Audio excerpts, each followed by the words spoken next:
Alright, hello everyone, and welcome to today's stream. It's a bit of an impromptu stream. I usually stream on Saturdays, but a big update just dropped today, so I want to show out my first impressions on everything. They've added in a ton of new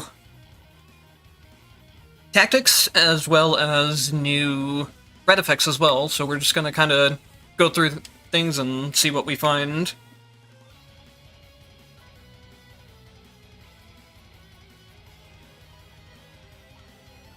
Hello, Portal. Yes, I am the best Blazblue Entropy character.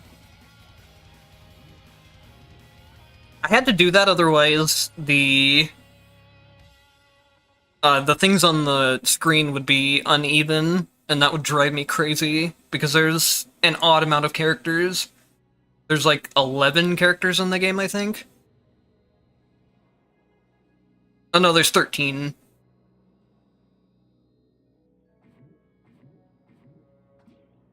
But yeah, I'm not going to look ahead too much into any of the tactics. I'm just going to go into each tactic's chance boost and figure out stuff as we go through the run. I think that'll be the funnest way to do it. So let's just go in order, actually. We'll start with light, and then we'll go straight across through the order here. That'll make things the easiest to remember. I think the one I'm most interested in is Toxin, but that's gonna end up being last, it looks like. Well, almost last. And I think everything else... There's supposed to be some new stuff in Transcendence as well. Is there? I swear they said there were new buffs.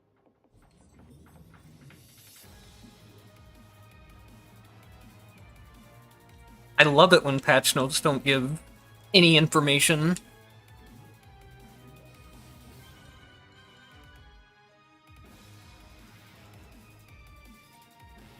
Well, let's just go in and see what happens, I guess.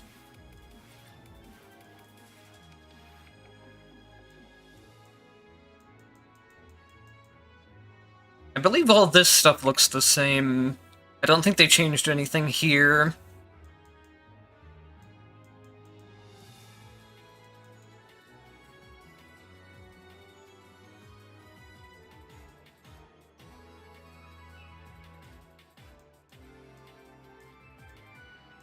I don't see any difference in the entropy modifiers.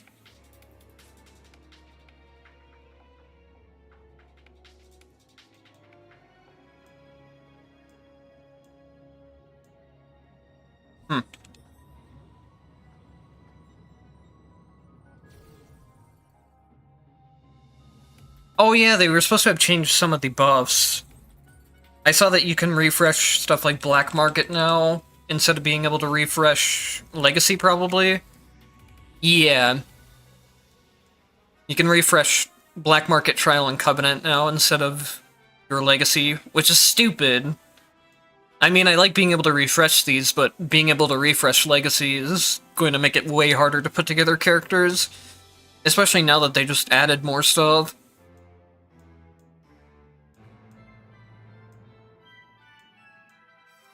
All the rest of this looks exactly the same.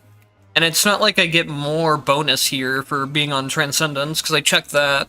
It's still 400, regardless of if I'm in Transcendence or not. So I don't know what they meant by more selectable buffs in Transcendence. Maybe it'll be something that happens mid-run.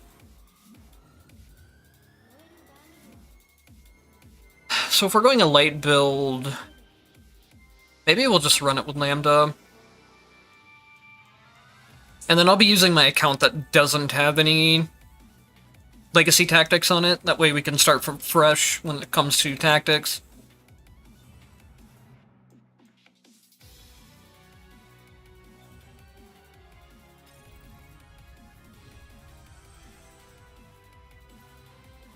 I think... I like the change where you can re-roll the black markets and stuff, but they should have put it somewhere else. I'd have to look at the screen again to see where they could have maybe put it.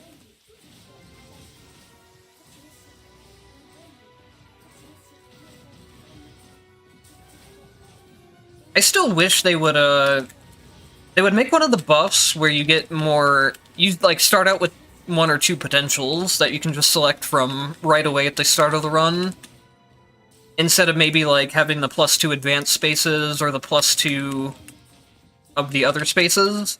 Just make it where you start with more potentials or something.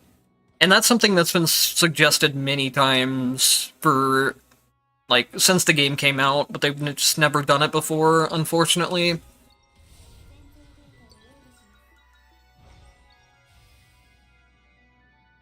Hello, by the way.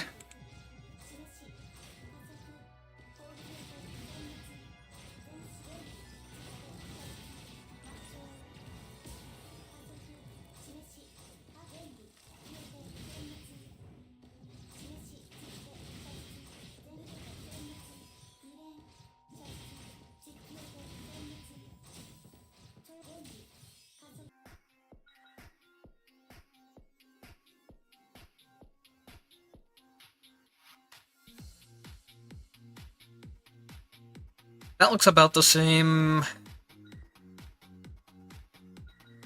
All these are...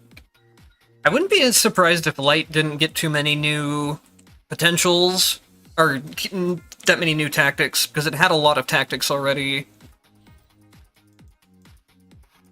Oh yeah, Light just doesn't have any... It doesn't have any new thing, because it was already full.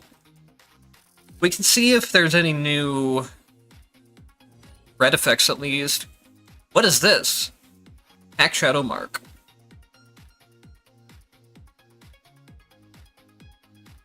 Ooh. That actually sounds really cool. It's probably useless in boss fights. And 4% of the damage is really, really low. But I guess it scales up if you have multiple of them marked. And we'll get to that later. Upon activation, the Shadow Chain blinds enemies. That's nothing too impressive. These are all the same. These are the same. And these are all the same. The Light probably just doesn't actually have anything new, unfortunately. It has one new red effect, but that's all I see. I did notice that they buffed Mark Boot, or they buffed Stable Mark, which was already very OP, which is questionable to me. I didn't have time to look at too many of the values before I started.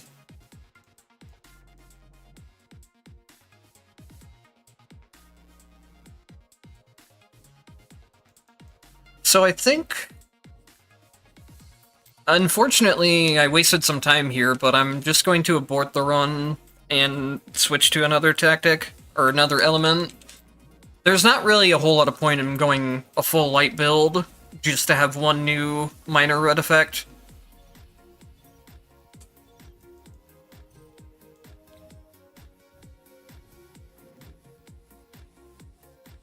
The ice spikes, the way that the ice spikes work is that they don't, basically. The description is not correct at all, and I've tried submitting this as a bug report, and they just don't listen to anything that I try to submit, so I stopped submitting things. What it says it does is it says that it makes the ice spikes inflict holy marks, which makes it sound like they should be able to apply the holy mark debuff itself. But actually, it's just, if an ice spike hits an enemy while they have the holy mark debuff on them, they take additional damage. That's all it does. It's not a whole lot of extra damage, either. And that damage will also usually just get popped in a single hit, unless you have stable mark. So it's not very good at all. It's either a case of the tooltip is wrong and the thing is bugged, or the tooltip is just worded badly, and you never know with this game, because lots of things are worded badly.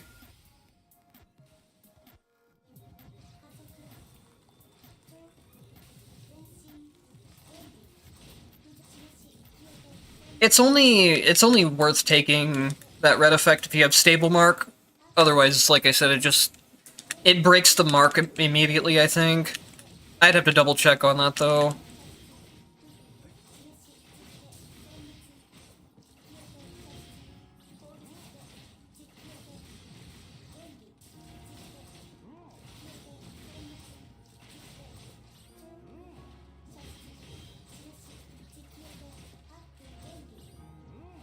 Wow, he's not dead?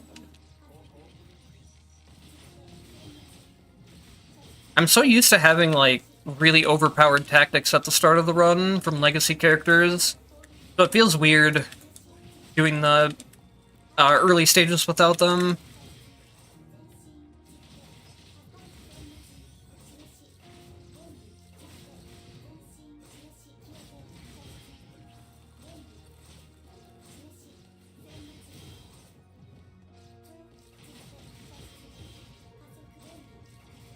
It doesn't help that they have regen, either.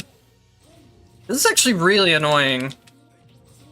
They go into super armor when they do their teleport attack, and then they're out of combat for long enough that they activate the self-recovery debuff. That's why it was taking forever to kill those guys.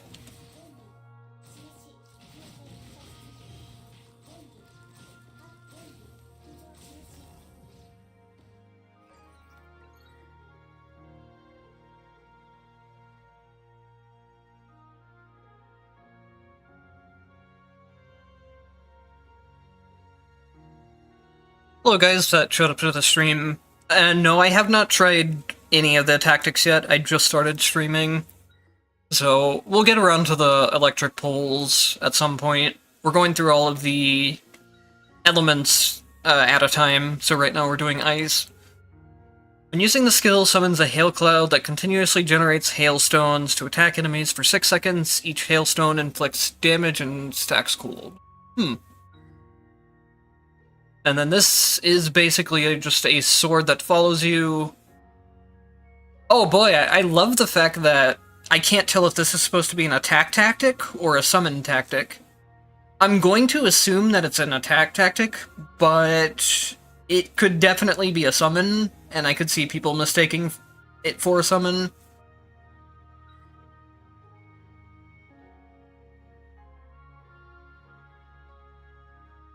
Let's try the hail first, and then we'll get the sword later.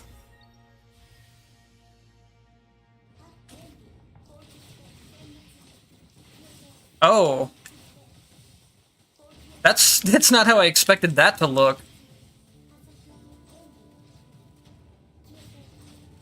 That is a... I don't know about this one right off the bat.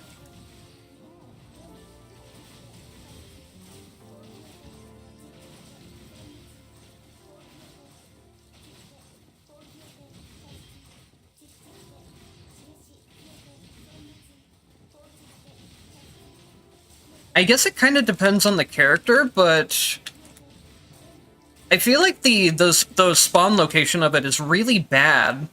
It needs to spawn more in front of my character, because it's just not hitting anything. It always spawns behind where the enemies are. I think even if I was in melee range, that would still be the same issue. So this extends the duration a bit. What are the others two? A chance for a double cloud, basically. Maybe wide area is what I need to make it hit better.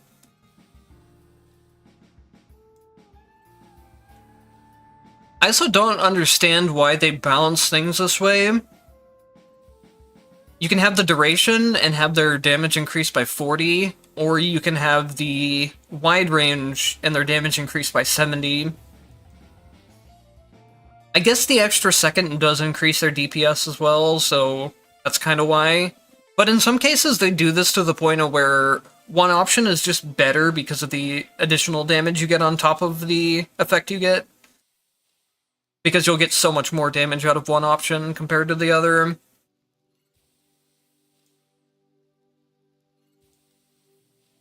And then we would need to pair this with Radiance, it looks like, or Summon Mines. A frozen lightning cloud unleashing both lightning chains and hailstones. That is a huge damage increase. Each hailstone dealing 300 damage from... I guess their base isn't that low. But it's still a pretty nice damage increase. And then it fires more near radiance. Interesting.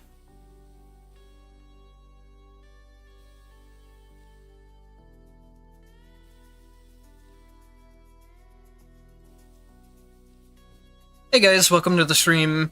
I'm doing good, and yes, they added new tactics, and they rebalanced some of the other tactics. I don't know too much about any of the rebalancing stuff yet, because I haven't had time to look through them, but I'm checking out all the new stuff on stream. Okay, so this is an attack tactic. That makes sense, because it talks about it activates when you heavy strike, but... oh, that is such an abysmal range. This might not be something I can use on a ranged character. But yeah, they could definitely make it a lot clearer on tactics, what slot they're going. Because it's like Fire Spirit, exploding Fire Spirits. I can definitely see the wording of this tactic causing people to think it's a summon slot instead of an attack slot. I don't know why they didn't just add part of the tooltip like they did for... If you look at red effects now, you can see the trigger slot is occupied in attack. That's something that they added later on to help people out. Why did they not just add the same thing for base tactics as well? It would make a lot of sense.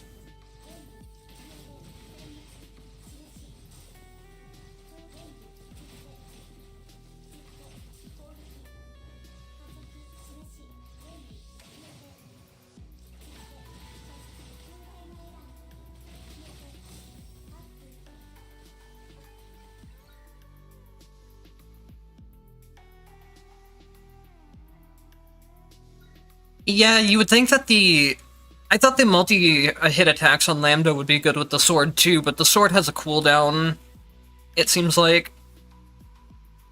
When the sword attacks, it emits a shockwave, dealing half of the damage of its slash. So I guess that would help with our range issue. When the Mystic Sword attacks, it performs an additional slash, so that's not something we want as Lambda. And then there's a 30% chance to double the repair effect when repairing it. Wait, what?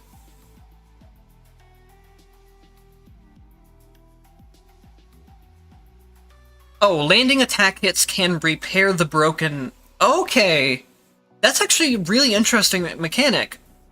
So the more you attack, the faster it recharges. Okay, I see what you're saying now about Lambda's multi-hits. And then that just increases its size. It's damaged by 600? This thing's gonna hit hard. Detonating Holy Marks repairs the Mystic Ice Sword. Ooh. That is a very... I think we could probably do something very strong with Ice Sword and Holy Marks. With how much damage these deal, and then how fast it would be able to repair it with every Holy Mark detonation, that seems really good. That also just... I love how they just keep making Frost so good to pair into itself. Flash Freeze Repair just makes the Frost build work with itself. And then this just gives it an additional attack. Yeah, I think what we'll go for is the Holy Marks. So let's take the Shockwave. Hello, welcome to the stream. It's gonna be a bit of a slower stream today with a lot of reading of the new tactics and stuff. But it'll be fun to test out everything on stream and see what kind of builds I can come up with on the fly.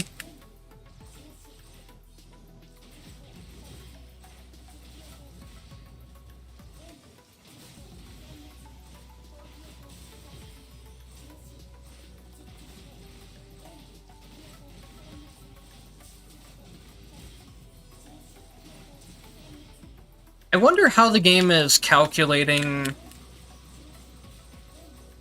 I think... I'd have to do some testing, but it depends on how the game is calculating the attacks for the repair of the sword.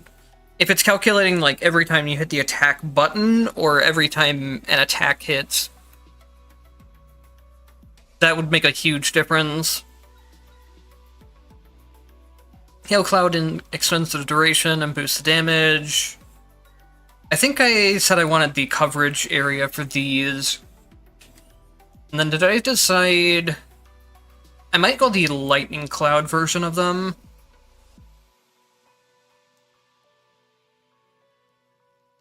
I don't think I want to go for mines. They can never get me to enjoy using mines, no matter what they do.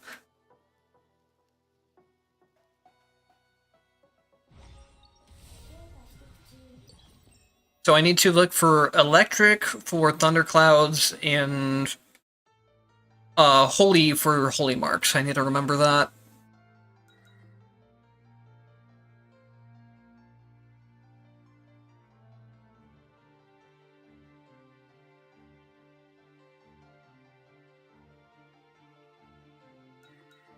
Yeah, I can, remind me when I'm selecting characters again, and I'll try to play a run of Hazama.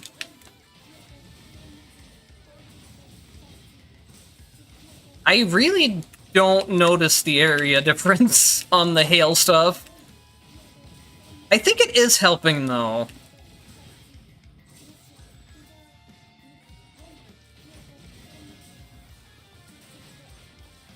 The issue is the spawn location of the hail. I don't know why they set it so far backwards. Because even if I'm on melee range of an enemy there, it's still an issue.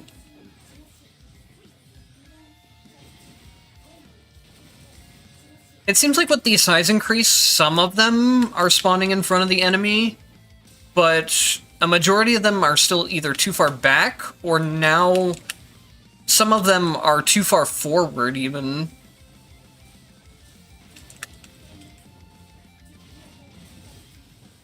And I think one of the main problems with the ability is that it's just going to do... The damage it's going to deal is going to be way too inconsistent and scattered. Similar to how the flame thing on for skills is the same way.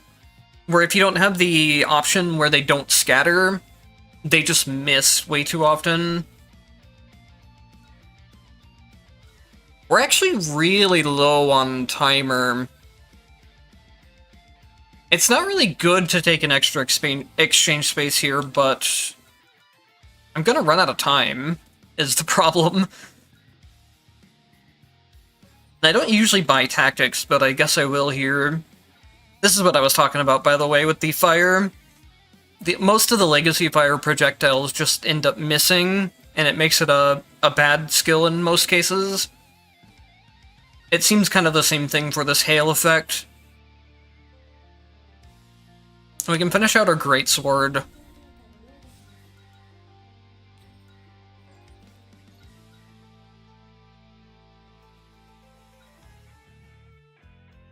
Okay, it does say landing attack hits can repair the sword, so I'm guessing it's every single hit that lands. It's not based on when I hit the attack button.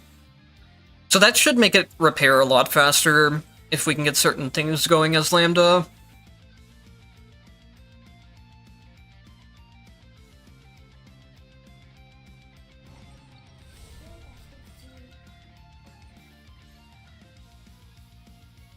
This should very much help repair the sword. Despite being an MP cost thing, for some reason, stuff on a dash button is considered attack hits instead of skill hits, even if they cost MP. So that should help repair the sword. And there's our holy mark. I'm not going to look at the pillar too much later. I'll figure that out when we do the lightning run.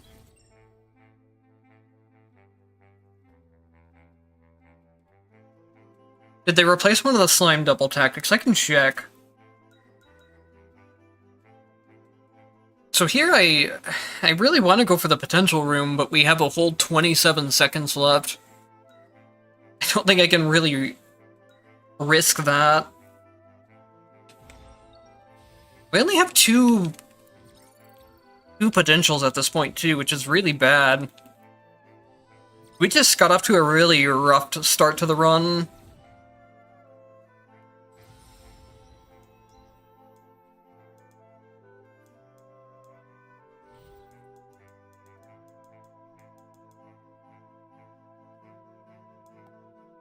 Oh, that's Bubble Puff slime. Splitting slime, sticky slime, and all three of these slime things are the same. And I don't think there were any slime double tactics outside of the actual slime tree that I can think of.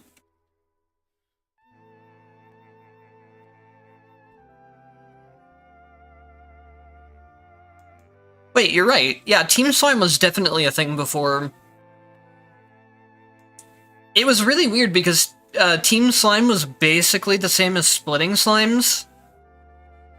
Splitting Slimes makes them split, and then Team Slime made it where there were two at once. Yeah, you're right, there's one missing.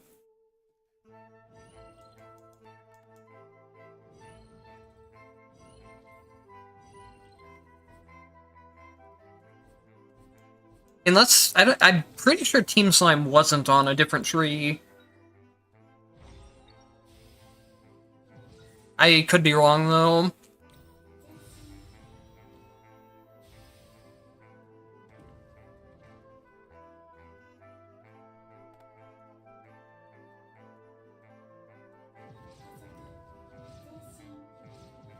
Alright, I'm not too sure how this boss fight's gonna go, but we'll see.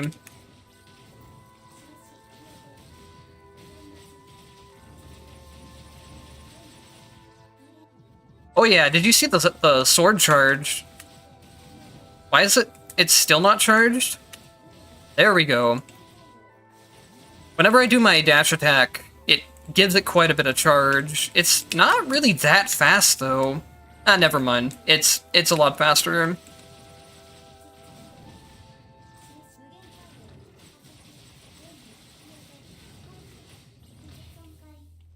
I might actually die here though. I just don't have a whole lot of potentials.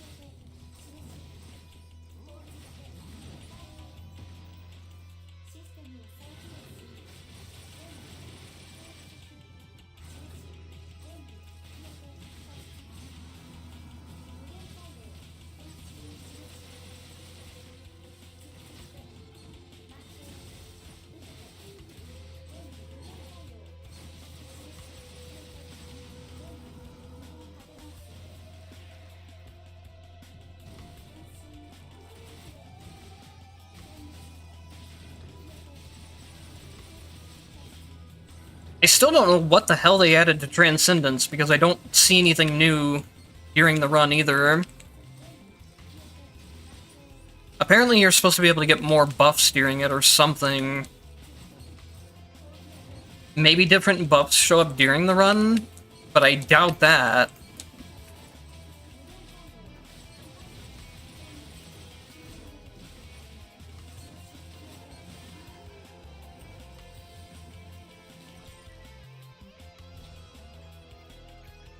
Heavy attack is just when you hold down the attack button. I think every character should have one.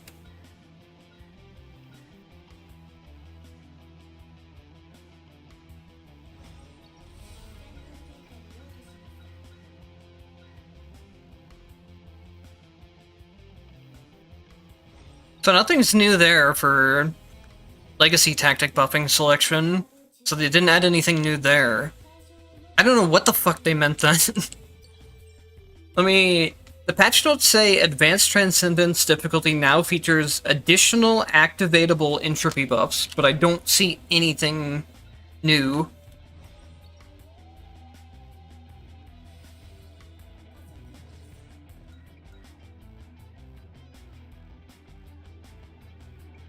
I'm also going to be right back for just a second before we continue the run, but it won't take long at all.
Alright, I am back.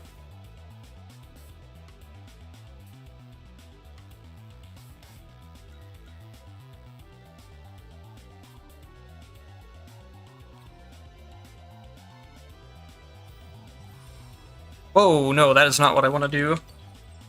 This game is weird about, if you Alt-Tab, sometimes it delays, like when it brings up the menu. That's what happened there. Because if you Alt-Tab, it automatically pauses the game, but if you're in some other menus, then it delays pausing the game until you leave the other menu.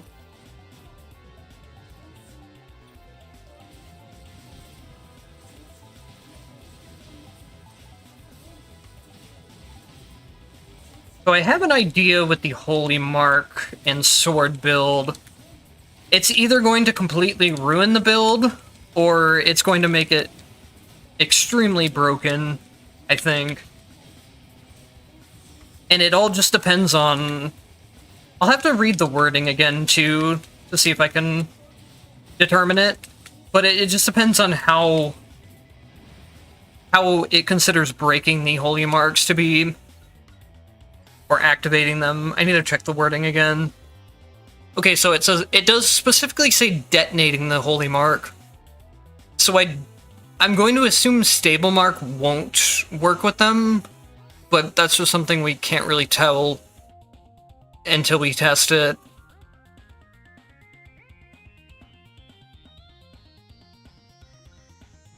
Also, I'm guessing when it says it repairs the sword,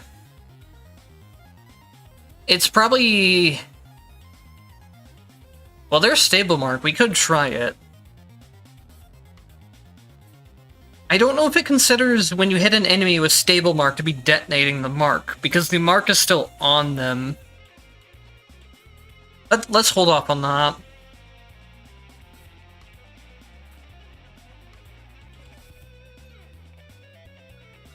Let's just take random mark to get more marks that way.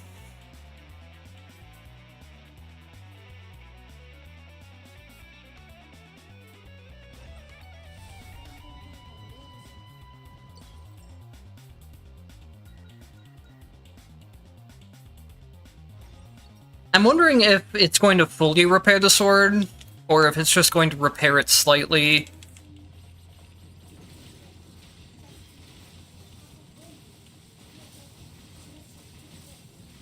I don't think it's a full repair.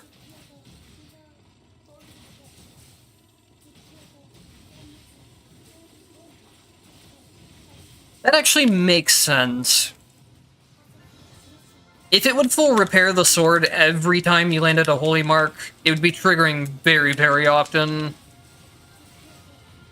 It looks fast right now, but I think that's because just because I'm marking so many enemies.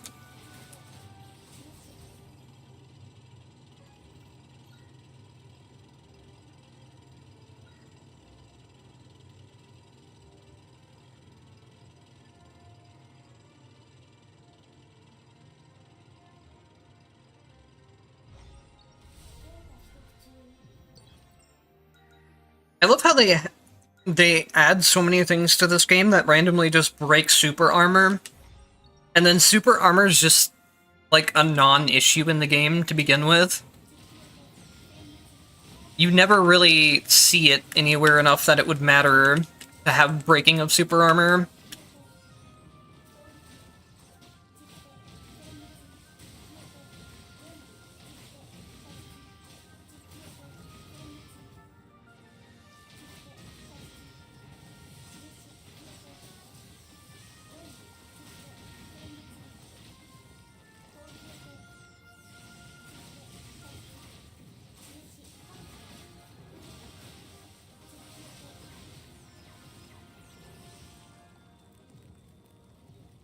Why is it? It is just not reading my dash input.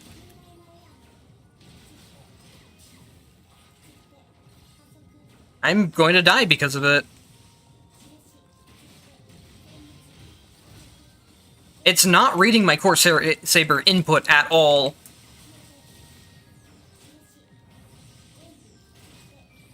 And I kind of need it.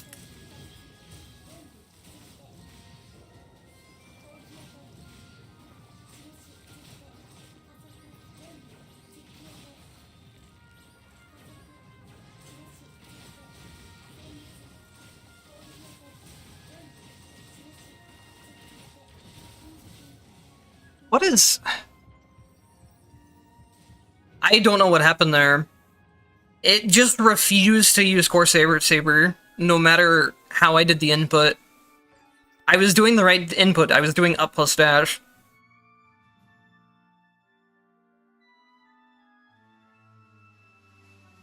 So the hail, definitely I don't think too highly of yet, but maybe once we get some red effect with it, it'll be better. Kind of the same for the Mystic Swords. We'll try it again. We'll go on non-transcendence, and we'll go on some easier settings, just so we can test out stuff easier. That was a weird run. I had basically no potentials, and then one of the potentials that I actually did need just stopped registering completely in that last fight.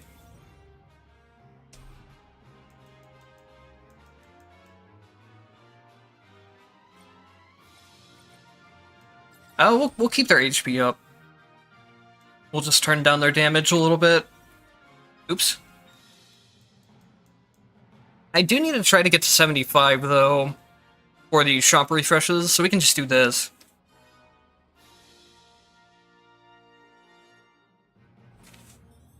Hello, they added new tactics for every tree except for light, it looks like. So we got Shadow Mark, Flying Blade, Bubble Pufferfish, Electric Pillar, Ice Blade, Hail, all of those are new. And then there's supposed to be rebalancing for some of the other trees as well.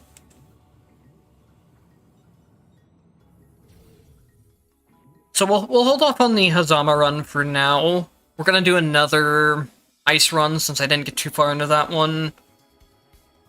I'm thinking we maybe put the heavy attack stuff on Taukaka since she's so high multi-hit. Could also work on S pretty easily too. S might even be better, honestly.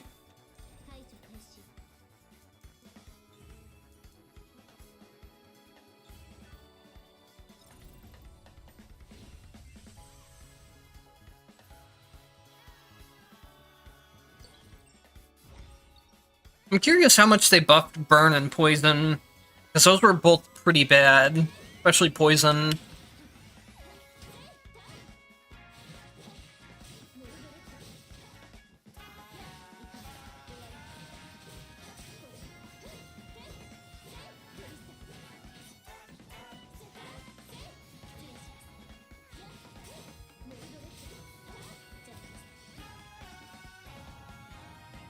That was not a good time for me to use Ragna's Legacy, but it's fine.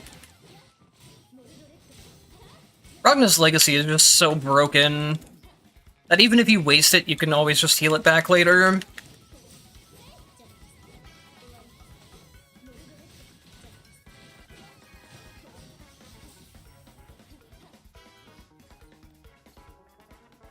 Triple Dash right away is nice. We'll just need to find the crest upgrades, and then we'll be set.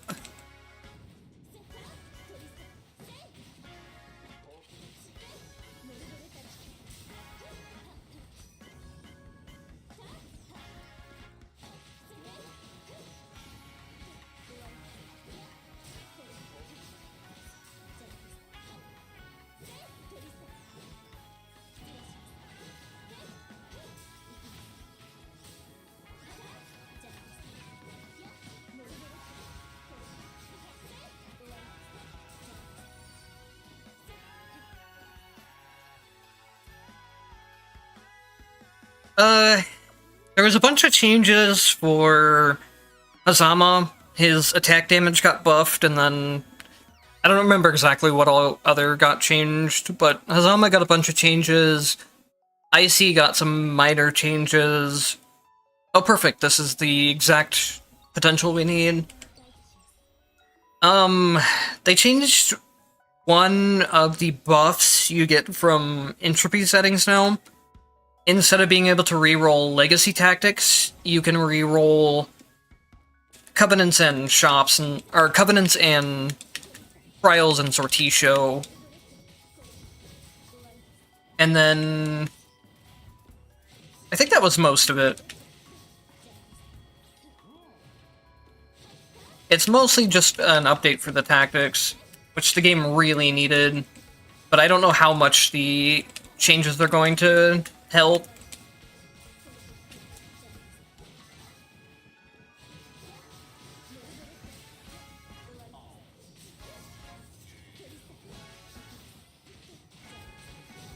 It's too early to say right now, but a lot of the good mechanic, or a lot of the good tactics before were good because of mechanical reasons of like how consistent they are and just how well they work mechanically.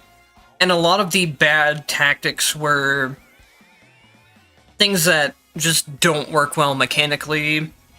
So minor buffs to stuff like damage isn't going to save them unless they deal enough damage where they become extremely overpowered.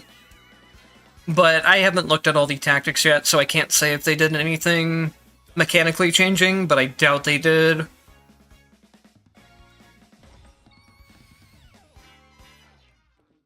You were hoping they debloated his potentials, but instead they did the complete opposite by giving him even more hidden effects. Yay! I don't know why they did that.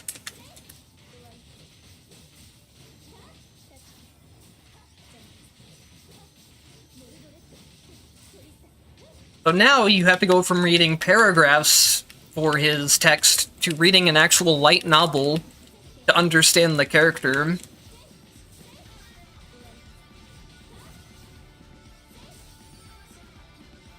I don't even mind the fact that he's a complex character, it's just the fact that some of the potentials are really bloated and so much of his text is in hidden effects makes things so much harder to follow.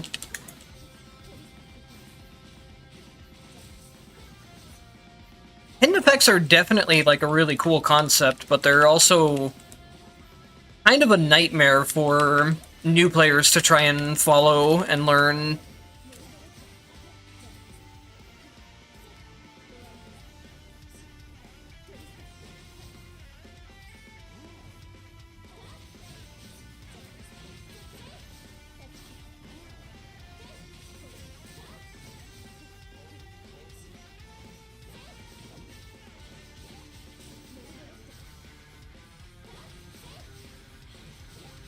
I think the main problem with this this greatsword is going to be, why would I ever take it over Frost Burst?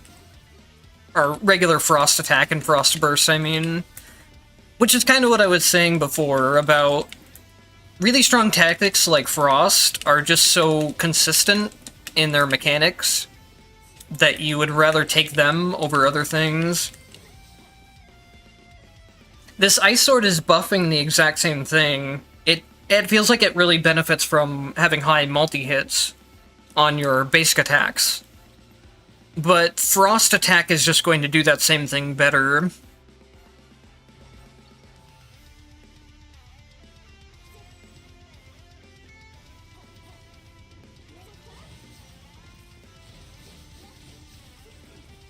Yeah, I agree with you about his stuff. He's so much of a pain to learn, and even for me, like, trying to write guides and stuff for him, it's just a complete nightmare to try and explain all of his hidden effects and stuff.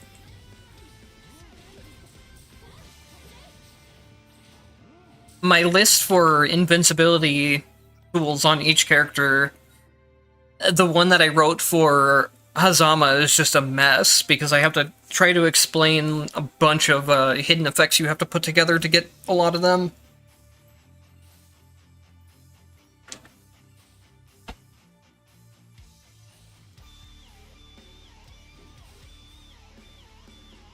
I think we would want to go for rapid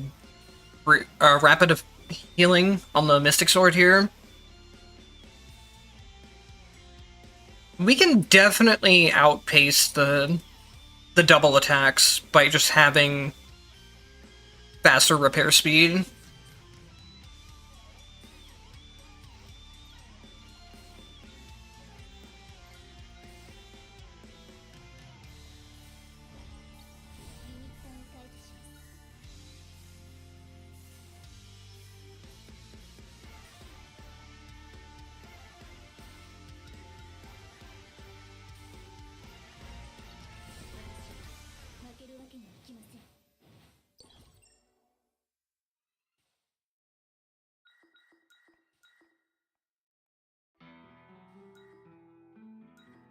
I don't think his difficulty is really the problem, it's just the way that he's difficult.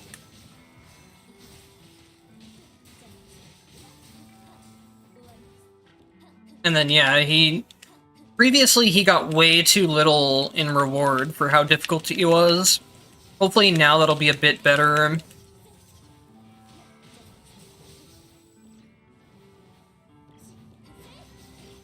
He's like the complete polar opposite of Rachel. Rachel's extremely easy to play, while also being way too powerful. And then you have Hazama on the other end, who's very confusing to learn and somewhat mechanically difficult for pretty much no payoff. You could get way better rewards out of just playing another character on an average level.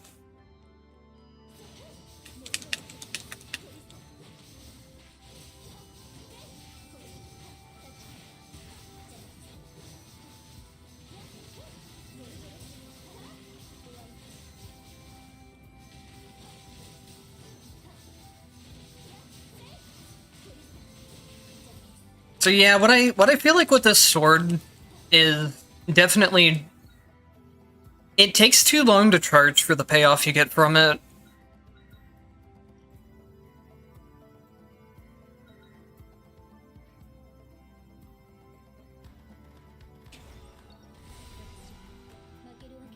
The damage of it looks high on paper, but 2,000 damage that's going off that infrequently isn't going to really do much DPS.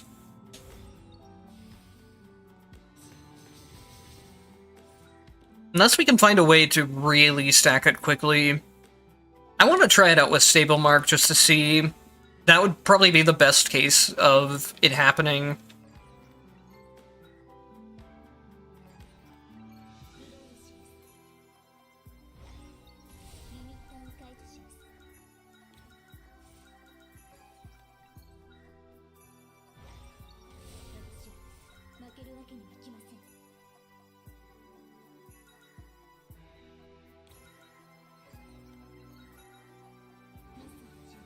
I was hoping this would be higher. Going from 30 to 48% isn't a real high increase from going to white to gold. It's not bad by any means, but it could definitely be higher. You have some effects which go from which go to 90% chance at gold.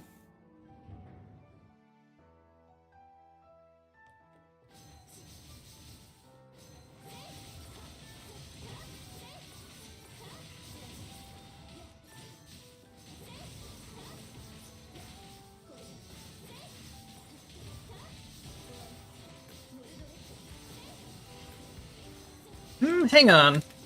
It is stacking very, very quickly now. But I don't know if the payoff is nearly high enough.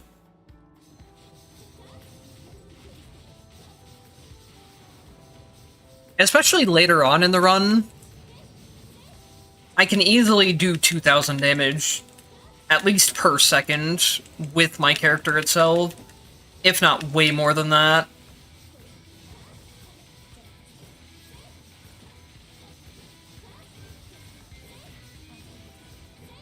I feel like you're way better off just running either Light Wave if you want a really big, heavy attack, or if you're wanting to spam out very quick attacks, you just go Frost Attack. I don't really see a use case for this sword too much.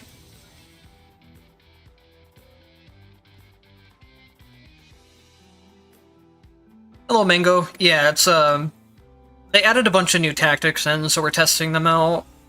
So far, I've only gotten around to the ice tactics, and I'm really not impressed with them yet. But we'll see. The way things work with some tactics is that they're just not good outside of very specific synergies, so anything I say on day one testing is just definitely subject to change. Okay, let's see. Sorticio Spaces. This is a really, really broken thing. I guess I don't really need my MP too much. though I can't really use my hail effect if I don't have MP. We can try out the reroll at least. Oh, this could be fun. We might as well. There's not really too bad of a downside here.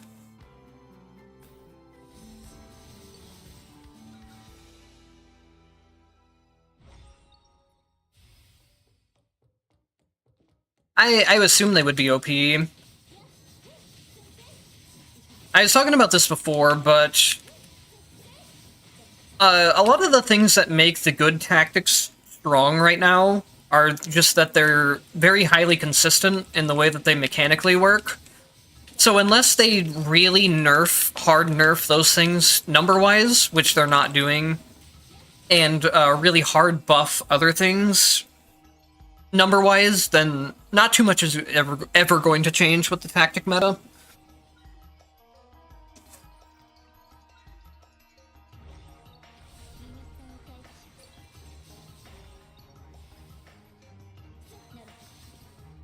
I haven't looked at all the numbers yet for all the tactics and stuff, but based on previous buffing and nerfing, sometimes they even buff stuff that was already strong for some reason. And the things that they nerf don't get nerfed very hard when they do.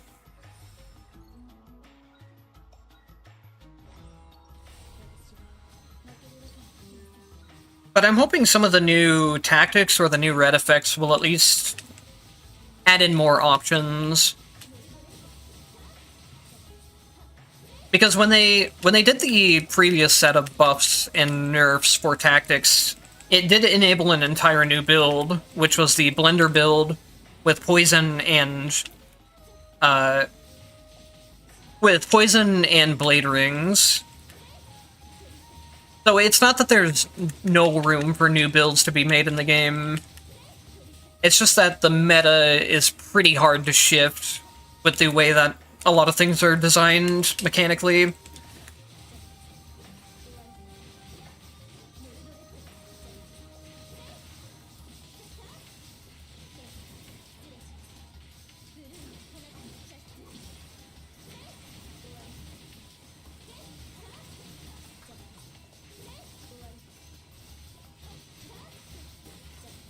Oh, there's an enemy stuck up here.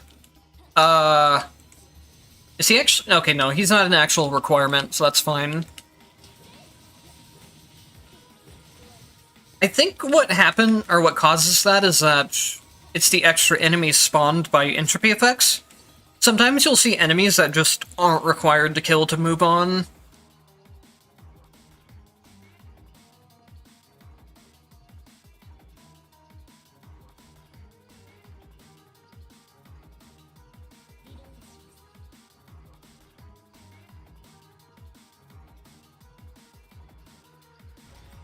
Hello guys, welcome to the stream. No, there's not anything new after Transcendence 100, but they did announce something that it might come in the future. Honestly, if they do another new difficulty, I really hope they don't keep increasing the enemy HP. Transcendence HP is already too high.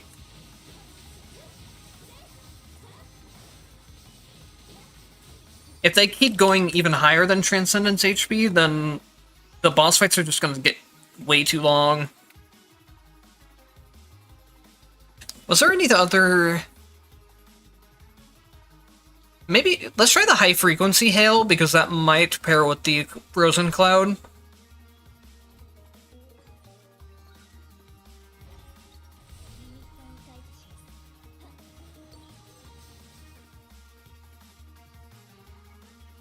The meta tactics are basically Frost Attack and Frost Skill with Frost Burst. And then also Rend with Rending Impact was very, very strong. And then along with like the Frost Burst build, you could take the Frost Summons. The Frost Summons are also just pretty good on their own for clearing out the normal rooms for you. Those two things are or all of those three things are very consistent between each character. There's not going to be any character that uses them poorly. And they're also just they're very consistent, and they give the most benefit out of a lot of the tactics with the lowest setup time. You don't need to build all the way to a red effect or anything with them before they get strong. They're just very generically good for a few tactic choices.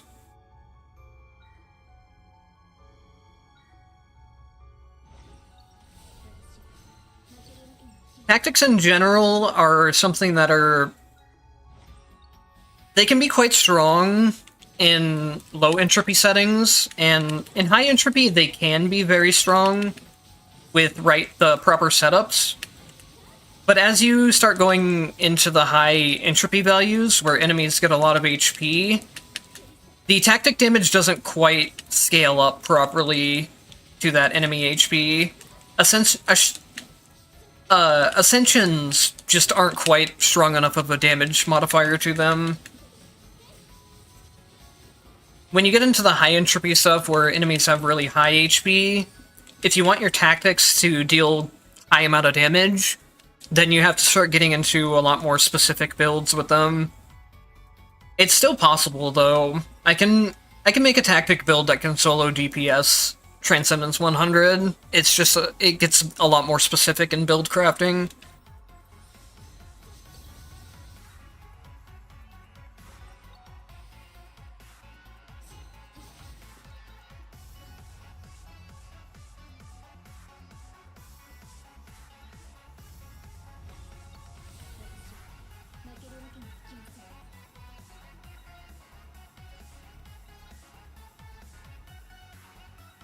Let me check if Dash Burn got buffed. I have the wikis open so I can check this real quick. I'm curious if Burn got pretty significant buffs, since it's not very good. No, it's the same damage as before. But maybe it got some buffs in other places. We'll look into that later. I guess we can go ahead and pick up Icicle Dash. I don't want to waste too many rerolls. Especially since we're not on an Ice Tactic space. Those were just random tactics.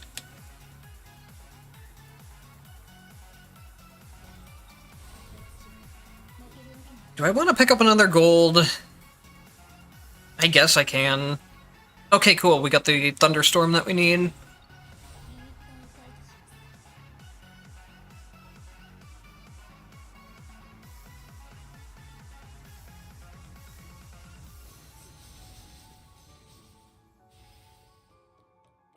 The problem with stuff like Burn is it's kind of impossible to balance and find a really good middle ground for it. If Burn is doing too much damage, then it's just free damage that you get for basically doing nothing. But if Burn is doing too little damage, then you just won't ever take it. There is a middle ground somewhere in there, but it's really hard to balance around. Which they could definitely solve by doing something creative with double tactics.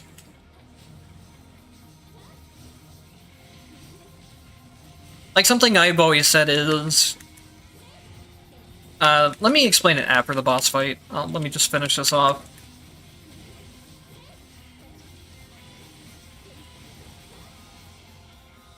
So something I've always said would be a really good way to mechanically buff Burn and Rend at the same time is you make a double tactic where every time an enemy is burnt, they will take damage from Rend as well.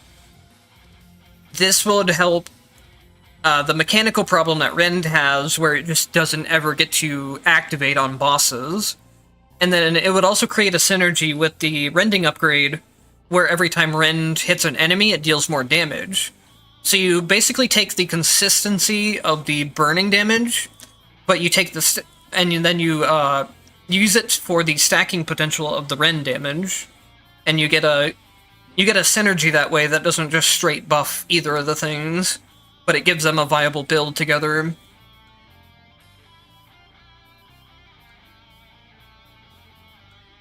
We could go for all the buffs here. Oh! Okay, so something to keep in mind is that... Okay, it does actually tell you total, so that is fine with me. The refresh here is shared between the Black Market, the Trial, and the Covenant, so you can only refresh one of them, which I think is fair considering how strong they are.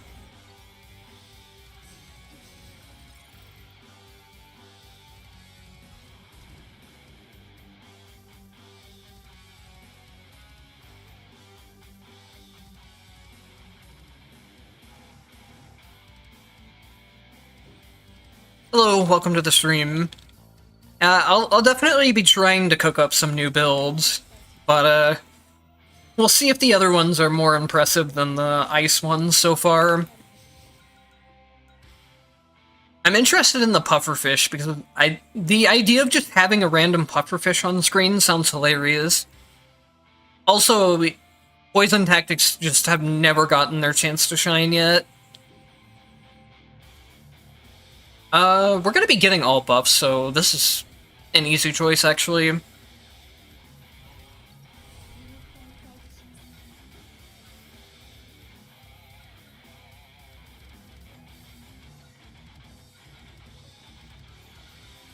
can get our Lightning Cloud, at least. I kind of messed up with, I took something on my dash slot that I shouldn't have. But we should still be able to replace it later. I actually need to make sure... I might have to sell this tactic, unfortunately. If I fill the last slot of my tactics in, then it's not going to give me any more... light spaces won't be able to show up anymore. It'll only give me spaces for the elements I have on my tactics. That's just how the game works once you finish one slot of each tactic.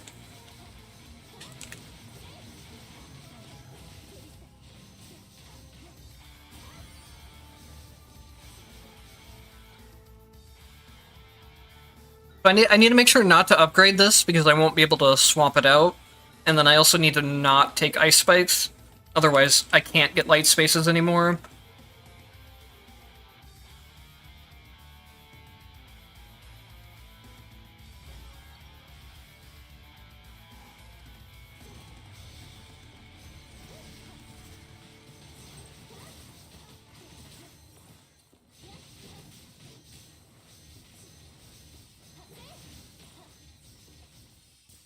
Thank you. Speaking of documenting things, there's going to be a very, very big guide for the game coming out pretty soon. I'm hoping to maybe have it done by Monday, but we'll see.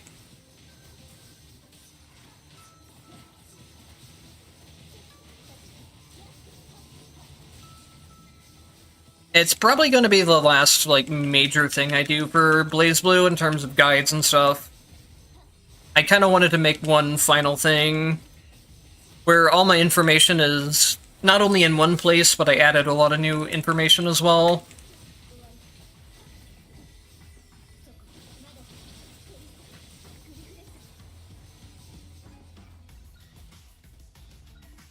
Okay, so here we can get the Holy Marks and get the other red effect. I almost screwed that up.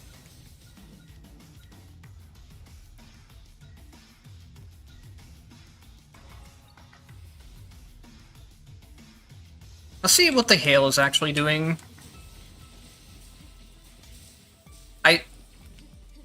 Maybe I read the red effect wrong. Oh, okay, yeah, it's the thunderclouds that I summon with Legacy also have Hail in them, which does not really make them any better.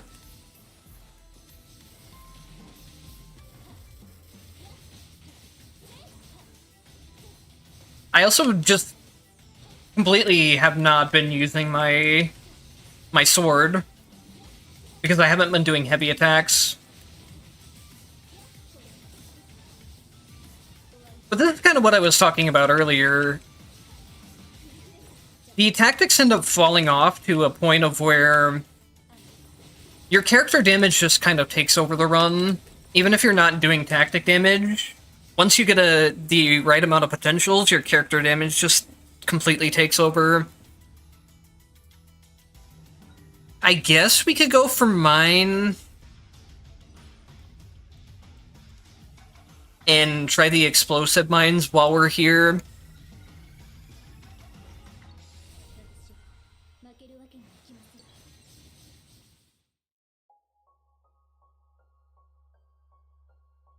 Are you talking about, like, the tactic and potential synergies that they said they were going to do?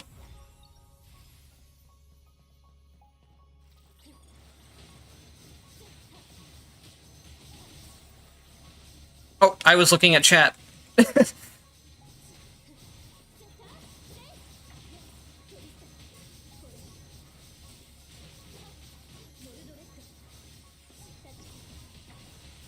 The last thing I heard about the potential X tactic synergy thing was that they had started some development on it, but they didn't really have enough ideas for it, and they were worried about balance as well with it, so it kind of got shelved. So I don't know if it will be coming back or not.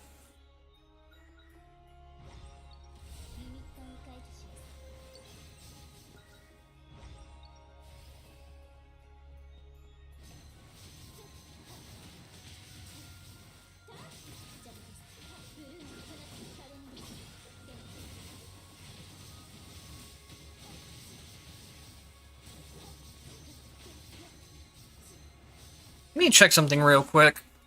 I'm sure the lightning... I'm sure the frozen lightning cloud and the fire lightning cloud have the same slot on them, so you can't stack both of them. Radiant's quick ice, the frequency... Oh yeah, we looked at that one earlier.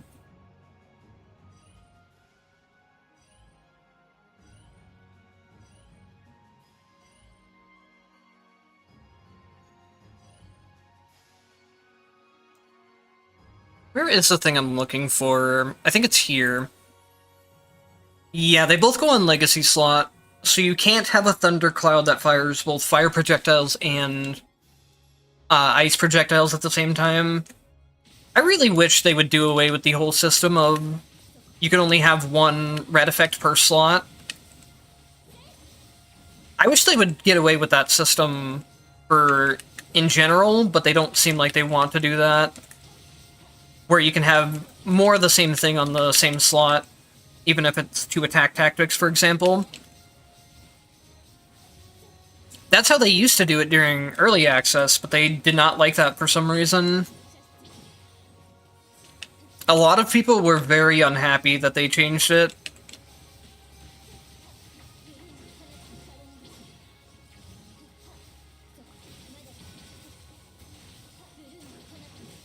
I didn't really get to play around with early access too much, so I didn't have a whole lot of experience with that system. Otherwise, I probably would have been a lot more upset with it too.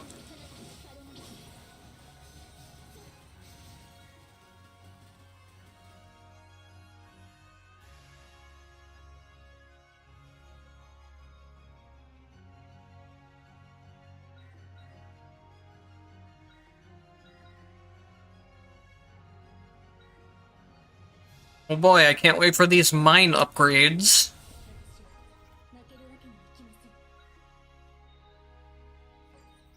Okay, let's see if Stable Mark does affect the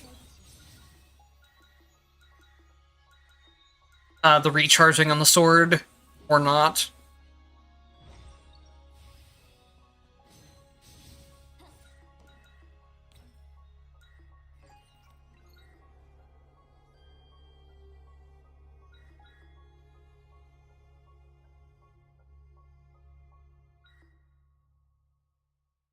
I guess it's kind of interesting that these two upgrades have synergy with each other. Because this procs every 4 hailstones, and then this gives them a chance to spawn an additional one. All of the buffs kind of help. Well, the wide area doesn't help with it, but the duration does help with this as well. But it feels like the high frequency one kind of has the most synergy with the other upgrade.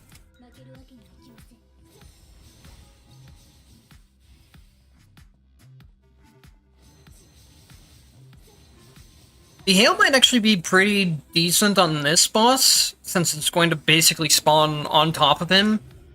But I still don't really have that high of hopes for it.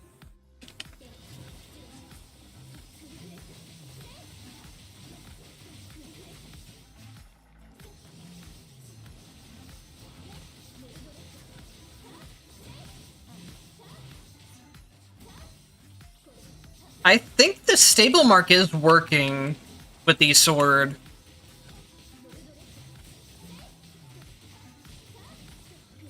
The sword is charging very, very quickly. One of the issues here is that I just can't proc it in midair, though. I can't heavy attack in midair. I guess some characters could, but S can't.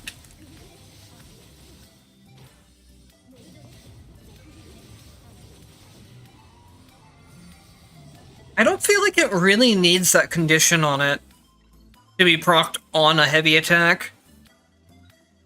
Or I feel like they should at least... They could do something similar to what they do with Tentacles and Radiance, where you could change it. You could change the activation method. I would rather have the sword just attack immediately when it's ready. Otherwise, if you don't heavy attack immediately as soon as it's charged, you're wasting a lot of the charge on it.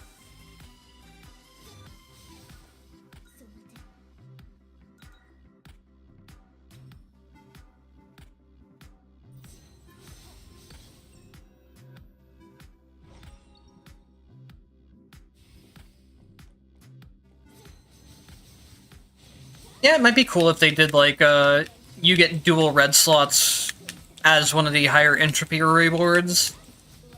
But I think they could just do it as a normal update, too. They could still limit the total amount of red effects you can have to 5, but just make it where you can have more on the same slot. It would enable a lot of builds, actually.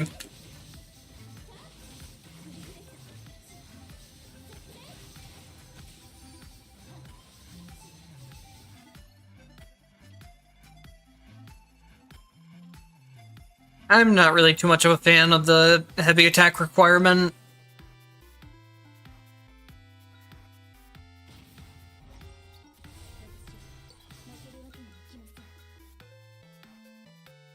Do we even have any... We really don't have that many tactics left to get.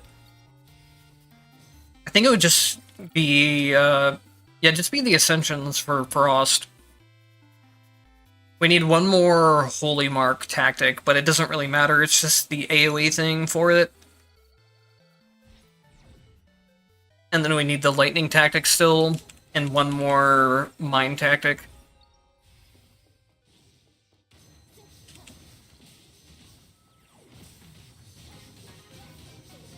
Oh boy, look at that Mine doing 500 damage. Even though a single basic attack will do 800.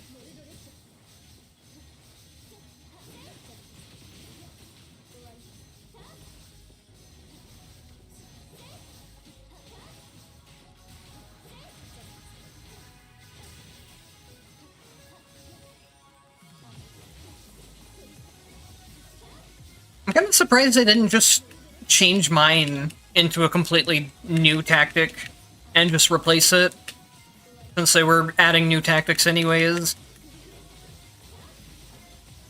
Mine is just never going to be a good tactic. It doesn't really mechanically work with the game.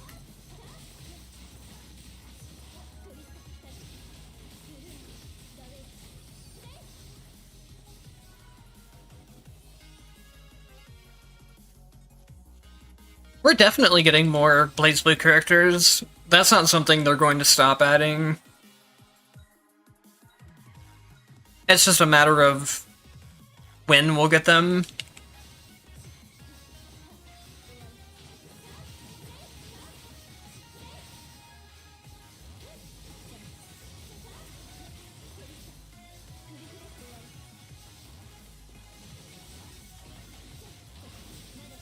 At this point, characters are going to be what makes them money for the most part, so they're not going to stop anytime soon.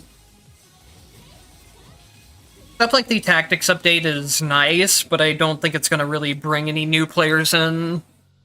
Whereas with the new characters, it'll bring new people in as well as make money off of current players.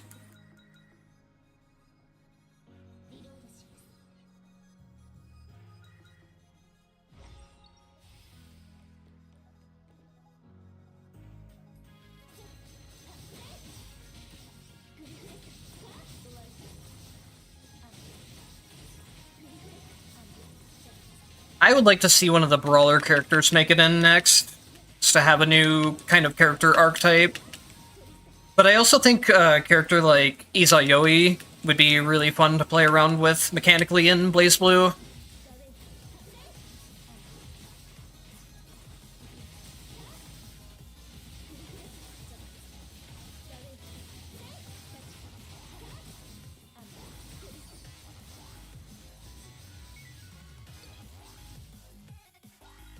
All of my main characters from the BlazBlue games are in the game, so I don't really have any more favorites that they could add. But I think any character they add to the game is going to be fun to play, so I look forward to any character.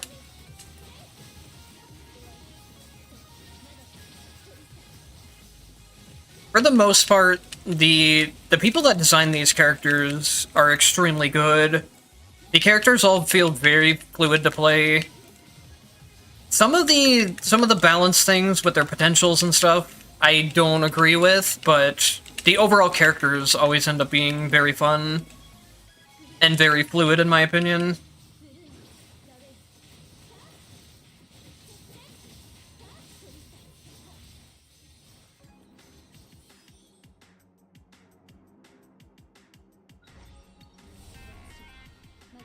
What the? What selection did it just make? I was looking at chat and I did not press a single button on my controller, so I have no idea what it selected.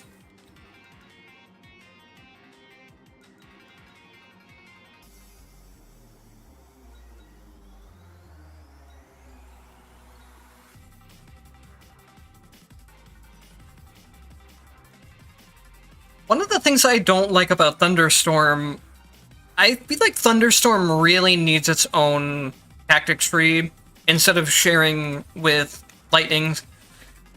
Because these don't always make... I mean, they work for the Thunderstorm, but Thunderstorm having its own upgrades would make a lot more sense. Like having an upgrade where the Thunderstorm lasts longer, or attacks more frequently, that type of thing. Just having the Thunderstorm and then the only thing the upgrades do is buff the Chain Lightning from it, which you could already get from normal attack Lightning, just always felt really lame to me. It would allow them to make more specific Thunderstorm red effects too.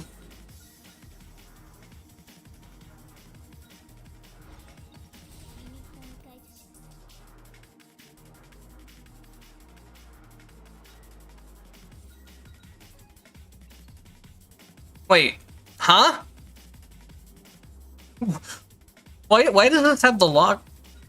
Why? Huh? I was selected onto a locked effect. I probably could have taken it. That was weird. I've never seen that bug before.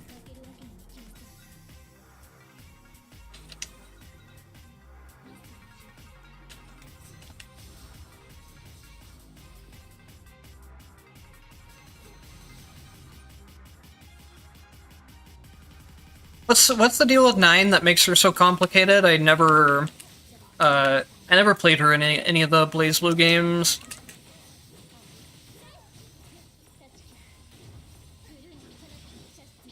Does she have like different elements she can switch between or something like that?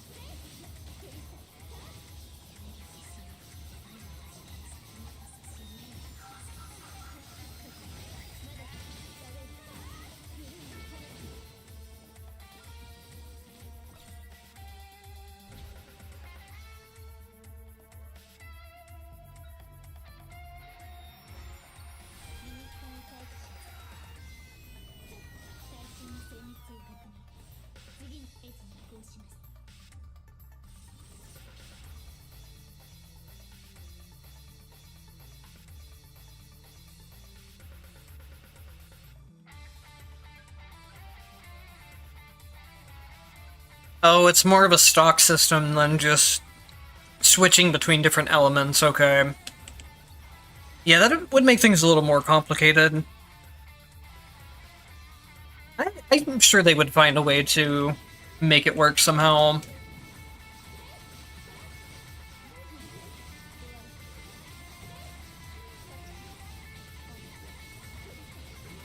I could see them pulling some bullshit where you maybe make that like her universal enhancement, and then as you upgrade the universal enhancement, you keep unlocking more and more of the elements. So you have to get like 5 universal enhancements if you want to use her full elemental kit. I don't think that'd necessarily be a bad way to go for her, though. It would kind of help introduce the different elements more slowly to newer players. But yeah, with the whole stock system, I don't know how they would do that part.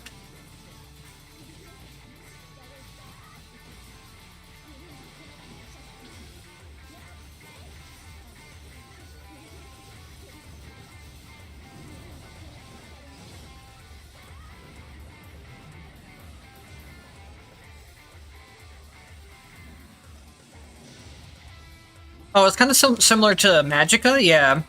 I know what you mean by that, then. I played a lot of Magicka with some friends. That was a really fun game.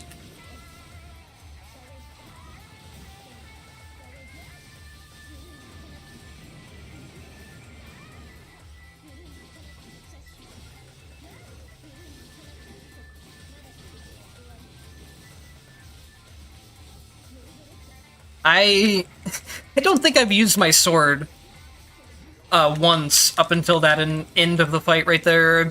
Oops. I don't think the sword is very good.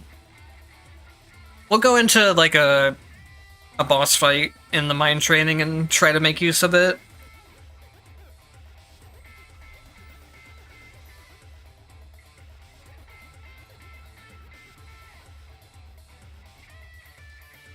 And I really don't think the lightning clouds are good at all. I mean, not the lightning clouds, but the hail. The hail just has way too scattered of a hit range, and the base location of where it spawns makes it miss a lot of the time.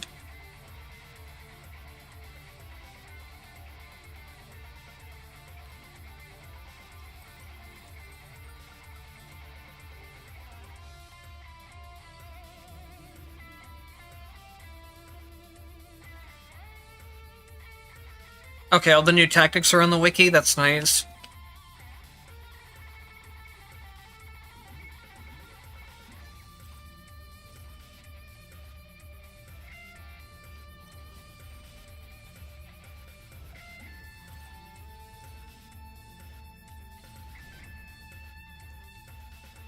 Let's just go into tree real quick where I can attack grounded all the time.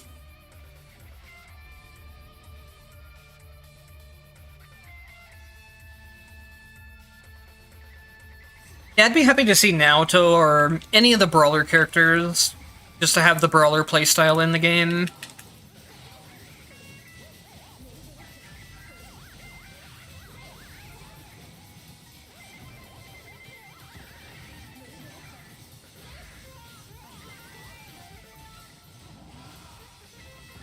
And even if I charge the sword up very quickly, just doing a random 2k damage every second or so is not very high, especially because of the fact that I have to go out of my way to heavy strike to use it.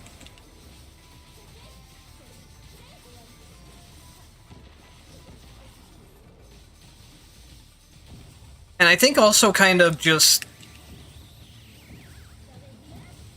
there's a bit of a design thing here at play too, where the Sword Strike is so unnoticeable, especially in the midst of all the other attacks.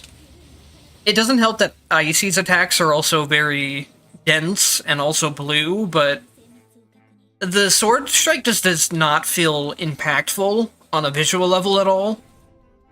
So even if it was strong numbers-wise, which it doesn't seem to be, it just wouldn't feel very good to use between just the visual impact of it and the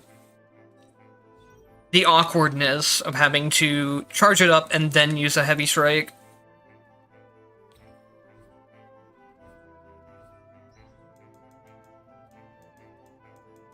Let me look at what we have in store for fire, so I can maybe plan around things a little bit better.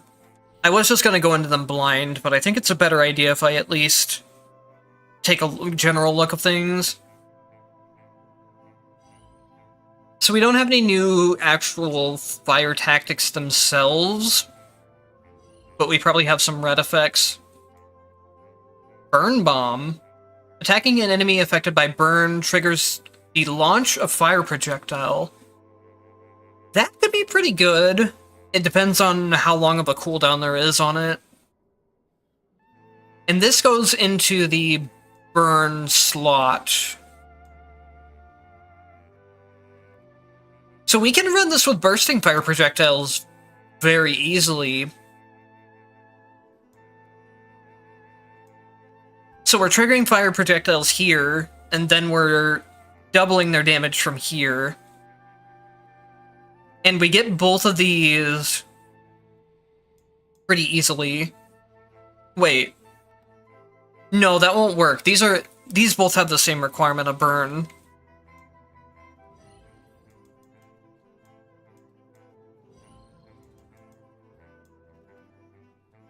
Is that really the only new... There could be more fire reds, but they're just not on the fire skill tree. But let's try and go for the burn bomb, I guess.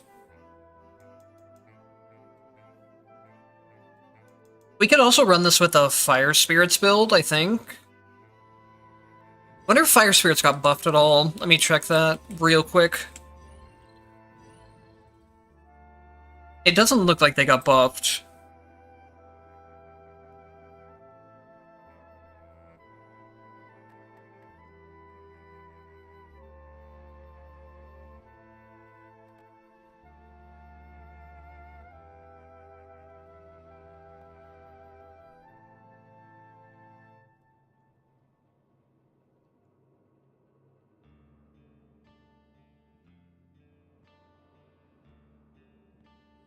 No, Fire Spirit base damage didn't get buffed at all.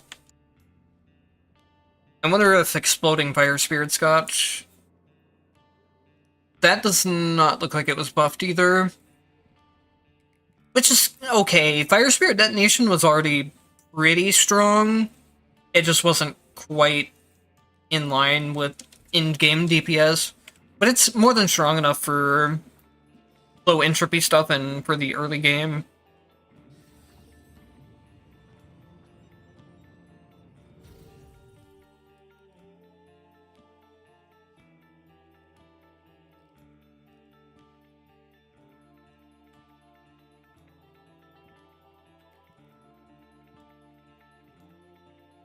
We'll see if fire is any better, and then we'll try poison afterwards. I think Burn Bomb definitely has some potential, especially with the right tactic setup.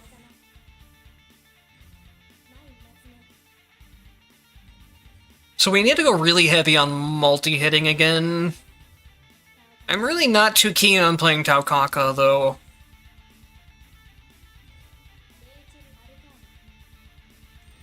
I don't dislike the character, but she's definitely far from my favorite.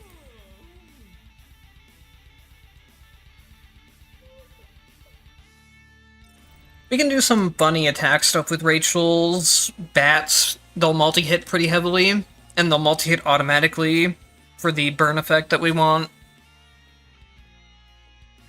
So I need to go dash, burn... skill fire projectiles, and then attack fire spirits.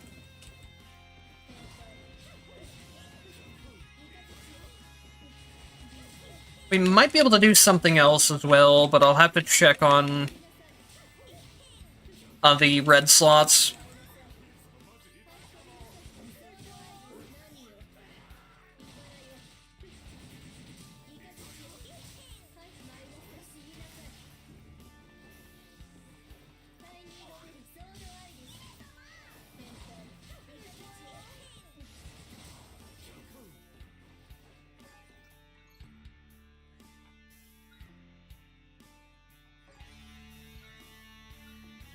Unless they did something really different with poison, just changing the numbers on it isn't going to do a whole lot. Poison's mechanically very, very bad.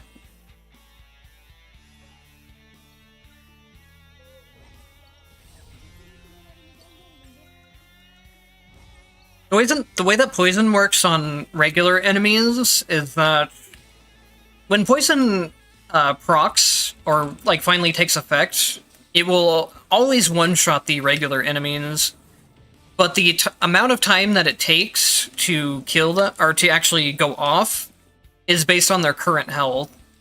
So if you apply the poison when they're at close to full health, it's just going to take way too long to ever activate. And then if you're waiting for lower health to apply it, you can't really do that consistently, and also you might as well just take Rend with the Rend Execute, and it'll do the same thing way more consistently. On bosses, the poison just has a fixed timer before it will activate, but then it just doesn't do any damage.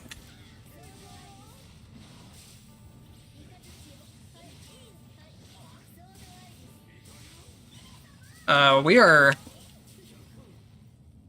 Wait, I didn't pick any... Hold on. I forgot to pick legacy characters, I just realized.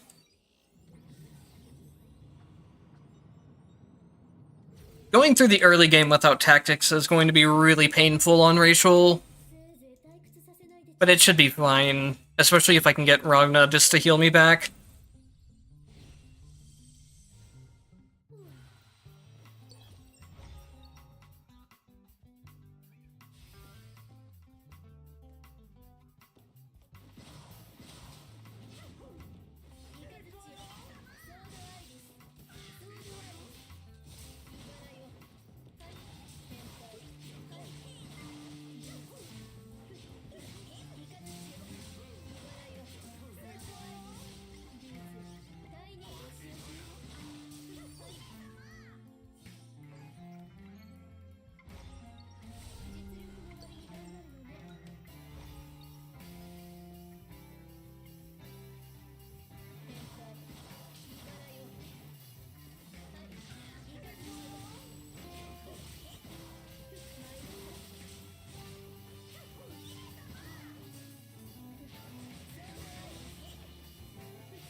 The thing with poison is that you should be able to stack it either to keep reducing the timer constantly, or you should be able to stack it to get more and more damage when it does burst. Because the thing with poison is that you have no agency over it at all. You just put the poison on, and then it deals damage when it deals damage. Fire kind of has the same problem. Rend, at least, you can move normal enemies around, but it kind of has the same problem for bosses, too. Okay, so let me check something real quick. There's also fire projectile fire spirits. Upon hitting an enemy, the fire projectiles spawn fire spirits. So we can put this on... This goes to skill and legacy, which would be wherever this is. I have a feeling these are not going to combine.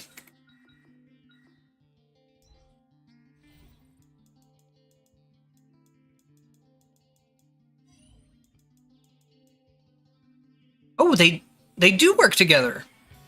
So this will go where my burn is. So I'll be attacking, and then if they're burning when I attack them, they will spawn fire projectiles, And then the fire projectiles will spawn fire spirits, which should also explode. Assuming I've worked everything out properly. Where does fire spirit detonation goes onto attack? The burn thing should go onto the burn, and then the fire projectiles should go onto the fire projectile slot. I think. We'll figure it out when we get there, I guess. Theoretically, if everything works out here, this should be a very, very strong build.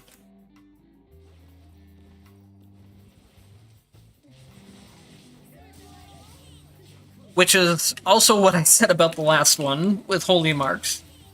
It's kind of something you can't really know until you see it in play. But based on what I know, I have a lot higher hopes for this one, based on other fire builds I've tried out.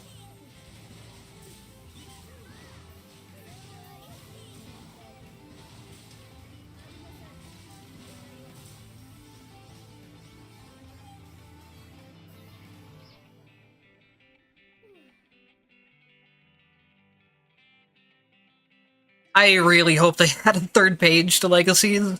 I don't have room for more tactics as it is.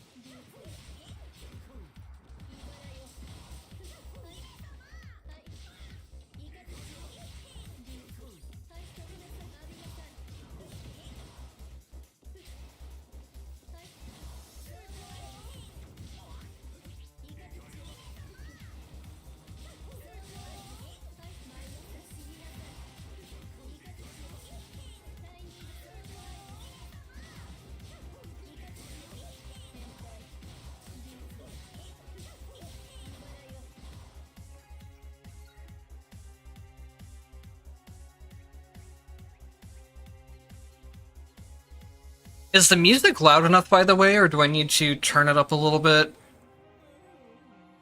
I think I changed some stuff around where my mic is louder than it used to be, but I didn't change the music on my streaming setup. I only changed it on my recording one. I think we definitely want Fire Spirit combo here too, since the Fire Spirits should be hitting often if it works out how I think it will.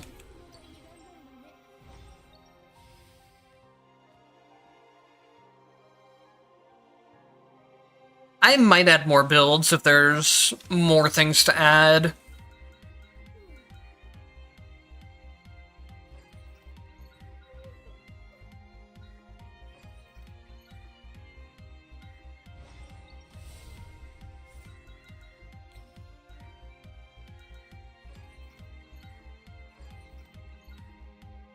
This is what I don't like. I really don't like buying tactics from shops. It gives you tactics from any element, so if you're going for any type of specific build, you usually end up just wasting a lot of rerolls here, or wasting your money. I'm not gonna even worry with any more refreshes on that.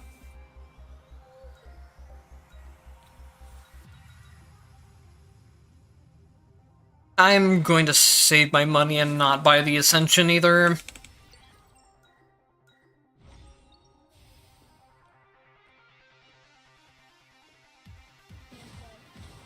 Okay, the volume's okay. I couldn't remember if I had turned it up on my streaming setup or not.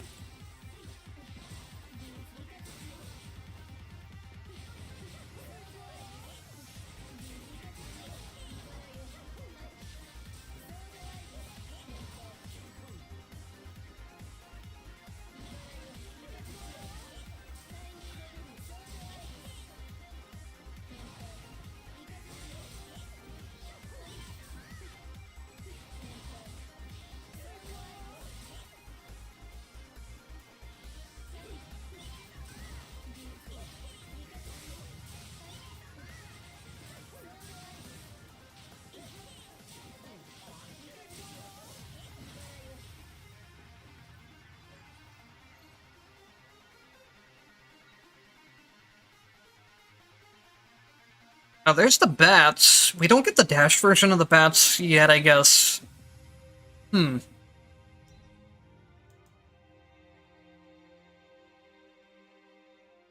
That's a hidden effect? Why is that in a hidden effect?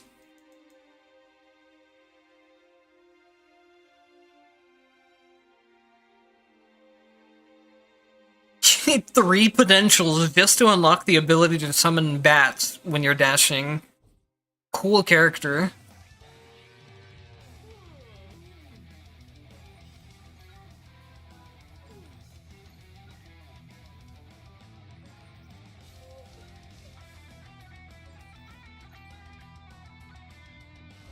I should probably go for rod stuff, begin with, just so I can actually get to the point where I have enough tactics.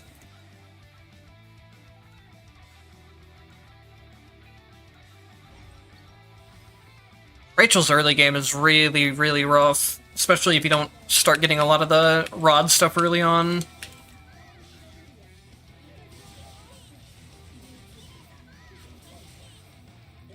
And the bats themselves aren't going to deal damage unless they're being used for potentials.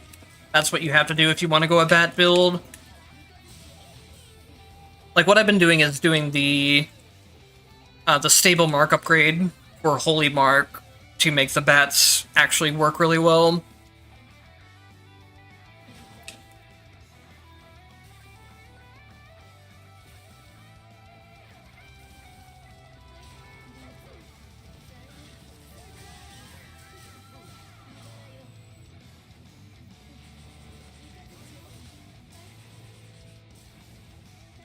Rachel's a good example of what I was talking about earlier, about... I agree with the devs in terms of, like, designing characters that feel very fluid to play, but Rachel has a lot of very, very bizarre balance decisions when it comes to her potential designs. She has a ton of bloat, she has the most potentials in the game, and then she also just has a ton of things that make it where playing into her lightning is just the best choice by far, and it's also the easiest choice, or it's the easiest to play. You get very highly rewarded for playing the low skill version of her build, and then using other stuff like Sylphid just doesn't ever do damage, or using her commands, the input commands, just doesn't give you the same damage or anywhere near it.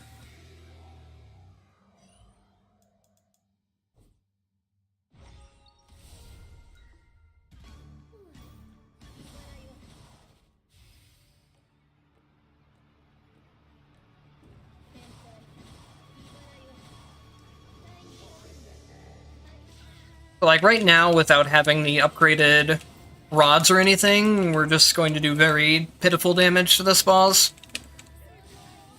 It doesn't help that the tactics that we have don't really do a whole lot either.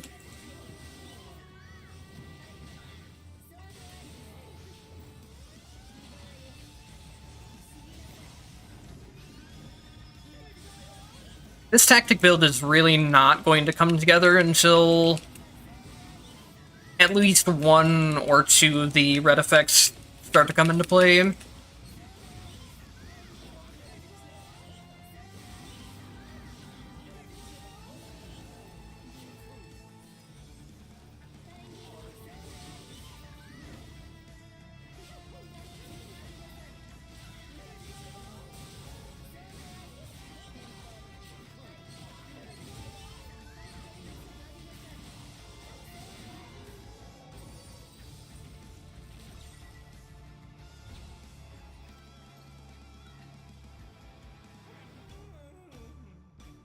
I have pretty much no refreshes left.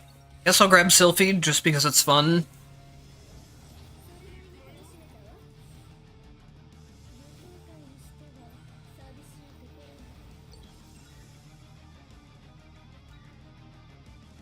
I don't actually know how much I care about the Covenant right now. I would rather just have the advanced battle so I can either get more potentials or hopefully more tactics that I can actually use.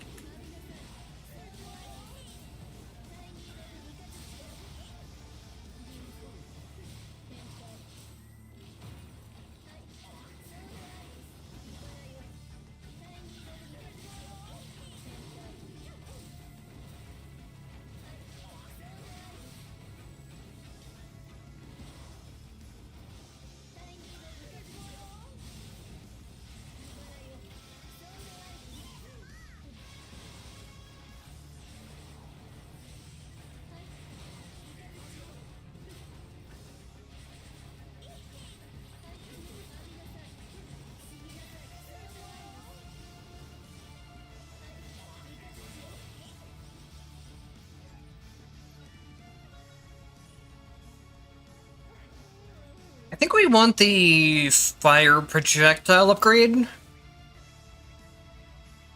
Since we're going to be spawning them automatically, we just want the one that gives them the most damage. I'm pretty sure this increased damage here does affect the damage, even though it's on...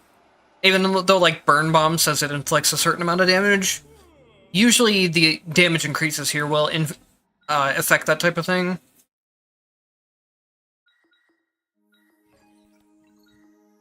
We're gonna use up all of our rerolls here. Okay, so let me just check one more time. This goes to skill or legacy, so in this case it'll go to skill. This will go to attack, and then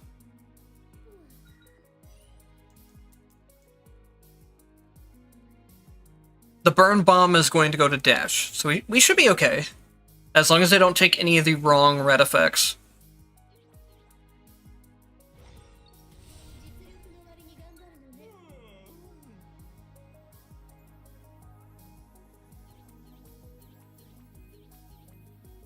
I have no idea what Mark Resonance does when you level it up.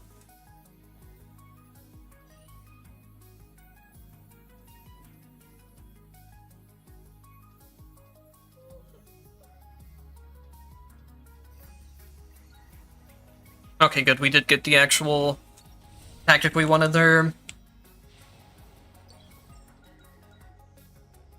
This build's still going to be really bad until we start getting more of the red effects. We really need that burn bomb. I think that'll be what makes a big difference. The red effect we got now will help, but it's just it's a problem I mentioned earlier where the fire projectiles just miss a lot of the times unless you have the cone thing for them. So what the red effect does that we have right now is that every time the fire projectiles from these projectiles, the skill thing, every time they hit an enemy, it spawns a fire spirit that deals damage. It does help out quite a lot, actually, but it'll be better once we combine it with the other red effect, the burn bomb.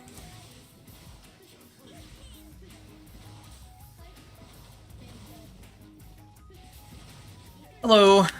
Yes, there was a new patch today that added a lot of new tactics, new red effects, and then changed the balance of certain tactics.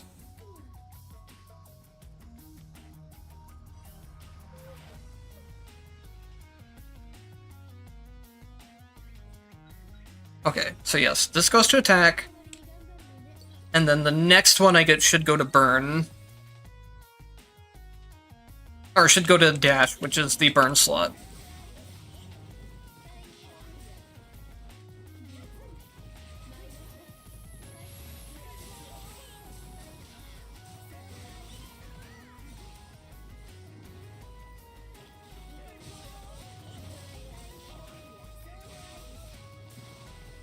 As much as I like that there's a big tactics update, I'm not looking forward to having to go and set up the perfect legacy characters for the new builds. That is not something I enjoy doing.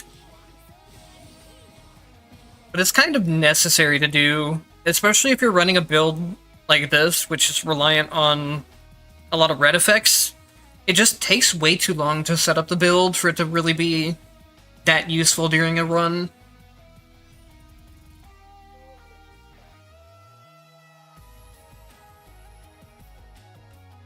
I guess we'll just go for the longer duration on burn. It's the only one that really matters too much.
I don't know why it feels like I'm getting no tactics at all today. Or not no tactics, no potentials. I know I'm wasting some money in shops occasionally, but still only having 4 potentials at this part of the run is an extremely low count.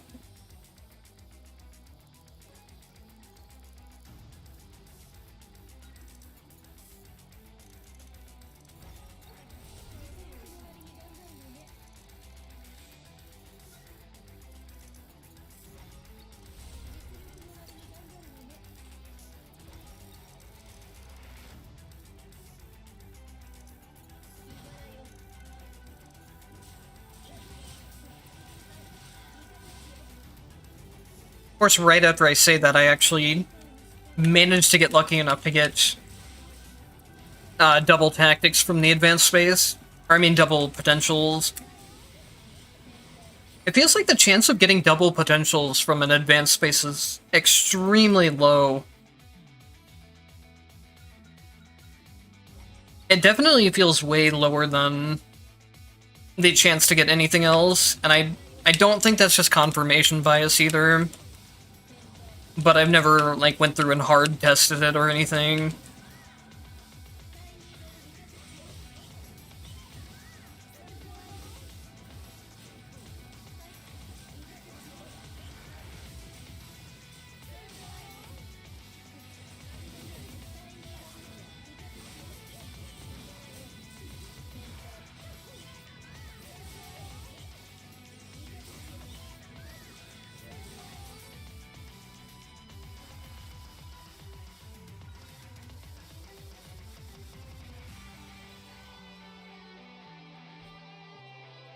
Oh, okay, so this is what we were missing to get the last red. Now we should be able to get it next room.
What do you mean being able to see what advanced spaces give you? Like, I don't remember you ever being able to see what they get in advance before you pick the space.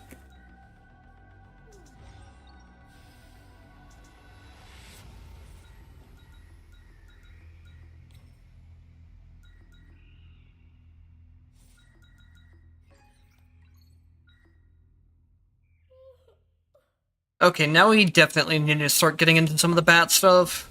So I guess we'll just start going there. Problem is now I don't have refreshes to make sure I get it.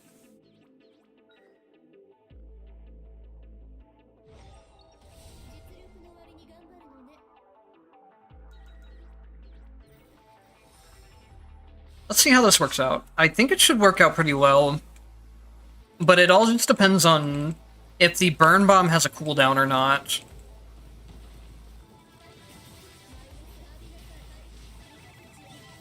Oh yeah, this is good. This is very, very good.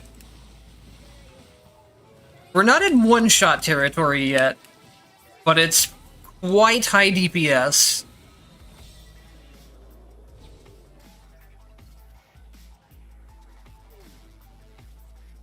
I do not remember that.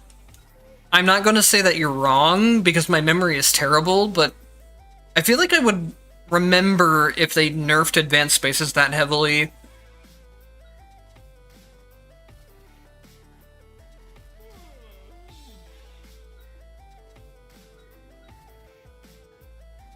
I think the extra pumpkins count as attacks, so they would help out as well.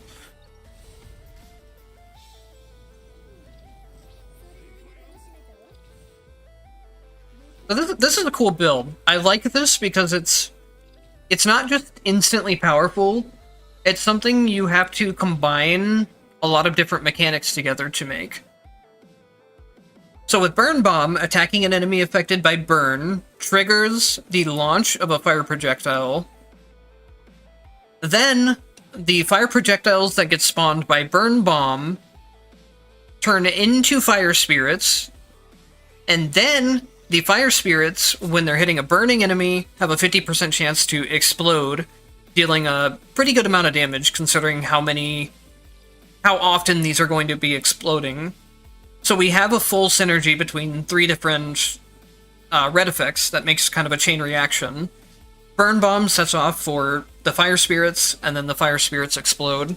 I really love this type of thing, where you're not just making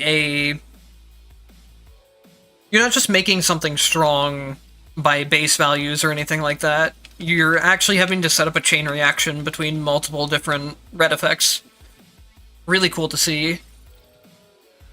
And this fire build was already pretty strong before, where you would just combine these two things. So them adding in a third thing that actually synergizes with this is just perfect. It's what the build needed.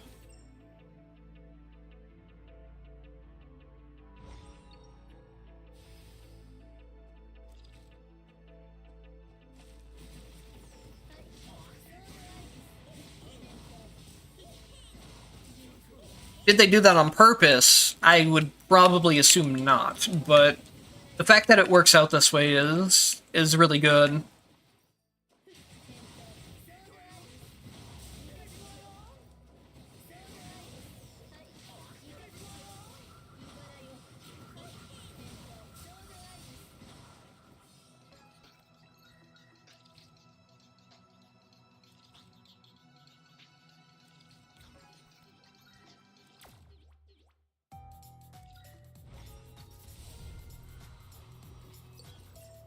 I don't think we'll be seeing playable Reki anytime soon.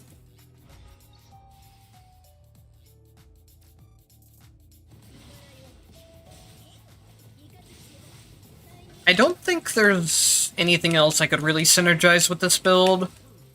I'm not running mine, that's for damn sure. And then I can't put anything in the legacy slot for fire. The two options would have been burn or fire spirits, or the fire projectiles, and I already used those up. So even though they tried to give more options for slots, so you could have a 5 red build, more easily. Oh wait, no, we have Legacy Ring of Fire. We can go into that. I forgot about that, actually. So never mind what I was saying.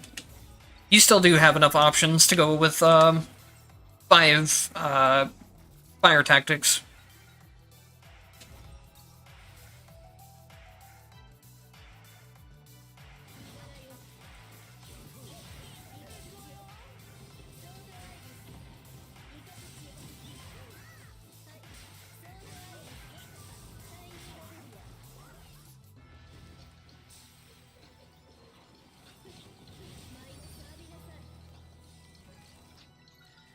And then we can get Ring of Fire burn. We won't really be using the Ring of Fire that often, but we might as well pick it up. It's easy to get from here.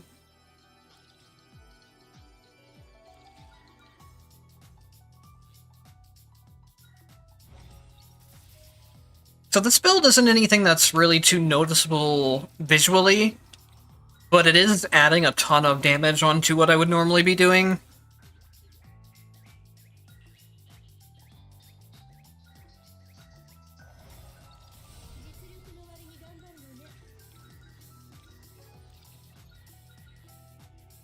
I probably should not, yeah, I should not waste on any more buying tactics.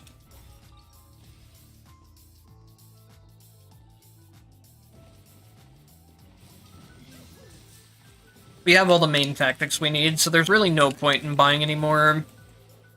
I wonder if they buffed Ring of Fire Burn. They probably didn't. But it was something that was decent before, but it never did enough damage to scale.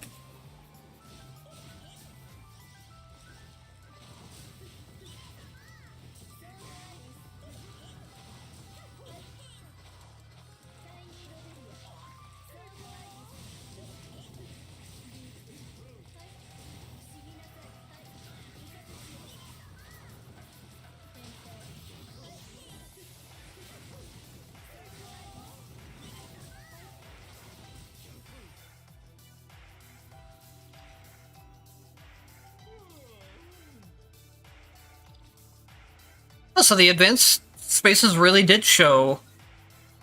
That's interesting. I don't remember that for some reason.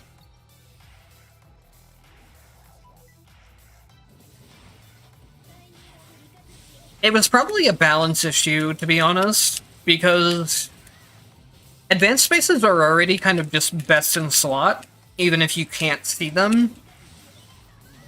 So having it also show what the specific slot was just makes them even more powerful than they already are. There's really no reason to ever not take an advanced space.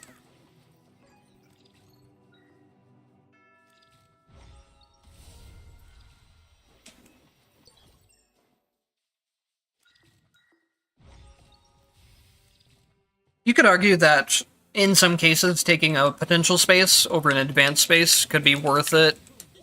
You can also argue that shops are sometimes worth it over advanced spaces too, but you do also get a guaranteed shop at the end of every area, so you don't usually make enough money to spend on 2 shops per area, unless you have something like a full setup for money making.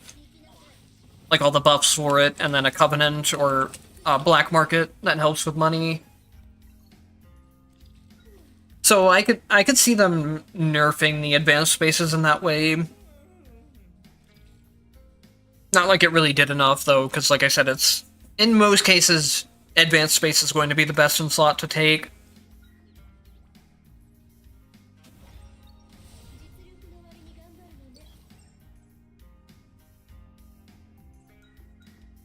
Yeah, this is what I was talking about. If you're ever on stage 8, you can always guarantee that this top slot will be an exchange space. That's something good to keep in mind if you're ever playing with the hidden spaces on. Even if that space is hidden, it's always guaranteed to be an exchange.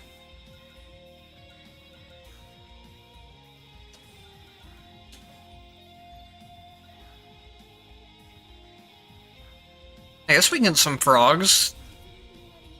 I think the frogs count as attacks as well. I know the bats do, but I never really bothered checking with the frogs.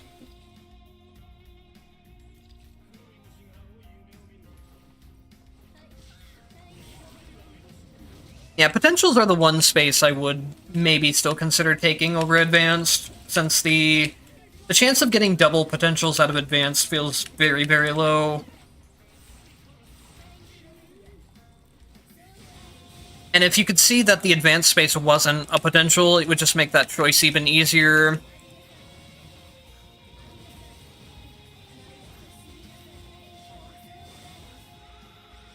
That boss went down very fast. We're not on Transcendence bosses, but even just killing the normal bosses this quickly is pretty fast. Considering, like, the damage I'm doing as Rachel is very, very low here, since I'm not using the lightning that often. Most of the damage is actually coming from the tactics here. You could put this build on S very easily, and then S would still deal high base damage with their attacks and trigger all of the tactic damage.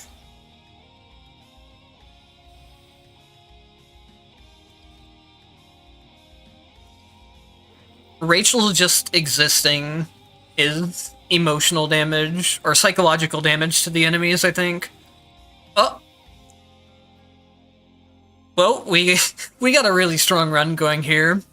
I was actually going to say something about this, and luckily I didn't, because I probably would have jinxed it. But we can take the black market for additional tactic damage. That should affect double tactics. And the build should, or the run should just go crazy from here.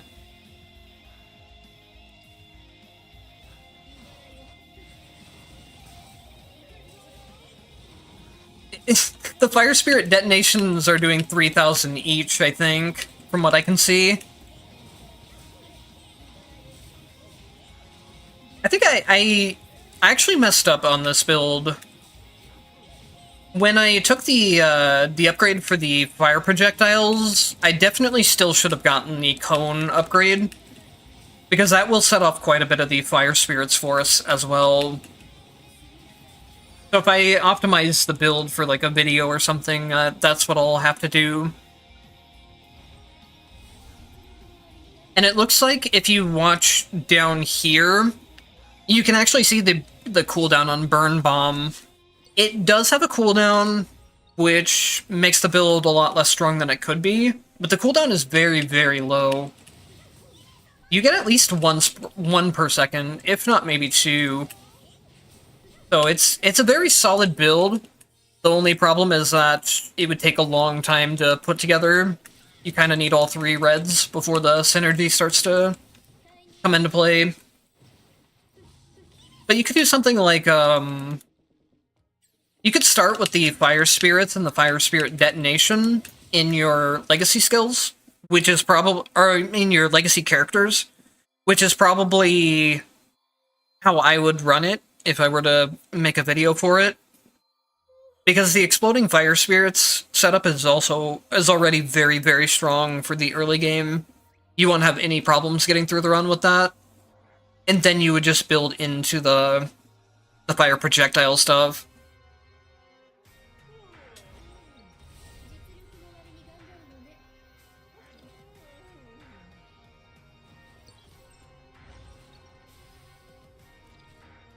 I don't think they will nerf things. And when they do nerf things, they nerf it very slightly. Like when they nerfed Rending Impact, it wasn't that big of a deal. The nerfed Rending Impact is still extremely strong.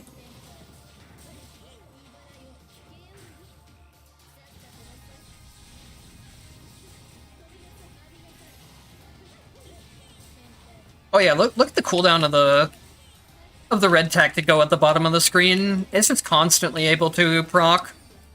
Once I get the dash for the bats, that'll just automatically trigger it for me constantly. But even then, I don't really need it.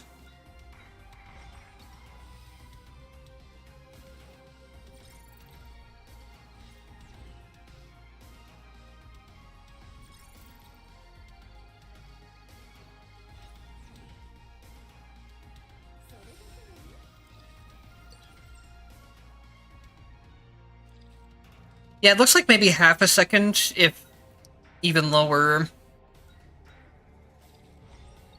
It felt like the cooldown was was going faster there than before. I don't know why. Sometimes it feels like the cooldown is way faster than others. I might just be seeing things, though.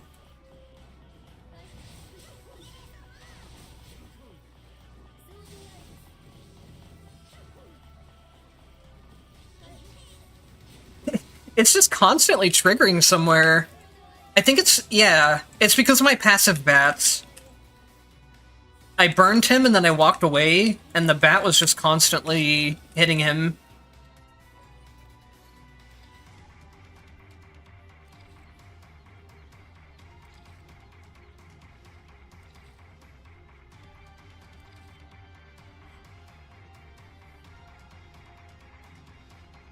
The poison transferring thing was already a thing, I thought.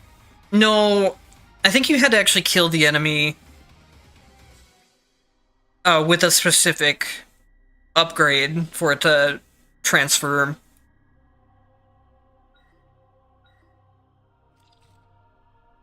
With the Hakumen thing you mentioned, if you block an attack, I'm like 80% sure it doesn't proc the on-hit things. I have made a build like that, though, that you're talking about. There's a video a long time ago.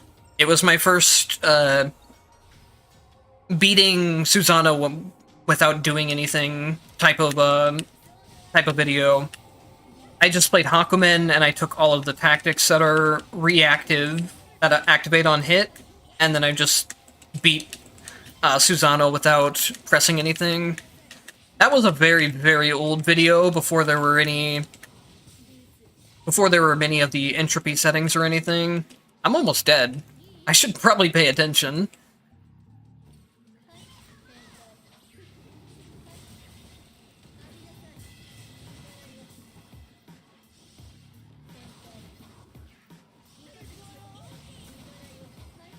I'm kind of suffering from success right now, and I kill everything too fast, so I can't get a whole lot of healing off of Varagna's legacy skill. I can't hit them enough for it.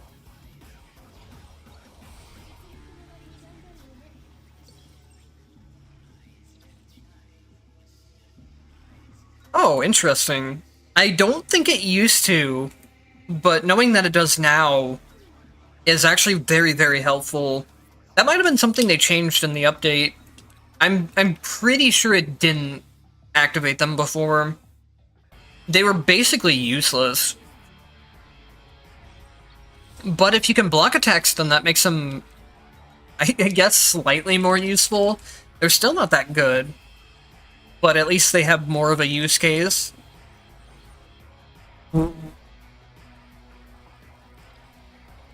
Hello, welcome to the stream.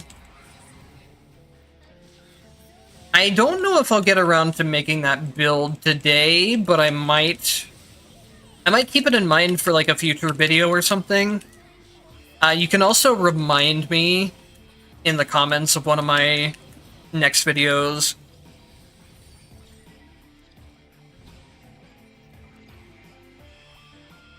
Why would they nerf Virulent Bomb?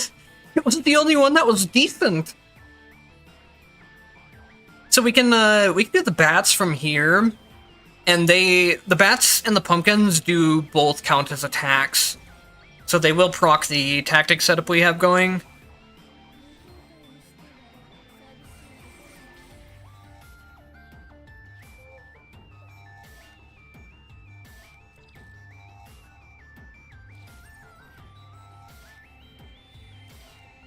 Yeah, that was a very fast boss kill, but we do have to keep in mind that we have 200% increased tactic damage, which I'm sure affects the red effects. Because the Fire Spirit detonations are doing, I think I saw around 3k per hit. But even before we had the black market, this build was doing very good damage. It's definitely a viable build.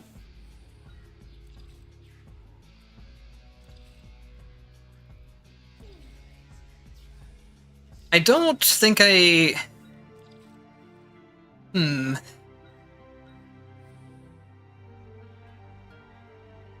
If I want to see if this build is actually good in, like, boss rush, I'm going to need to get more tactics. Or I'm going to need to get more potentials, unfortunately. I don't know if I want to waste time doing that, but at the same time, I'm already so close to having the character set up that I kind of might as well. Though also at the same time, I think this is an unoptimal version of the build too, since it's running the wrong upgrade for fire projectiles.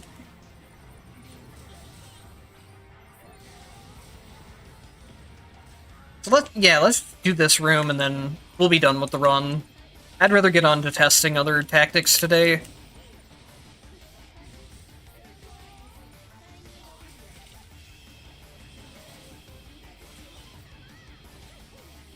I think this tactic build is definitely a winner so far, though.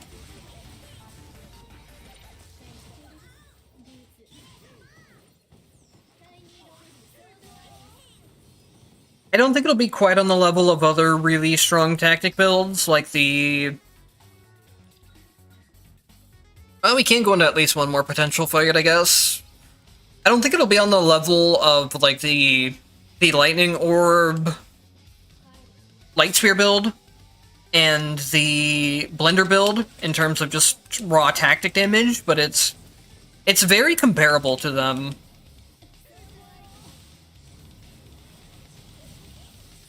I should be able to just sit back now, since she's burning.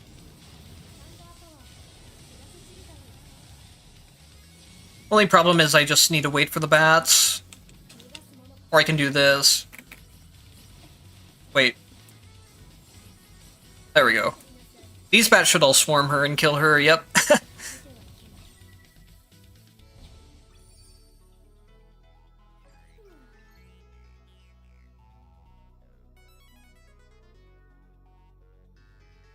Alright, have a good night. I hope you get enough sleep before work.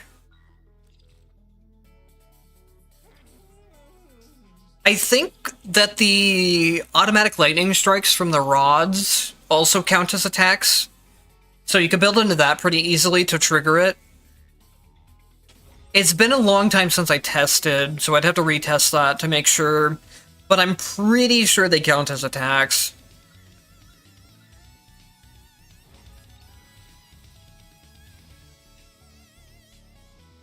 Here, let me... For this one, I'll throw the bats actually down. I don't think the bats are upgraded enough. It works. Look at the damage!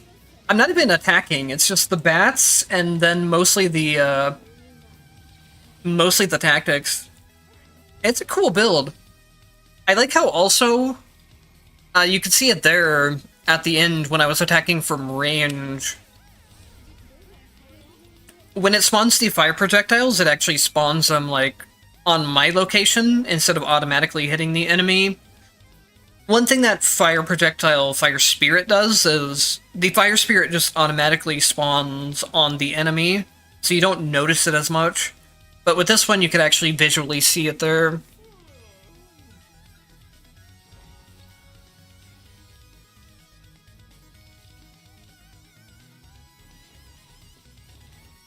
The highest rating I've gotten was...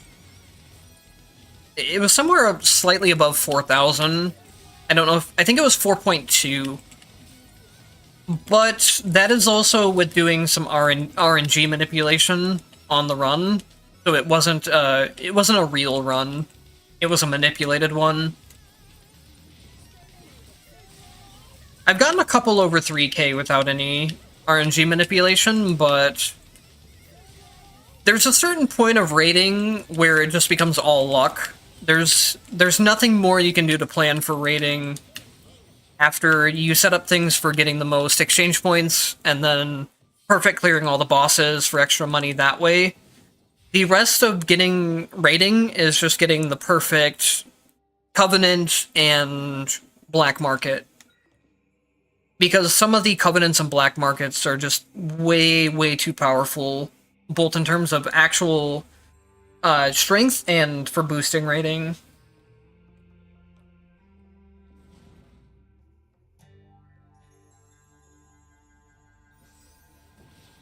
Yes, you need an early Black Market for HP, and then for Covenant, you want the... There's a couple different things you can do with Covenant, and I'm not sure quite which one is better. The +2 shop refreshes is very, very strong with Covenant, and then you only refresh your shops for potentials, because potentials give the most rating by far compared to anything else. You can also do the Covenant that increases Sorticio rewards is very, very, very broken, especially if you want to RNG manipulate the Sorticios. The wording on the Sorticio thing is really bad. It says it doubles Sorticio rewards, but it actually... You have a chance to get anywhere between 2 to 5 times. So if you want to, like, reroll all of your Sorticios into getting 4 times or 5 times rewards, then you get a ton of value out of that. And even if you're not RNG manipulating, that Sorticio reward is just very, very strong.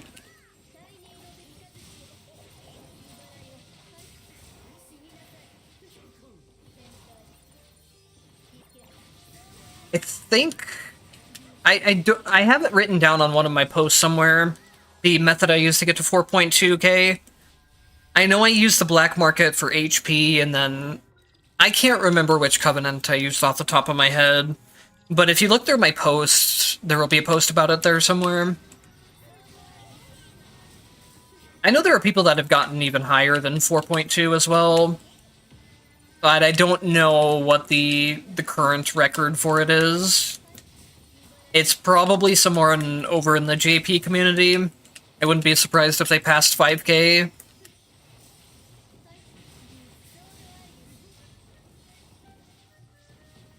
If you want to max out on rating, you also need to learn... There's an exploit that allows you to have more than 5 red tactics. I don't really know how to explain it, but there's a guide for it in the Entropy Effect official Discord. That's something that will help boost your rating. Red tactics don't give a ton, but anything you can do to push the rating further helps.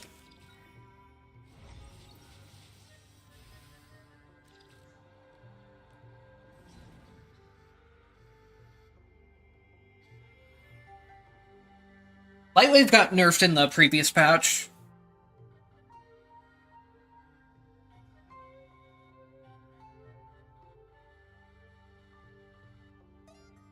Radiance also got buffed in the previous patch.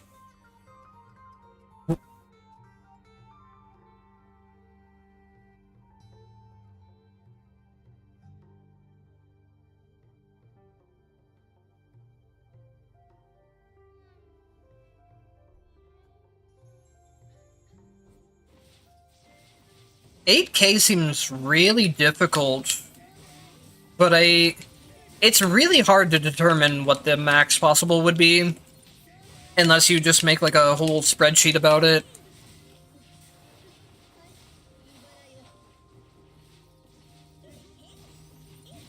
Also, if you're trying to max out rating, the only character you can do for it is...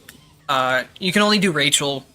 Because like I said before, potentials are worth most of your rating. And with any other character, you'll max out on potentials too early if you're doing like a full, highly manipulated run. You need Rachel's high potential count if you're wanting to max out on your rating. But that's only for min-maxing purposes, and getting high rating doesn't really mean a whole lot in terms of actual character strength. Like, a lot of the rating just comes from the HP bloat, which you really shouldn't ever use that much HP in the first place.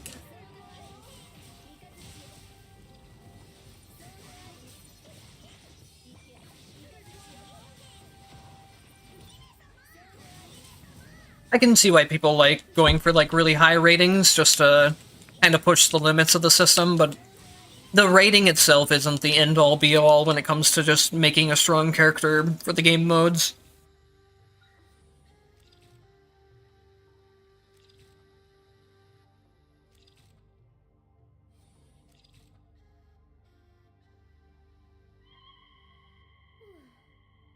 Rending Impact was also nerfed in the previous tactic patch. Though, it sounds like they might have nerfed it a second time? Let me check. We have the patch notes from the previous one in the walkthrough section of the Discord, so I can look at that. Rending Impact went from 24 to 16 in the previous patch at Gold. So yeah, that's the same patch.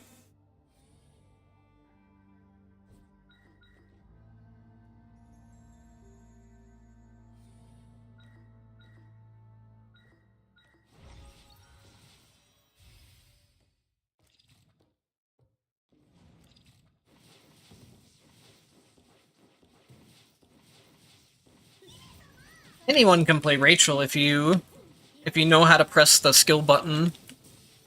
She's not a very difficult character. All you have to do is go for the set of potentials that increase that buff the rods and then buff the lightning, and the character will pretty much play itself if you can dash around and press the skill button occasionally. It's very, very easy to play.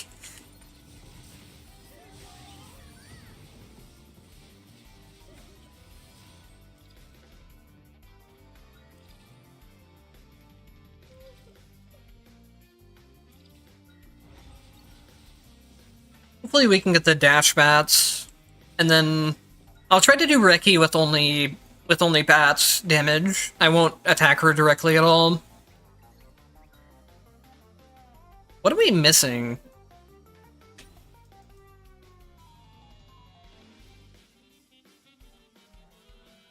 I need the dash attack thing, I guess? Oh no, I need the airborne dash is no longer ascend. That's the one I need. Unfortunately, I just don't have refreshes anymore because I wasted a lot of them on potentials. Or on tactics, I mean. Oh, here we go.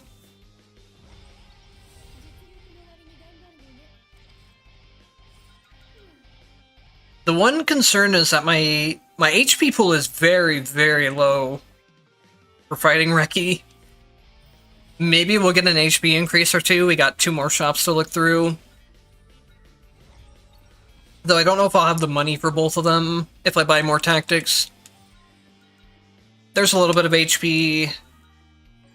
Or, I mean, I keep mixing up tactics and potentials today. I don't know why.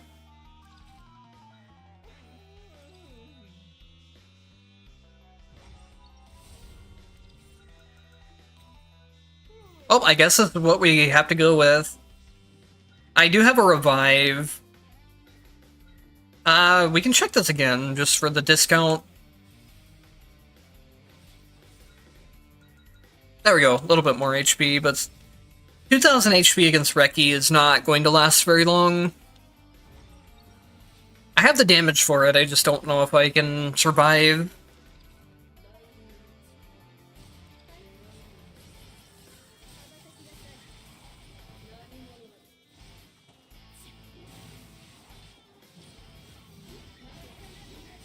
Oops. I said I was gonna do it through dashing only, but then my muscle memory just took over for a second. It's really good damage. But again, just keep in mind that we do have black market for much higher tactic damage than we normally would. Oh! I don't have the upgrade where I get continuous dodge frames during my dashes, and I was playing as if I did. That's why I was taking so much damage there.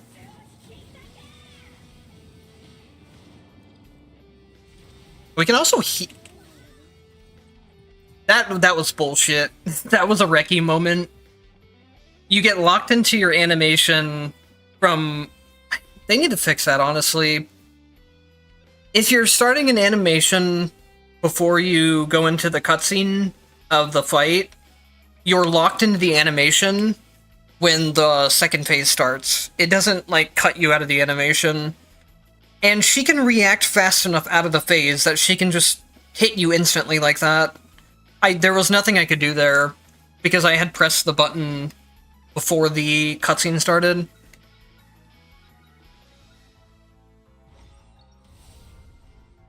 They either need to, like, give you a small grace period when the cutscene stops before she can move, or just cancel whatever attack you were doing during the cutscene. It just... That's happened to me several times, where I just get screwed over the instant that the second phase starts.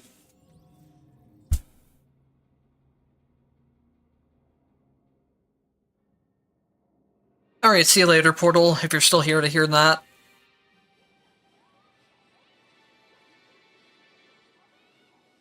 Hello. It's kind of mixed so far. We tried out the new ice stuff, and it was very underwhelming so far. But the new fire red effect is definitely very promising. And then we're gonna get around to testing more stuff next up. I will be back for just a second. I need to go use the bathroom before I do another run, but I won't be gone for long. So I'll see you guys in a second.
Alright, I am back.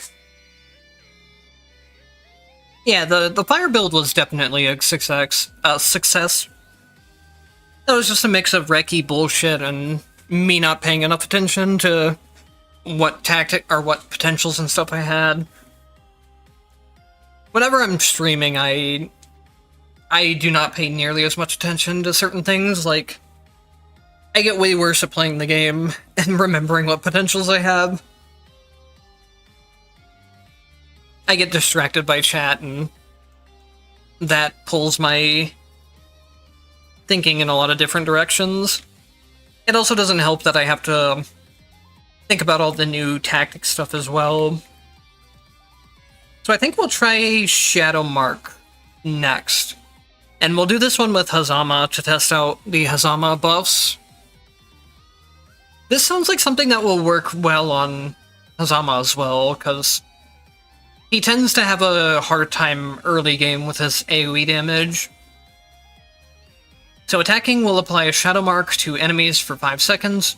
When marked enemies take damage, the Shadow Chain will link to other nearby marked enemies, transferring a percentage of the damage.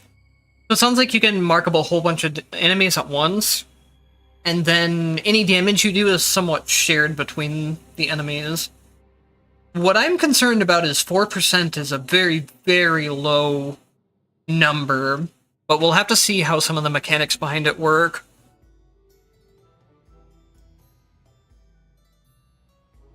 When a Shadow Mark is activated, there's a 25% chance to apply a Shadow Mark to another nearby enemy. Okay, so that just lets it kind of propagate around automatically. That might be what we need for Hazama. When an enemy connected by a Shadow Chain dies, that could be pretty good too, but the damage is so low. All of the numbers here are very, very low.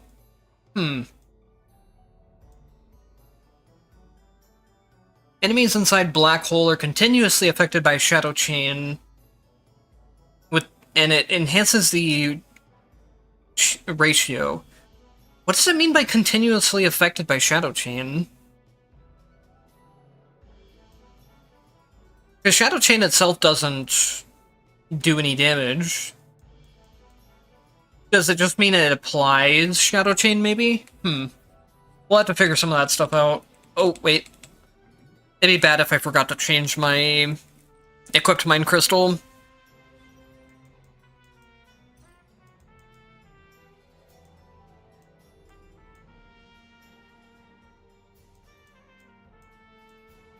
I've tried doing Umbra builds for Hazama a couple times in the past, because it feels really fitting for him, thematically, but I just... The Shadow builds before weren't strong enough to really hold up in terms of dealing a lot of damage to bosses.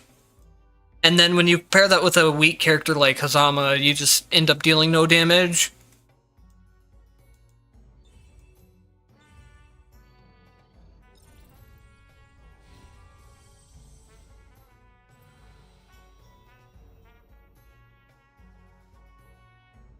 Yeah, that's what I'm thinking initially, that you can get the Mark Resonance thing that does basically the same thing, but with a lot more damage, especially if you have Stable Mark. But I'm wondering maybe if, like... I'm guessing where the damage might come from is... I'm trying to think of how to explain it.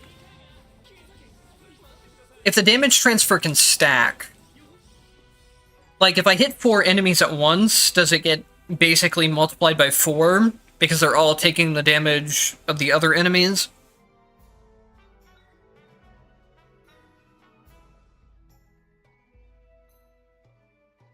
Well, there's our kick. The kick on its own isn't very good, though.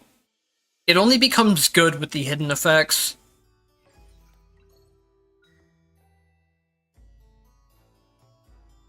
I will gladly take Ouroboros early on, even though it's not really going to help for damage or anything. Yeah, we could maybe do both the... We could do the Shadow and then the Holy Marks as well. That's probably a good idea. I'll have to see what other red effects it has.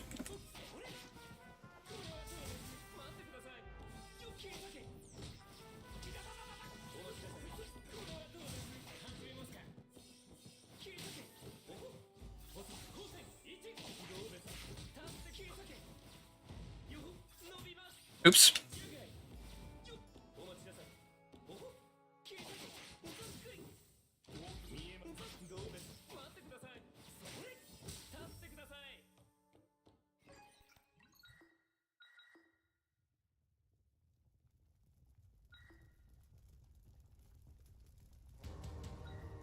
I think we definitely want the attack Shadow Mark. Well... Is there any difference? That doesn't seem right. You don't get any extra damage for doing this skill version. The skill version is really not worth taking then. In every other tactic, if it has an attack and a skill version, the skill version usually does more damage to compensate for having a cost attached to it. But here, you don't get anything. The mark could last longer or deal more damage, either one. But it should give you some benefit. What is this English? Electric Pillar is come up with Shadow Chain, enabling damage transfer by attacking the Electric Pillar. When only 2 shadow marks are present on the field, damage increases by 40%? That's so high!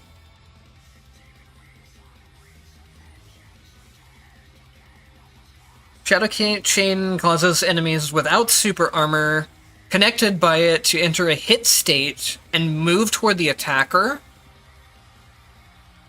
That's interesting. I don't know how useful it is, because enemies usually end up getting one shot, but it's an interesting concept.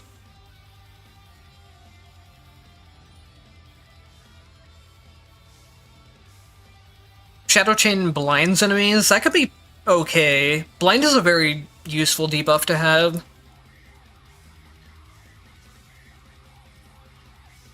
So let's see, we go attack Shadow Mark, we could go Legacy Flash. No, we have to go Legacy Electric Pillar, it looks like, if we want to do this. I don't think Black Hole Link is really that good. So we can go attack Shadow Mark, Legacy Electric Pillar, and then dash Holy Marks. That should work.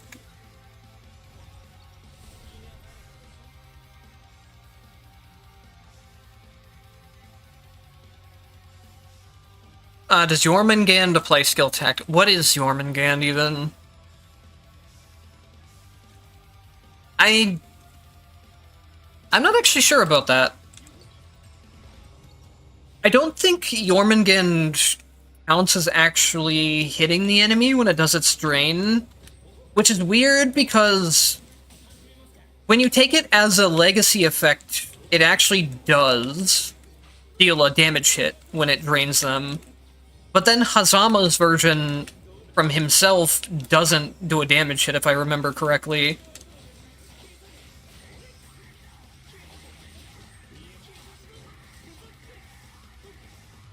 I could be wrong there, too. There's a lot of stuff to always test on this game, and it's easy to get stuff mixed up. It'd just be something I'd have to double-check. If it does apply the skill marks, it would be a very easy way to mark a lot of enemies.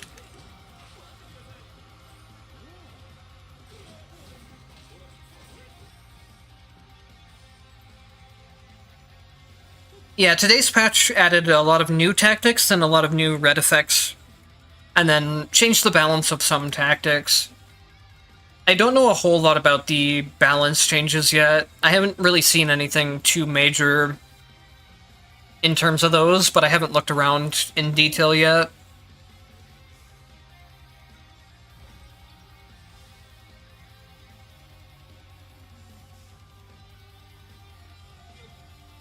Yeah, we could throw Summon Tentacle in, though I don't think it's really going to do anything.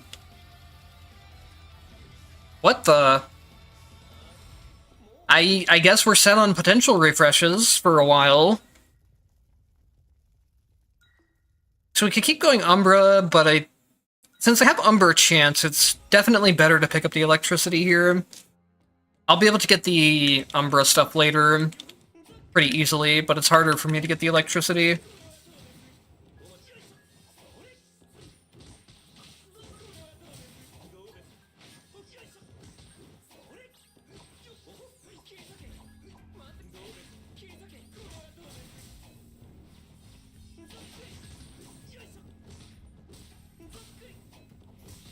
I can't tell if the chains are stacking or not. I just see a bunch of damage numbers, so it's kind of hard to decipher anything.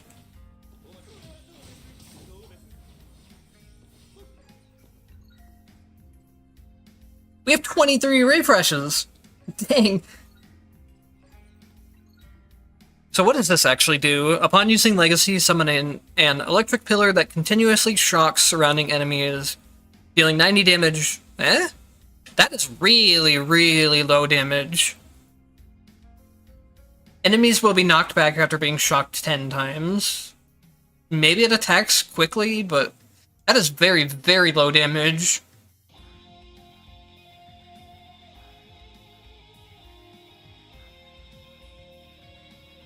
Ooh, giving a movement speed bonus is pretty interesting, though, even though it's not really helpful. And that just makes it knock back sooner. That's...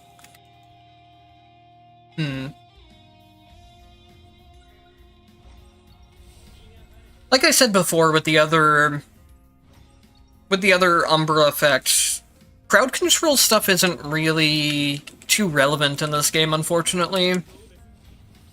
If you know what you're doing, you get to a point of where you just one-shot through most of the enemies, and usually it's better to go for damage anyways over crowd control.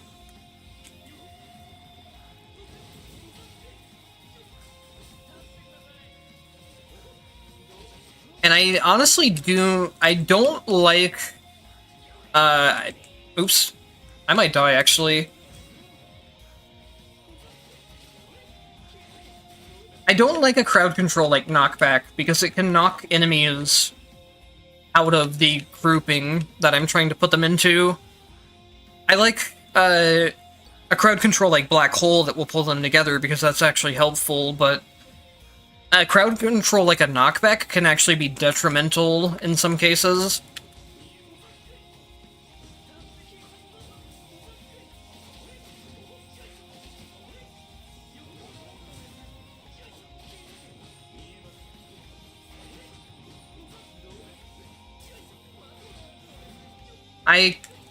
I'm not feeling the extra damage on Hazama either from his buffs. It doesn't help that we're starting without any tactics, which makes a huge difference, but I still really don't feel like I notice a damage increase. We'll have to see where his late game damage ends up. I also really don't think these Shadow Links are really doing any damage for me. They were hitting like 14s when I looked at them earlier. We can try to check again. But 14 damage is nothing, basically.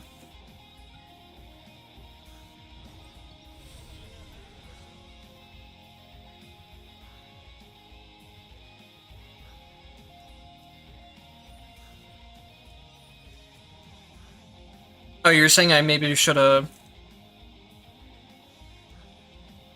I think the duration is fine on the pillars.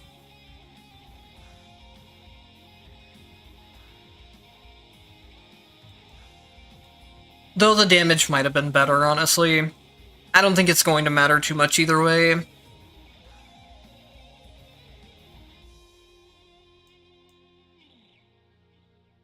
Electric links will periodically form between electric pillars.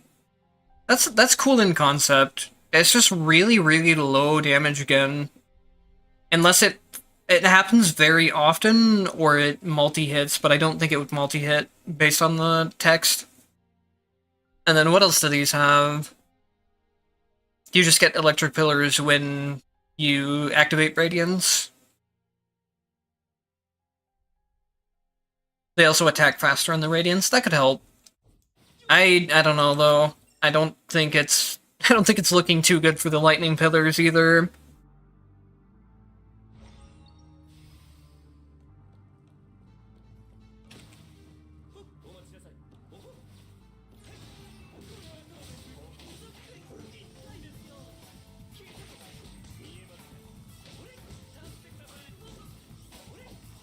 Again, I feel like I'm just getting completely shafted on potentials today.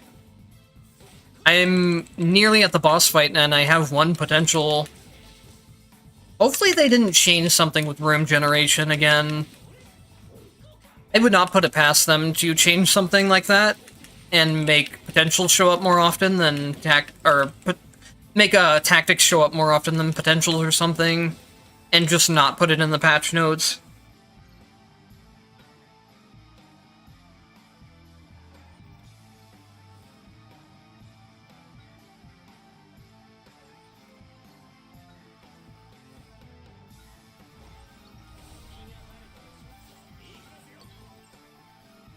Hopefully I get another potential or two here.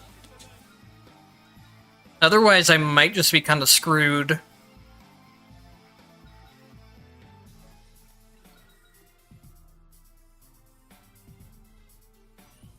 I'm kind of surprised the Shadow Pillars don't have any like synergies with the Shadow Spikes or the Shadow Dashes.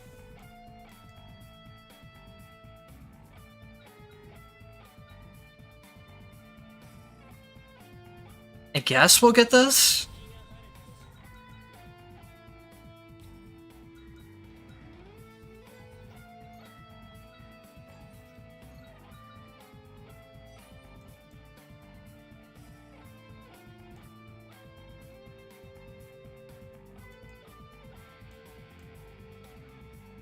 I feel like this feels like the best option, at least for Hazama.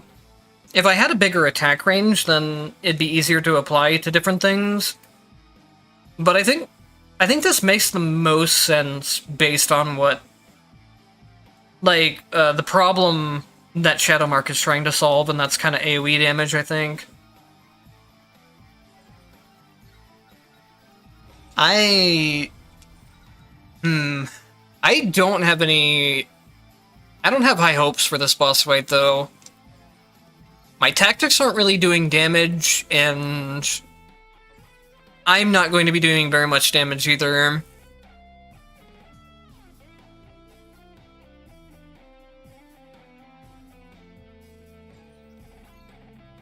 I want the invincibility on my skill, at least.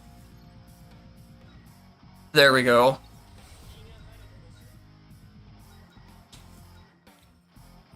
Well, we'll see how this goes.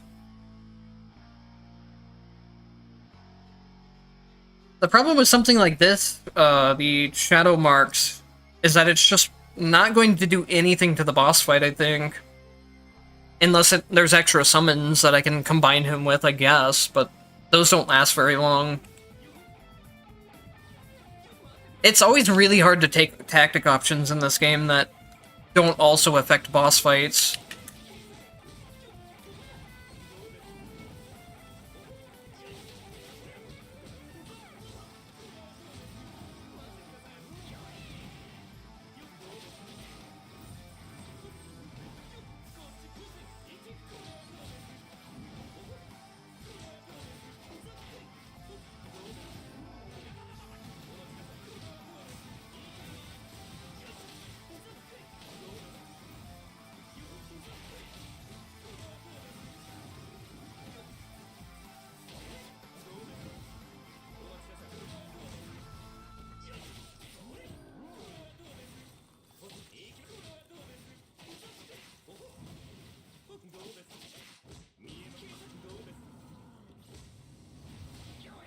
I thought he was doing his other move.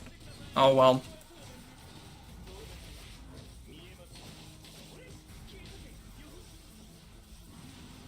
It does look like the Shadow Pillar, or not the Shadow Pillar, but the Electric Pillar is delaying the enemy's attacks, actually. Similarly to the way that Rachel's Lightning does. We'll have to check, we'll have to pay attention to that some more, though. If that's true, it would make it actually okay, even if it's not doing a lot of damage. That's a form of crowd control that would be quite strong on bosses.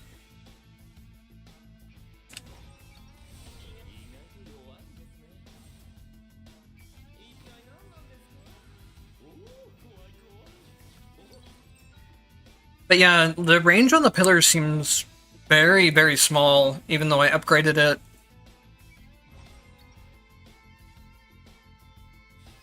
It feels like it mostly just made the pillar taller, instead of increasing the... I think it did increase the other range, too, but... for the most part, it's not too noticeable. Like, let's see. Yeah, they have to get so close to the pillar. It has almost no range.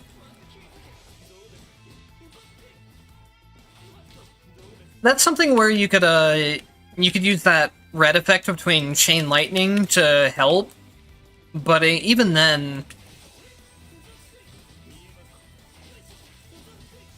The other problem with just anything that's on a legacy effect just has such a long cooldown because you have to wait for the legacy skill to recharge. I think the legacy slot in general is just maybe the worst slot in the game for that exact reason. You'd have to make the legacy effects quite a bit stronger in order to make up for that.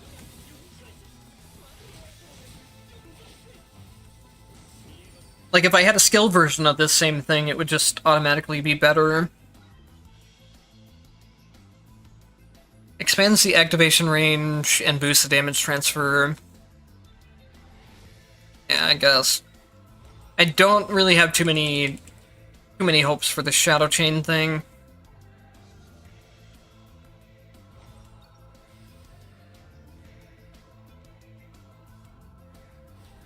Yeah, having something like Jin's Legacy to stun into the pillar is something that'll be helpful.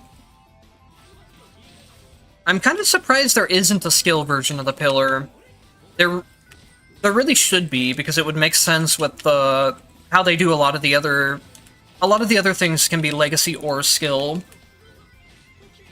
And if you could put it on the skill slot, it would allow you to put down a pillar with skill, and then pull everything into the pillar with Black Hole on Legacy. That would be a good combination of things. But as of now, it's going to be difficult to keep anything in the pillar's range unless you freeze them, or Rachel could do it with her wind.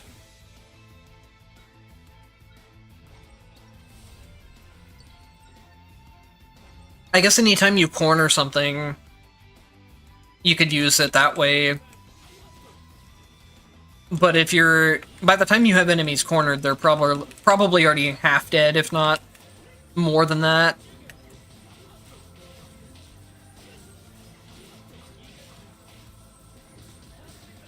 Maybe the red effect will help with this.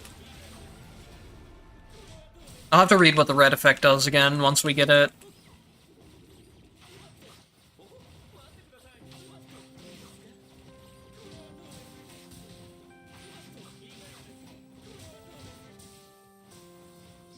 I want to try and see.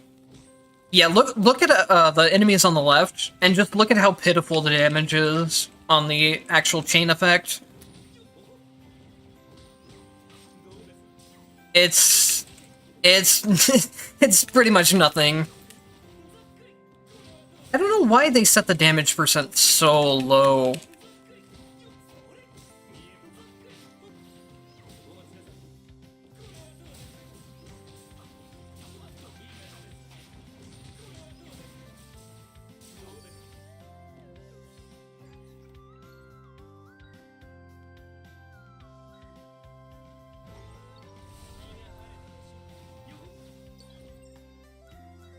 I know they can't set it, like, too extremely high, because then it will just be it will just be basically free bonus damage if you're hitting enemies that are already clumped together.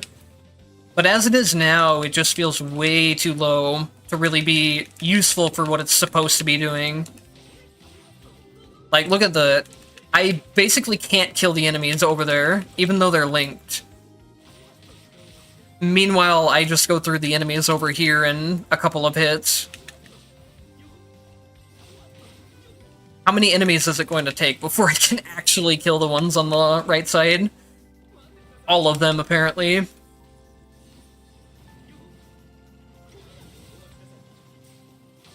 Hey, game!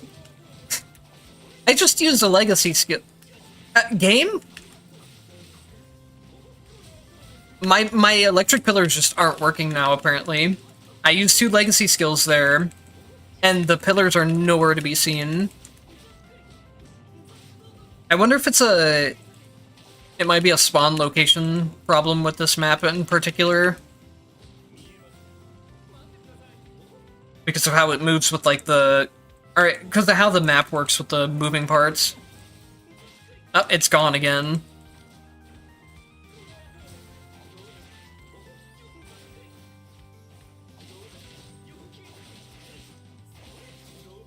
Yeah, you can see it again there. Just the damage or the damage transfer thing just does not have the high enough values for it to do any meaningful damage. Really, that's unfortunate. I like the concept of this, but they're going to have to buff the ratios.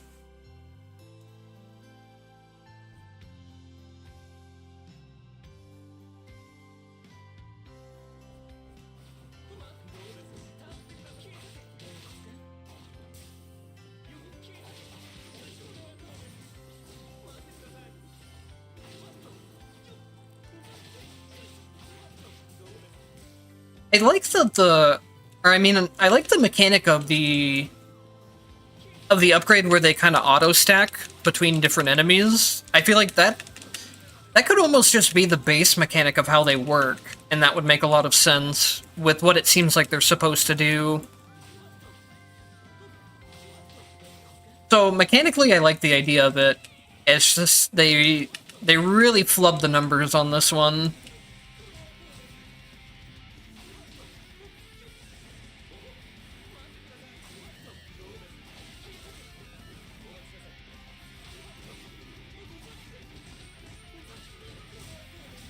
Sometimes I kind of question things like how it can get playtested and feel fine.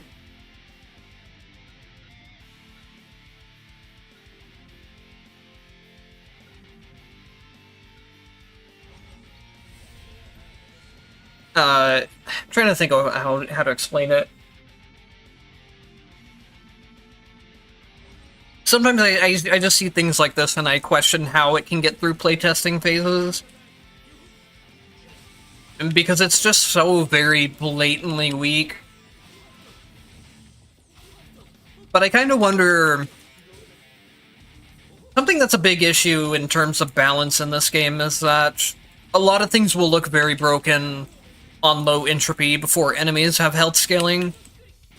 And I wonder if that's kind of the case with something like this, where it could be very strong in low entropy, where enemies don't have high health to begin with, but then once you get up to high entropy like this, it's not worth it.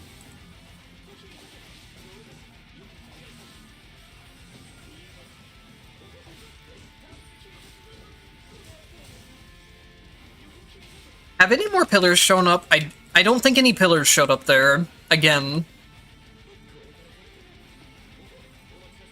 I think my pillars are just out of commission. Yep. That's also unfortunate. We might be done here.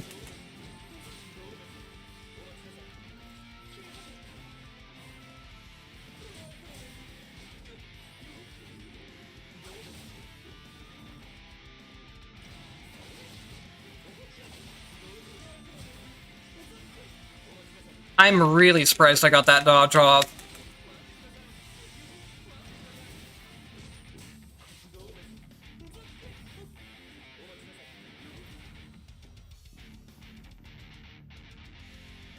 Yeah, there was a pretty big update for tactics. There's new tactics, like the one we're checking, or both of the ones we're checking out now are new.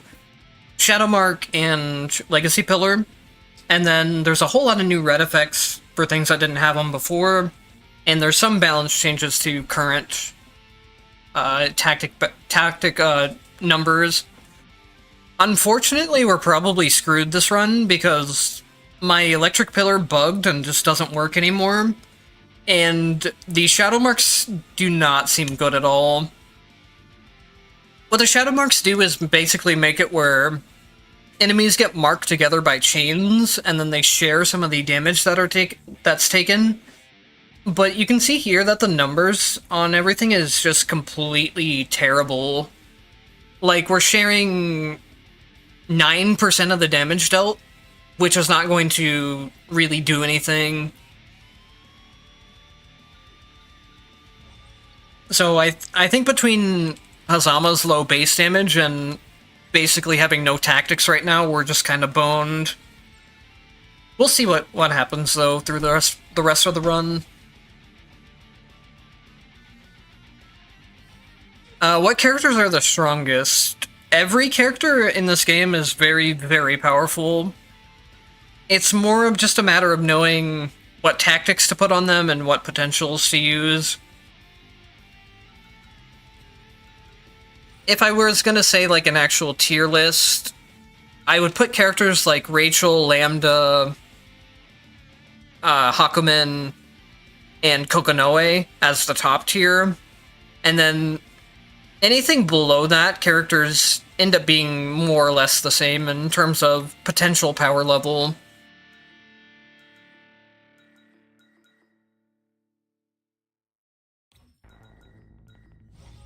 What are the odds I can get a red tactic here? I think red tactics show up less if you're based on like the rarity of what tactics are showing up. So I don't think it's going to show up here, unfortunately. We can try to just burn some things for it, though, since the run's probably going to end anyways. Yeah, I don't think it's going to show up. I can go ahead and grab Tentacle, I guess, just because.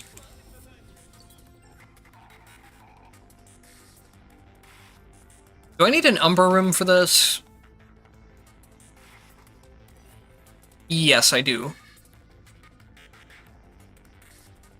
Electric Pillar comes with Shadow Chain, enabling damage transfer by attacking the Electric Pillar.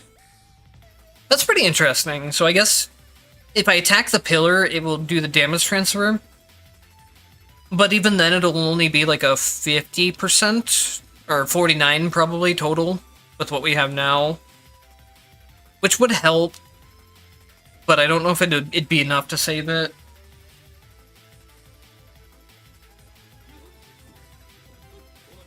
I'm also out of time, which is not gonna help.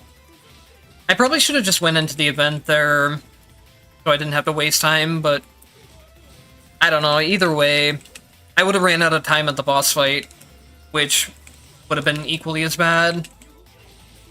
I think the run's kind of just over.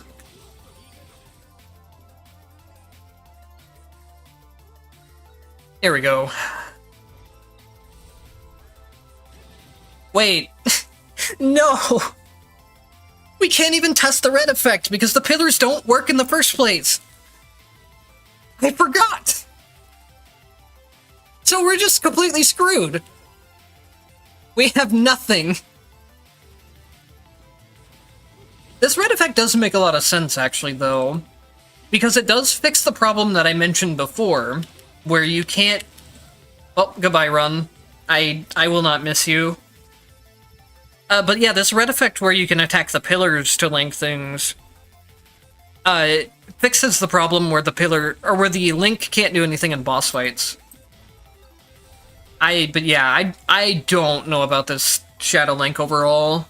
It seems like just a way worse version of what you could do with Holy Mark. Maybe we'll come back to it later with a better character if we have some more time. Azama's not a bad character by any means, but he has a really rough early game, which doesn't pair well with having a tactic that also doesn't have a good early game. I guess another way to say it would be like, he doesn't have the base damage values to really make use of the pillar, or with the shadow stuff as well. Maybe a character with just better base damage would be able to make use of them. Or maybe it could also be a thing where that's not something you want to pick up early in the run, it's something you want to pick up later in the run, where you have more damage scaling. But, I don't know. I feel like if you're going to get use out of a tactic like that, you would want to get more use out of it early game rather than late game, because in late game you don't need it, since you have better tools to work with. Let's go for Poison next. I like how I said at the beginning of the stream, I'm going to go in order from left to right here, just so I can keep track of what I've done. And then I immediately just stopped doing that after the first run or two. So who do we pair with a poison build, is the question. The main new thing for poison is the bubble pufferfish. which is... Ew, it's another legacy tactic. We'll try it.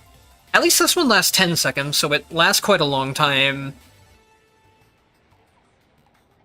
It continuously attacks enemies, dealing damage, and then it'll lift the enemy into the air. So it's another thing of a new way of adding crowd control into the game, which I think it depends on how high it lifts the enemy. It could be useful as a crowd control thing. We'll just have to see how it works mechanically. What does it mean? What? What does it mean by single shot duration? The single shot duration increases by 1 second, and the bubbles deal an additional 30 seconds. Is it trying to say that the projectiles last longer before they disappear? Because they're not just saying that the pufferfish's duration itself is increasing by 1 second. It's specifying a single shot. I don't know what it means there, though. And then this increases the range. And then this makes the bubbles larger, it looks like.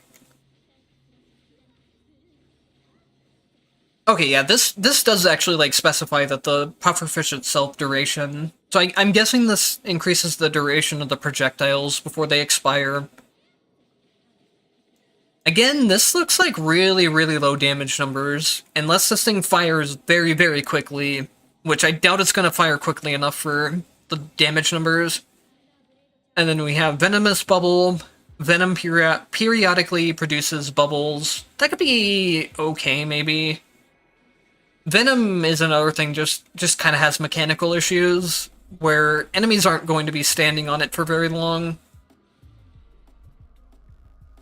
Burning enemies within toxin bubbles increase their ascent speed. 800 damage per second? I don't think that damage lasts for very long, though. And it seems like taking this is going to lift them higher, but we can try it. I should probably look through the rest of the toxin tree real quick, too, see if there's any other red effects there.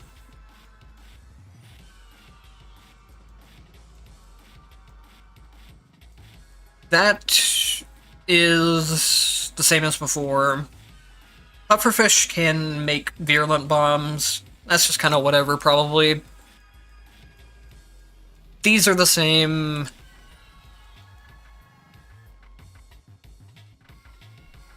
Oh! We finally have a way to actually reduce poison duration. That could be useful. Aside from the fact that... So, yeah, Venom does have its problems. There is a way you can kind of build around this, though, with a certain combination of red tactics, which we're probably not going to try this run, but we might try that in a different run. For now, I want to try out the pufferfish. This is a little bit promising. I'm not going to say it's going to be anything too good, though, unless they significantly buffed poison damage. But it is something to keep in mind.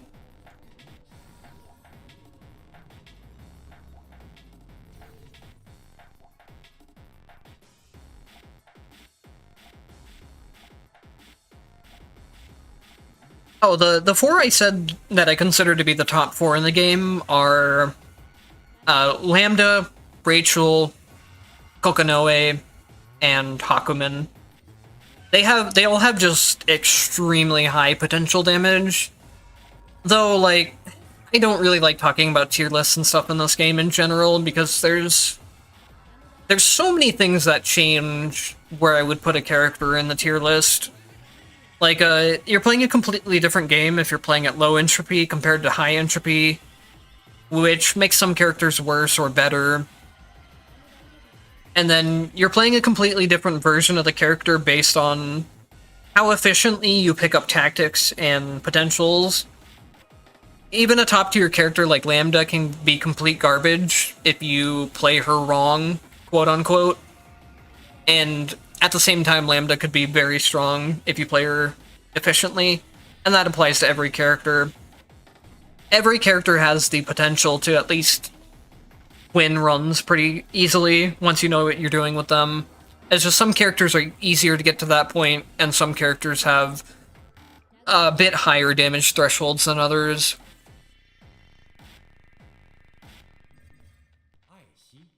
I don't think it matters too much what character we pick for this poison pufferfish build.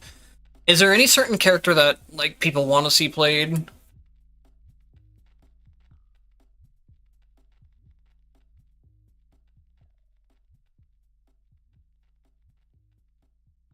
Yep, that's exactly my point. There's so many variables to this game that I could make like 100 different tier lists, and they would all be different based on different variables.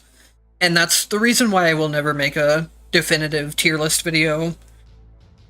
I don't mind talking about, like in a general sense, which characters I find stronger, but I would never make a full-on tier list. Hibiki. He's not one of my favorite characters, but I don't mind him.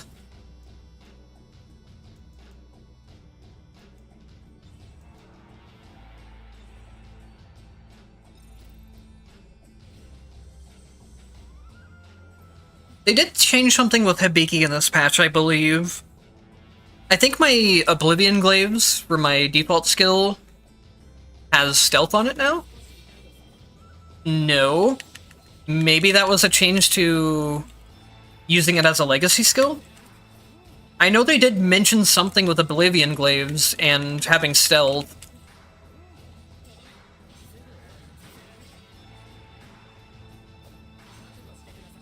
I think we might actually be able to combine both the Pufferfish build and the Venom one that I was looking at, but I'll have to double check for red tactics and stuff. I think they really need to buff Hibiki's basic skill. It's kind of useless, to be honest. The fact that each glaive can only hit the enemy once makes it not very useful. Or can they hit it multiple times, actually? They usually don't, is the issue. But maybe I'll need to double check if they can hit multi-hit.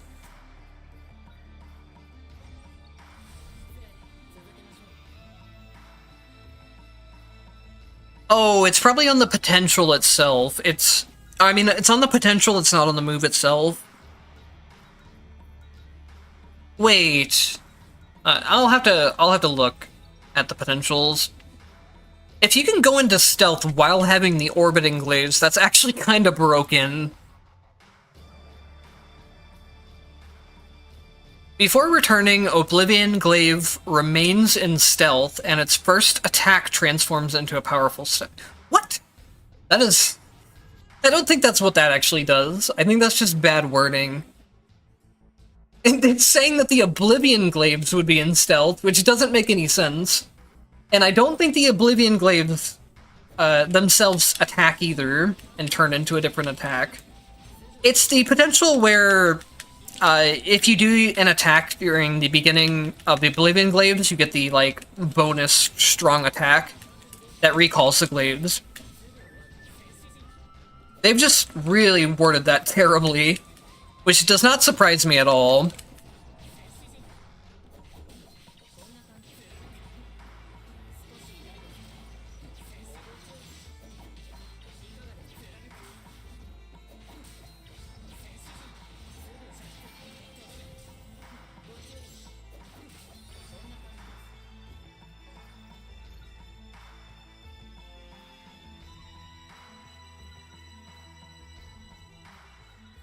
None of these are puffer. Ooh, gold rank.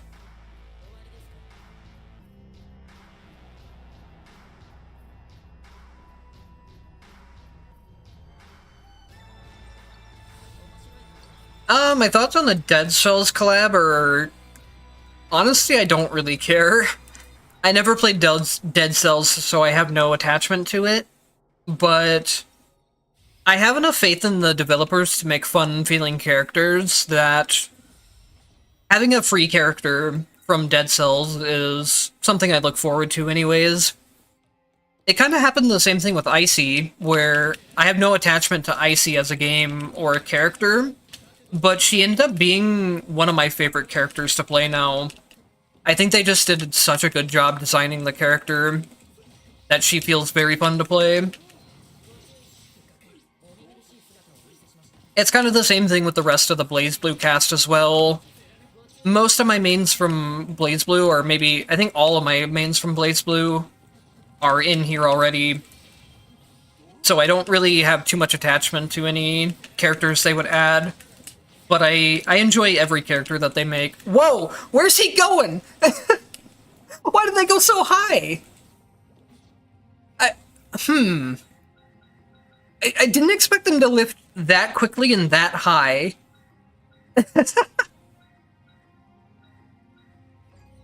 I don't know how useful that is, though.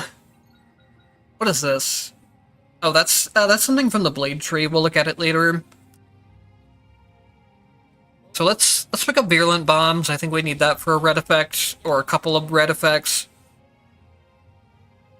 Do I care what Virulent Bomb upgrade? We might want the Poison upgrade for Virulent Bombs. I don't like burning through so many... I'm just gonna sell this. I don't want to burn through any more refreshes.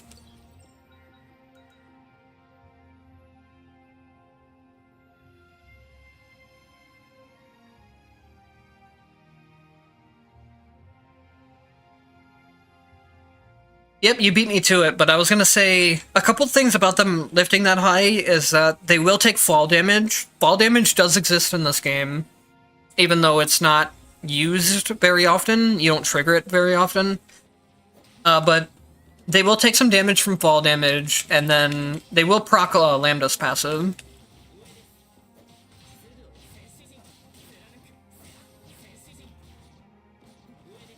As a fun fact, Ragna's down air does like 4 additional damage because the game triggers... the way that the game calculates fall damage seems to be just how quickly the enemy hits the ground. There's only 2 moves that I know of, and that's Ragna's down air and part of Jin's sheath attacked basic string. Both of those things can trigger Lambda's passive automatically. From her Legacy passive, where when the enemy falls to the ground, you get MP back. Even though they don't actually get launched, they just hit the ground so quickly that they take fall damage and trigger Lambda passive. Didn't we also want something from Fire with the pufferfish? So I think we need...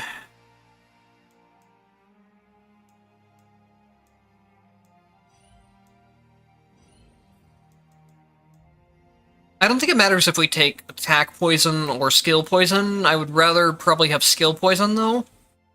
So I'd want to go attack fire here.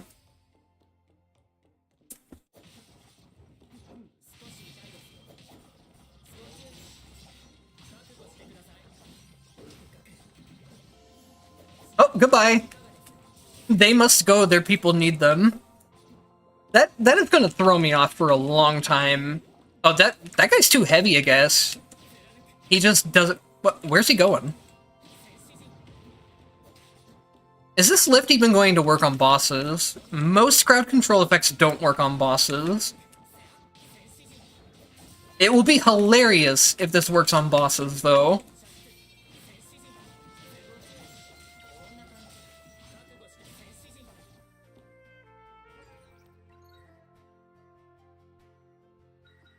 Could take skill fire, or I mean skill burn. I would much rather have attack burn. I don't like attack poison, because it's something that's impossible to trigger on bosses, unless they changed it.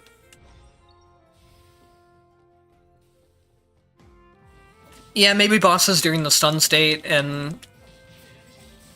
I'm guessing most of the bosses are considered heavy, other than, like, non-Firebite and Oreed.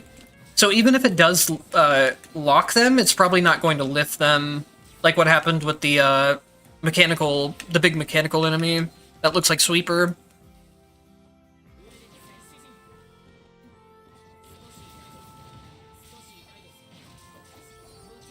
I like that the pufferfish is actually just lock onto your character and follow your character, though. Rather than being something like the chain lightning cloud that just gets stuck in place and ends up missing, having them follow you is always nice.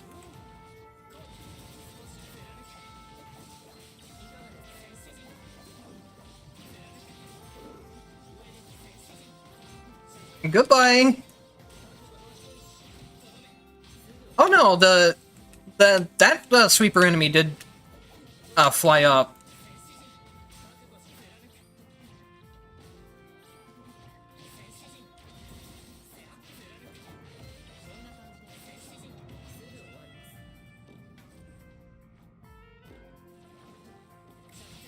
I think it might be that the enemy needs to get a certain stack count of the bubbles on them before they fly up.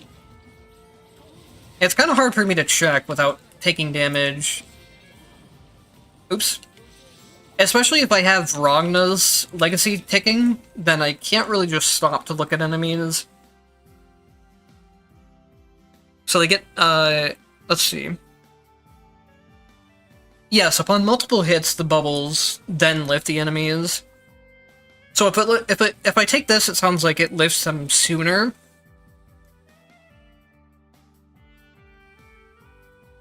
I don't think I really care about the shooting range that much since I'm melee, but that'd be something to maybe take on ranged characters. And then... So maybe what this does is it makes the... You could kind of consider it a debuff, where the enemy is hit by a bubble, but they're not launched yet, because they need more bubbles. Maybe this makes it where the bubble just kind of lasts longer before it... Or before kind of the debuff of the bubble fizzes out. I can't words properly, but maybe that makes sense. I think we just probably take the giant toxin bubble, though.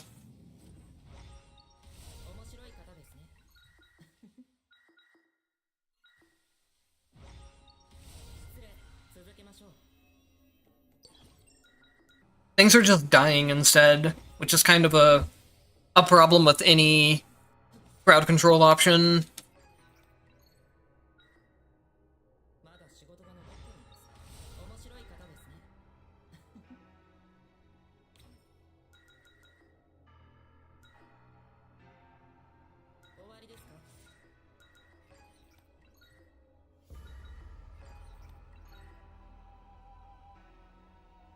Oh, wait.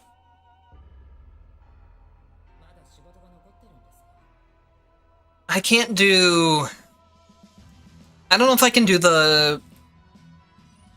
I need Legacy Venom if I'm going to do the... Hang on. I think we can still do it. I don't know. It depends. I can't go both the burning thing with the bubbles and the poison thing. I don't think.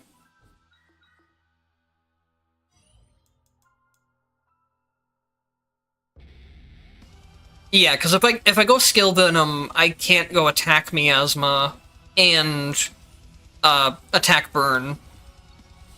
But I need the Venom thing to go for the poison build that I wanted, so we just won't be able to do them on the same run.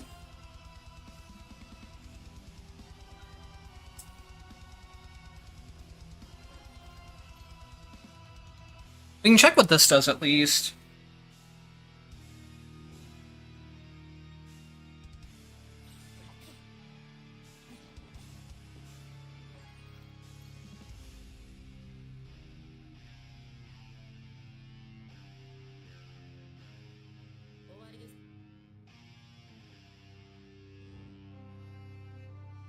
You just got Entropy Effect a week ago and you're nervous about going into the higher difficulties? I wouldn't stress out too much, honestly. The way that I would do things is just kind of take your time with everything and increase the difficulty pace as whatever feels comfortable to you.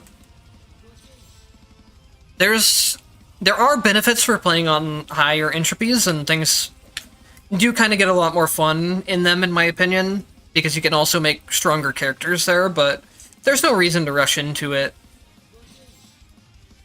This stealth does not last very long. But it is... It's a nice bonus for the Oblivion Glaives, especially once you get the... If you can combine the orbiting and the stealth, then that'll be pretty good.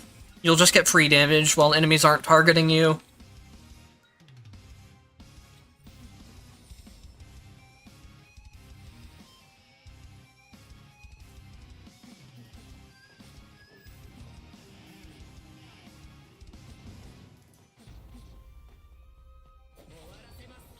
Oh, one other thing I should probably mention about advanced mode is that the enemy bosses do have harder attack patterns than on the regular mode, or on the normal mode, whatever it's called. So you are probably going to get thrown off in the first couple of runs you do on it. Your muscle memory isn't going to quite work the same there. It's just something you have to build up new muscle memory for and practice with.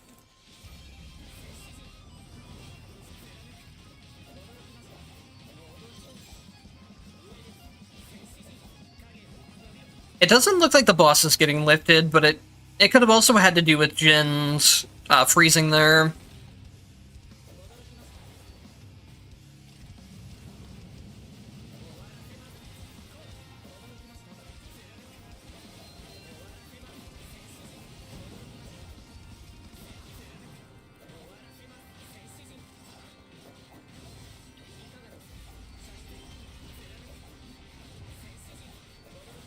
Yeah, it definitely looks like the boss can't get lifted.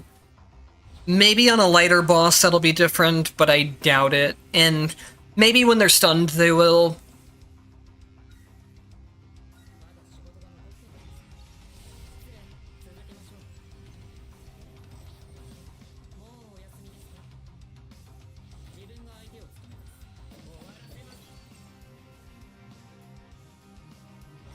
Let's see what Covenant gives us. I probably won't even take it unless it's something too interesting.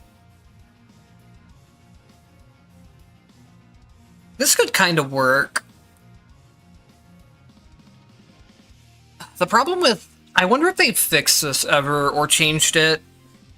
One of the problems that Skill Venom has is that it cannot stack. So if you have two sources of Venom down on the same spot on the ground, it will only deal one instance of damage. I've tried using something like this in the past to maybe get it to stack up really high, but it just doesn't work, unfortunately. And that's one of the things that just makes Skill Venom just a very weak option.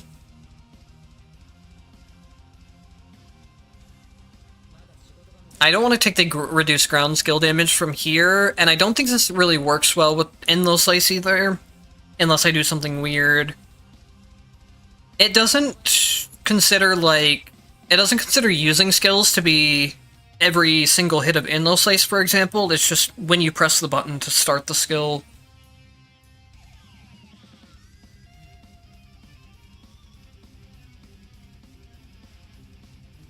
We could just go for the extra skill damage, I guess. None of the covenants are really gonna make a big difference for the build we're going for, so it doesn't really matter what we take.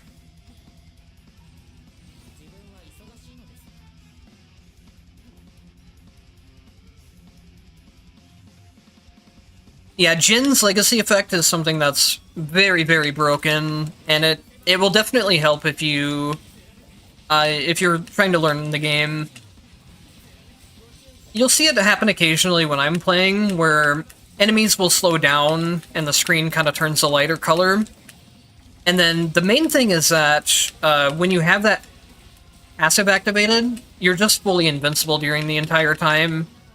So it lets you live through a lot of moments that you wouldn't live through, especially when you're trying to learn boss patterns.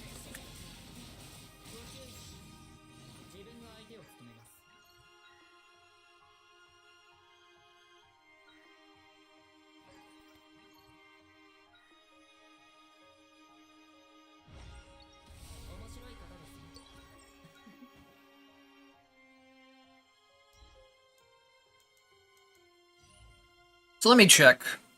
I need to max out the puffer fish in order to get the red effect here, okay.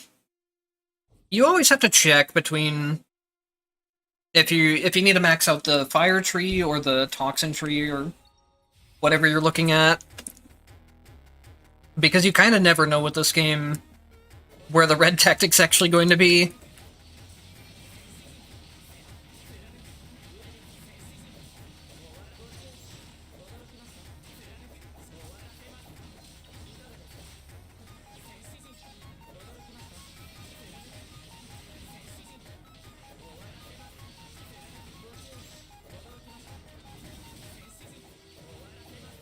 Alright, pufferfish, do your thing. Can it lift the worm?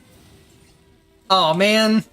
I really wanted to see the worm get lifted and then just, like, not have a bottom part to the model. Oh! I think I noticed something with the bubbles. It's hard to test, though. Let me skip the song, too. It's just a little too high-pitched for me. So I think the way that the bubbles work is that the enemies get launched around very easily whenever you hit them when they're in a bubble. I think that's what was happening, but it's hard to tell when everything is dying quickly. 7! These things are gonna last 17 seconds. That's a long time. I'm happy to see that they last that long, though, because like I said with the other build, legacy skills are just on a long cooldown, so it makes legacy tactics hard to use.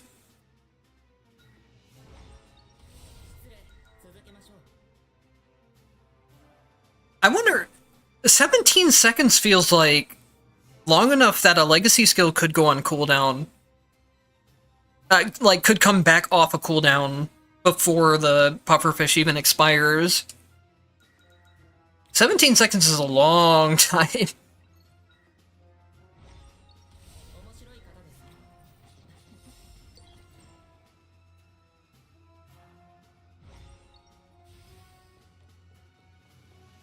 I wonder if the red effect's even going to be able to... I'll have to reread the red effect again.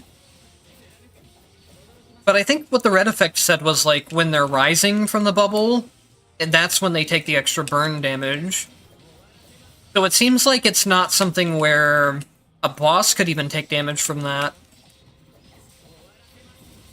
Alright, okay, pufferfish, do your thing. Maybe they do just rise automatically, but I felt like I hit an enemy earlier, and it changed the trajectory that they were flying at. Unfortunately, we can't lift the worms. Okay, so burning enemies within toxin bubbles increase their ascent speed by 50% and take an additional 800 damage. It depends on what the game considers being in the bubble. If it's only when they're lifted or before that point. Which we should be able to see pretty easily.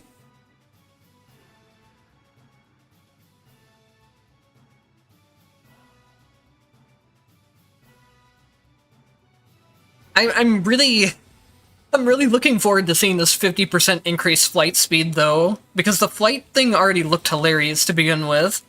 And now they should really... goodbye. They don't lift quite as fast as I thought they would. I wanted to just see them, like, fly off screen in an instant. But it's still pretty funny. Now, is it doing any damage? That's another question. The fall damage is doing most of the damage. Let me burn... Oh, I have attack burn. I'm so used to having dash burn. Let me burn him first, and then...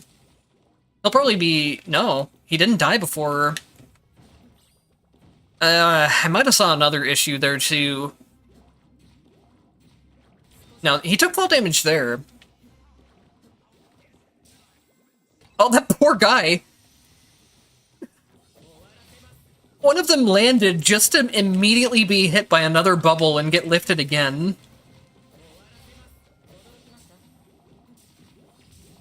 This is a really silly tactic. I like it. I don't think it's very strong, but it's very silly. Venom produce. Oh, this could be pretty interesting too.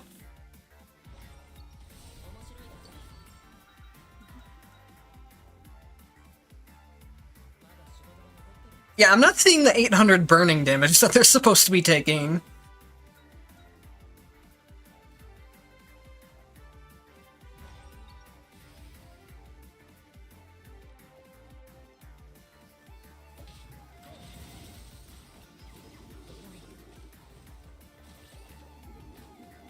I think the burn kind of keeps expiring too before they're launched. It's hard to test this without... Here, let me kill these two enemies maybe. And then we'll try and test it on these.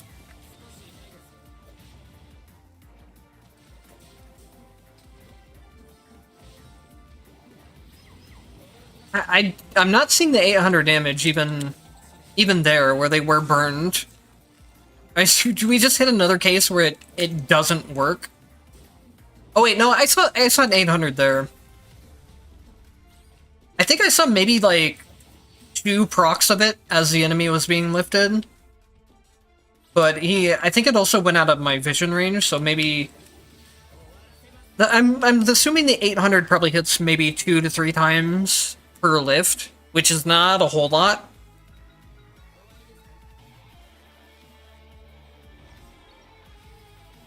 I'm gonna need to try to heal some HP here instead of messing around. Which should be pretty easy by... Oh, I don't have SP, but... the orbiting glaives with Ragna's Second Legacy are pretty crazy in terms of how much free healing I get out of them. This is so funny. I'm kind of surprised they added something so goofy to the game, but I'm happy they did.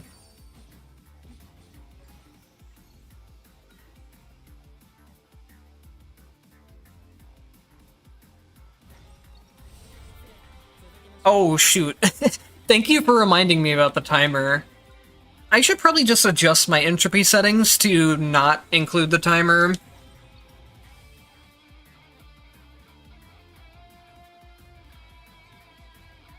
Oh, you were... Yeah, you were way behind.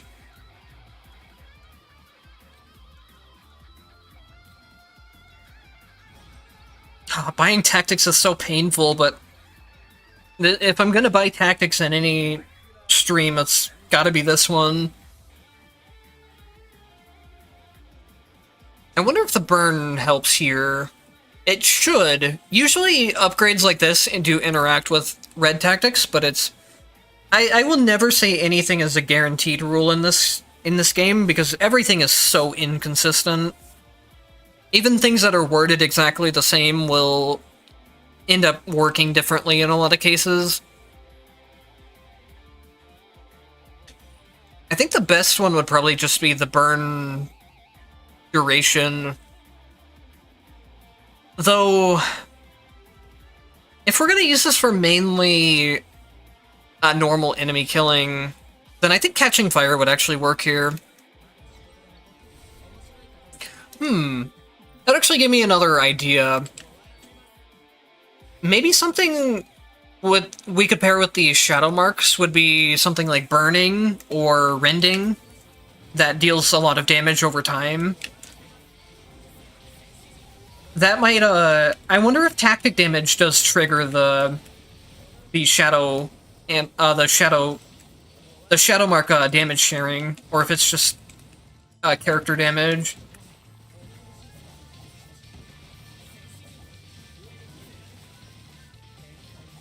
Oh, I'm not very smart.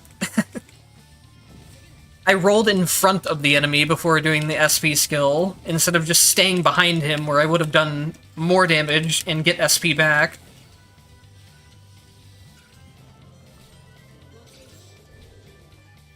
One thing that's very, very effective on Hibiki is throwing out the orbiting glaives, going behind the enemy, and then doing the SP skill. You get SP back, even though your currently doing the skill, and you can get like half of the SP back for doing the skill again. It's very, very strong, and you're invincible while doing it.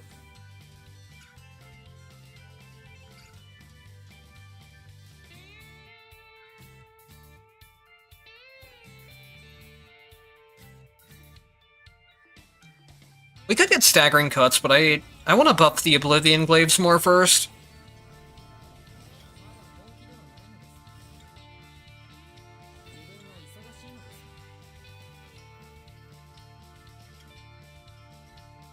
Oh, no, it's okay. I didn't think you were ignoring. Basically what we said is, in terms of going like to higher entropies, I wouldn't stress out about it too much. Just play whatever entropy you feel comfortable with, and then gradually work your way up. And then another thing I said was that when you switch over to advanced mode, something you're gonna have to watch out for is the bosses have new attack patterns and harder attack patterns. So that's something that's going to throw off your muscle memory compared to normal mode, and it's just something you're gonna have to practice around. You might just get completely stomped your first couple runs because of it, but it's something that you'll get used to over time. Other than that, you are able to make a lot more powerful characters in high entropy, but the game is fun to play regardless, even at the lower entropies, so it's not something you need to force yourself into going higher than you feel comfortable with. Also, hello. I have tested the ice tactics and I was not happy with them. I didn't get really good value out of either one of them. The hail effect, the problem with it is that it just misses a lot of the attacks, and the base damage of it is very low, so it doesn't end up doing a lot. Maybe with some of the other red tactics, the hail could be better, but I didn't go through all their red tactics or anything. I just went through one run with both the new sword effect and the hail at once. The sword I couldn't get very good value out of either. The attack range on the sword is very small, and the damage that you get from charging it up is pretty low. It was doing like around 2k to 3k damage, and that's after having all the charge time on it. Meanwhile, a character with a decent amount of potentials can do 2k damage per second pretty comfortably.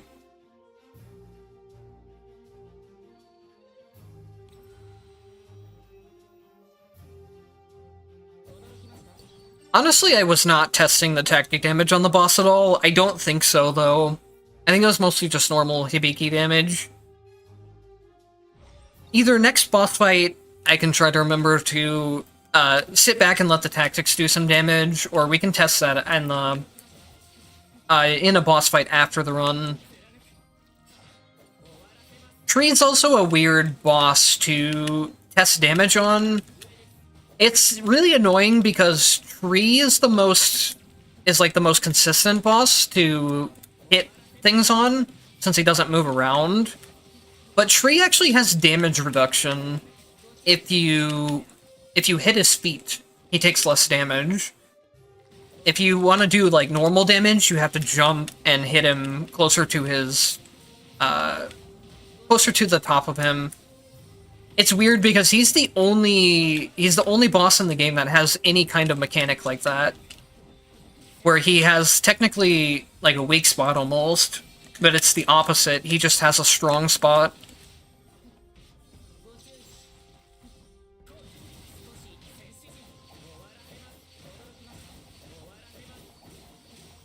I'll try to maybe let the poison do some stuff in the next room too. I just need to watch my health and not let it get too low. Do I have anything else I can... We can go for slimes. I don't know if slimes got anything new, but I don't think otherwise we can do really anything else with this setup. Did the pufferfish have anything else? Doesn't look like it. And then for Virulent Bomb... Oh, we can't get this because we already did a different legacy thing, I think. This could maybe be useful, but I'm not sure. It depends on how many Virulent Bombs it creates. That also might be why Portal earlier said that they nerfed Virulent Bombs, and it might be because of the pufferfish being able to create more of them. Virulent Bombs do pretty good damage if you get them to gold rank and you get the delayed version that adds 65%. So they can get pretty high on damage value. That might be another thing to consider for another time, doing that build. There's going to be a lot of builds to test out. Maybe I'll do a part 2 tomorrow, where I continue testing more things. It's just going to depend on if my lungs are up for it, though, from talking so much today.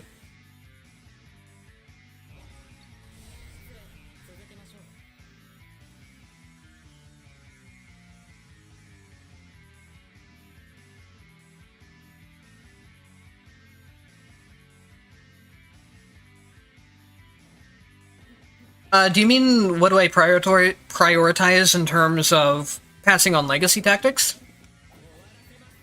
Usually what I look for is... I always want the base version of the tactic, and then either one of the upgrades for it or the red effect. I want all of my legacy tactics to work in a way that they're effective immediately as I start the run. I don't have to worry about getting anything specific in order to activate them. Because I think the place that legacy tactics are the most useful in is the start of the run, where your character is the weakest, without having any potentials or anything yet.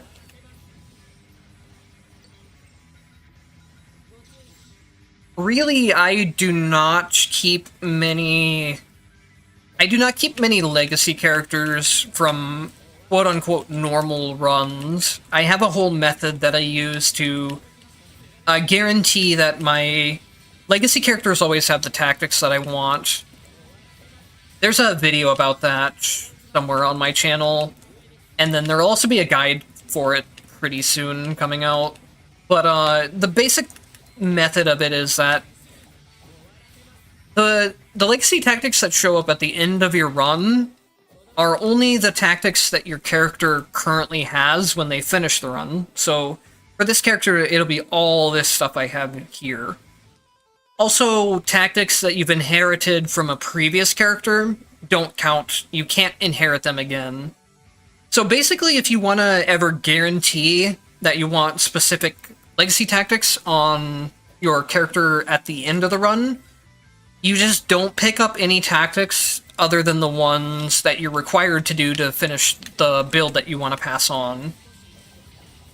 So for example, if you want to pass on Frost and Frost Burst, that's a very, very strong combination to set up for legacy characters, because basically any character in the game can use it effectively.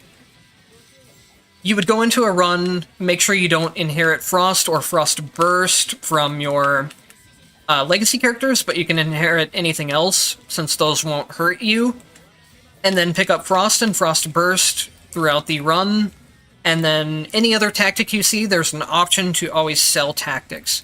Sell all the other tactics you don't want, and when you get to the end of the run, you're forced into only having the 2 tactics that you selected as a selection for your legacy Evo types. It's a very effective method of getting very strong Evo types, and it's the only reason why I always have perfect Evo types in all of my videos. I have to do that every single time I want to make a new build video, pretty much, or set up a new build. It is quite a pain to do, but it is very effective.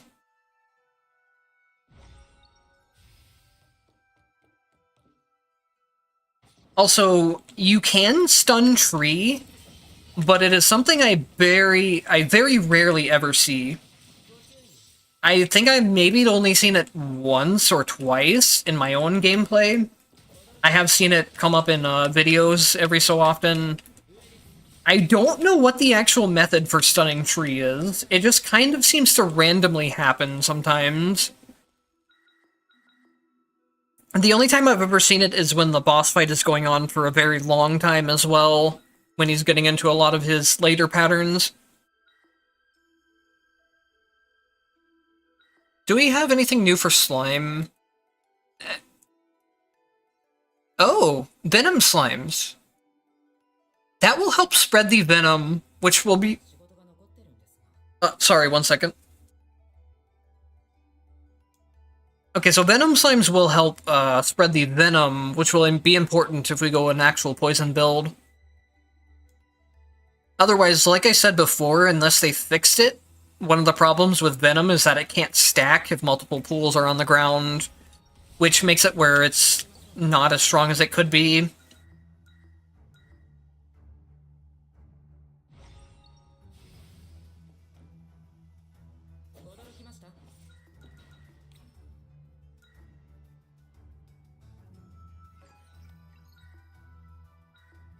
Was that one? Yes, that is one I need to max out on slimes, but I guess we'll pick up the accumulative venom. This is a something that would make... It could make a venom good if it was ever just good enough to hit often enough, but this falls off just so easily when enemies move out of the way. It's hard to keep stacked.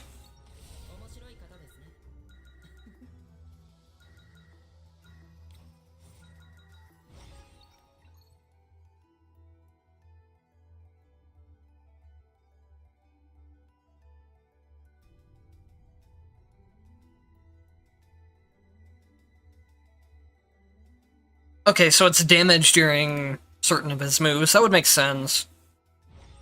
Usually I end up just killing Tree too quickly to really ever see a lot of his phase attacks or have him stun. Though I'm surprised I haven't seen him stun in Mind Trials, because the Mind Trial version with Tree and or Reed usually lasts a lot longer. Okay, let's see. I'll try and let the tactics hit here. Let me stun him first. There we go. I don't think it's doing much. I couldn't see if there were any 800 hits there or not. I think there are. Yeah, there definitely are 800 hits. So the burning is still applying here. It just doesn't proc fast enough to really do a whole lot of damage. And the bubbles themselves aren't like a high DPS tool either, which is fine. They're a pretty good source of crowd control for the normal enemies, so they don't need to be a boss killing tool simultaneously.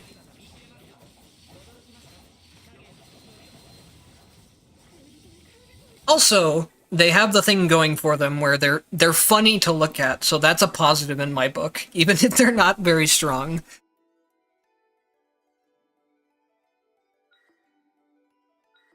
I guess we can test out the stealth. I just need to make sure not to accidentally recall the glaives early. I would much rather have the orbiting glaives damage than the recall damage. Though I'm not building skill damage, so it's not as important to keep the orbiting glaives, but I still think they do deal a high amount of DPS. Oh, can we do the funny thing?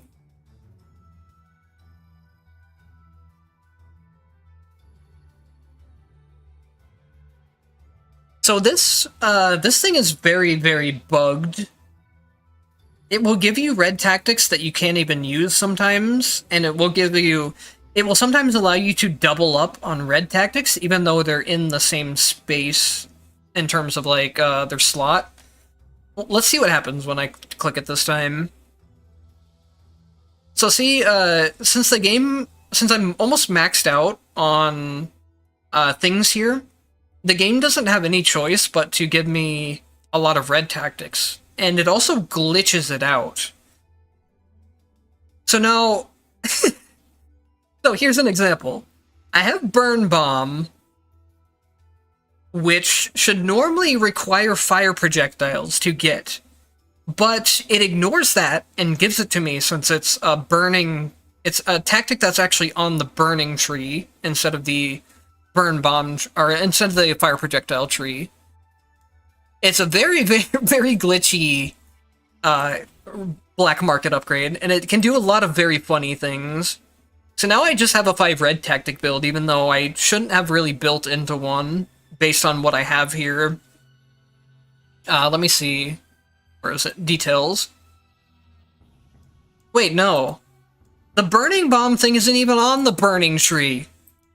It just looks that I have the burning, which is one of the requirements for it. But the burning bomb is on the fire projectile tree. So you can see I have no fire projectile at all, but I have this tactic. Which in this case is actually funny because I actually can use it. You can sometimes get red effects this way that are impossible to use, but this one I should be able to activate without having fire projectiles. And then it also gave us... Okay, yeah, look at this. After exploding, a virulent bomb leaves behind venom. What virulent bombs? We don't have them. It's impossible to use this red effect. Which is funny.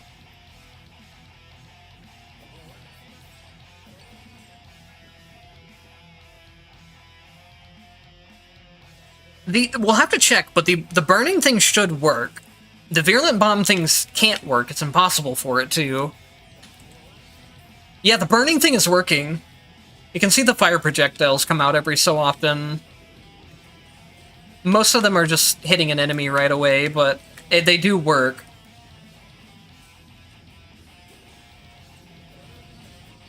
You can also see it going on and off cooldown all the time.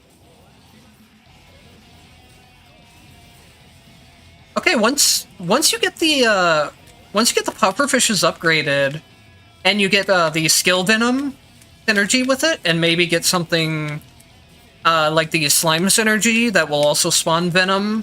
You could also put the there's a synergy with virulent bombs, where virulent bombs will create venom.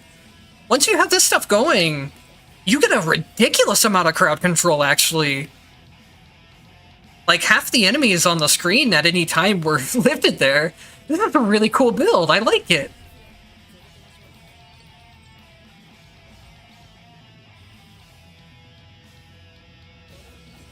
Wait, you're right. I am stupid. I have virulent bombs.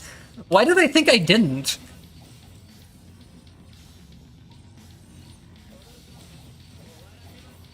But yes, there are definitely some cases where the red tactic thing, or I mean the black market tactic thing, will just give you invalid combinations that can't work.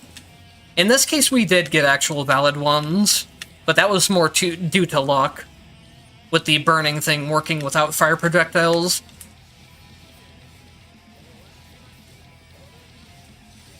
Poison might actually have a really fun build or two now.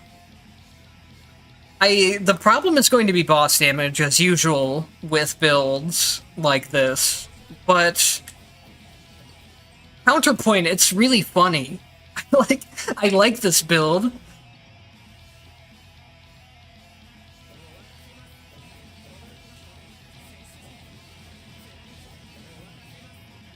Goodbye.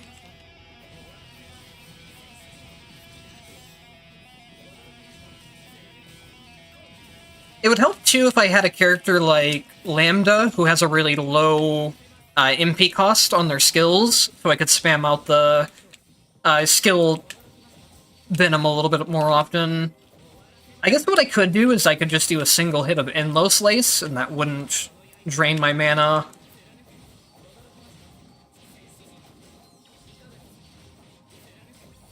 You get a lot of bubbles, though, once you get the Venom stuff down.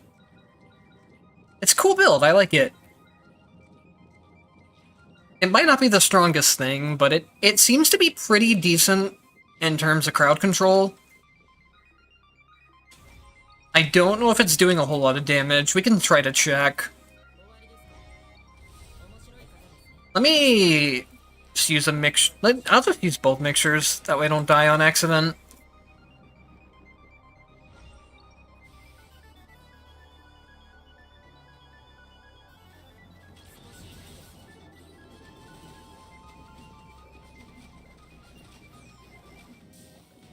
It's not that bad. It's not one-shotting them, but it's killing them quick enough, and it's killing them automatically. while also making it where they can't really attack often either. Yeah, this is a really cool build. I like it. Same with the fire setup before. It's going to take maybe a combination of one or two red tactics before it starts getting off. But once you get it going, it's a cool build. I think you would probably just skip the burning, honestly. I don't think the burning is doing a whole lot. I think the main things that made the build kind of pop off was where is it? The Venom periodically producing toxin bubbles, and then the Slimes and the Virulent Bombs both creating Venom for me. So you could make it where... You can make it where the Pufferfish spits out Virulent Bombs, and then the Virulent Bombs make the Venom. So you could kind of automate it to where the Pufferfish does the whole loop for you, too. As long as the red tactics work out that way. Or work out in terms of slots, I mean.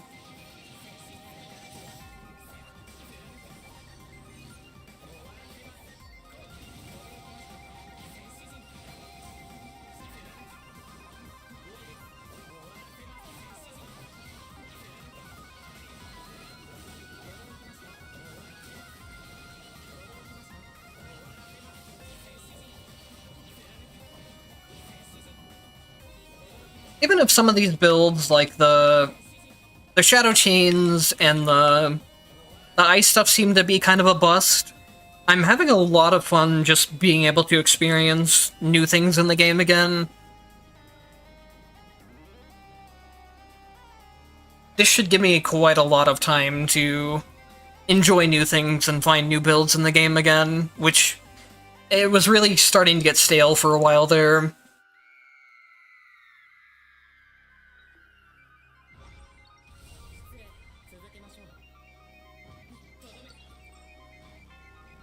Yeah, Toxin might actually have a decent build or two.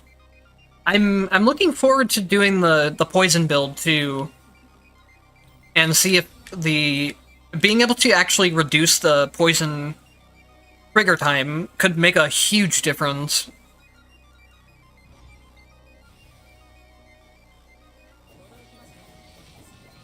A lot of the things it's hard to judge based on text alone. Because, like, it says each hit of Venom reduces the Toxin cooldown timer, activation timer by 0.3 seconds. That could be very fast, but it could also just easily have an internal cooldown on it, and you would never know other than just testing it. That happens in some places in this game, and it's one thing that annoys me about the description text.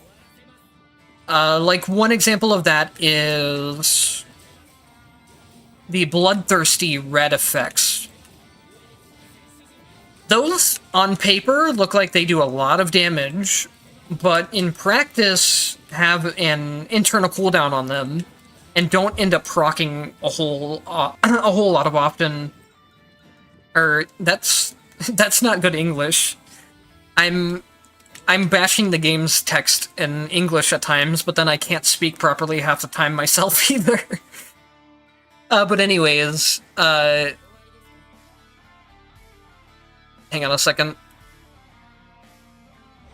What I'm trying to say is that let me just show it's easier if I show the tactic as well on screen.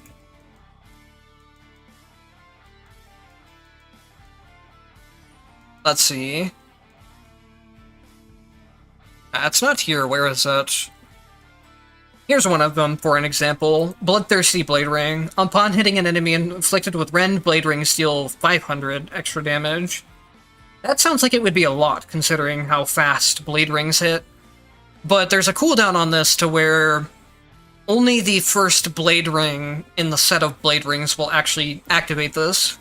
Which is something you can't really tell as a player just by reading the text. You have to actually go in and look very closely at how things work. There's another thing. It works the same way for, like, Bloodthirsty, where there's some kind of cooldown on it, and then it works the same way for... There's one other one, the daggers. Bloodthirsty daggers. It sounds like a ton of extra damage, but it's really not. That's just what I'm trying to get at. It's very misleading.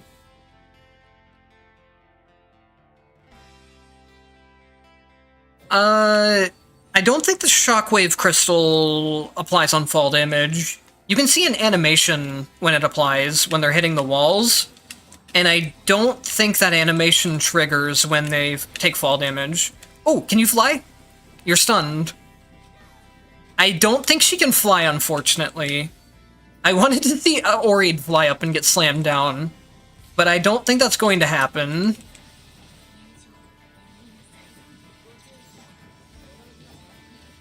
Wait, Hibiki... You could probably do some really funny stuff with Hibiki now with the stealth. Oh. It looks like her butterfly patterns here are actually just scripted. So even if I'm in stealth, they're not... they still go off. They don't not go off. Some boss attacks while you're in stealth, the boss will just stop attacking, or they'll just start attacking a random location. Other boss attacks like that are scripted and still go off, even if you're in stealth.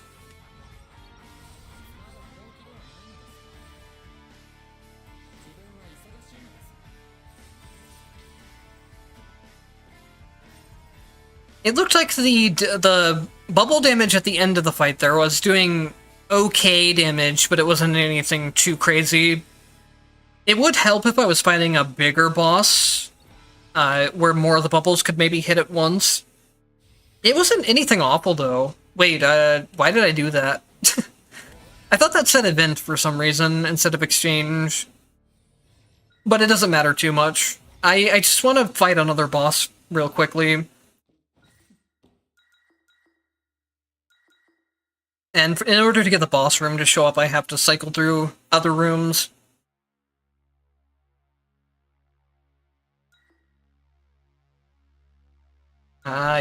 Yes.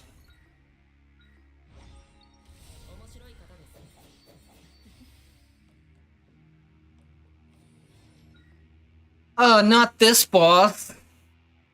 I don't like this boss fight. Whatever, we have free damage, it'll be fine, right? Oh, this isn't the boss. Wait, yes it is, never mind. It always kind of trips me up that this is also the, same area as the elevator that you fight the other Non at. So at first I thought it was Non instead, even though I should have known it wasn't, because based on the... based on the icon... I don't think these bubbles are even going to hit him, though. I would need to put bubbles up on the top. I guess he does go down. But I think most of them are still missing.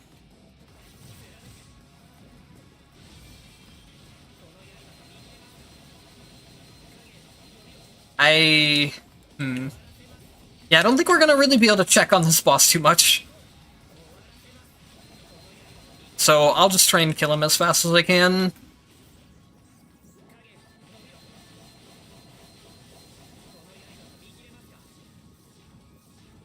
One thing that's interesting about... Oh, that freeze just completely missed. I'll try and go back and explain it after the fight, if I remember.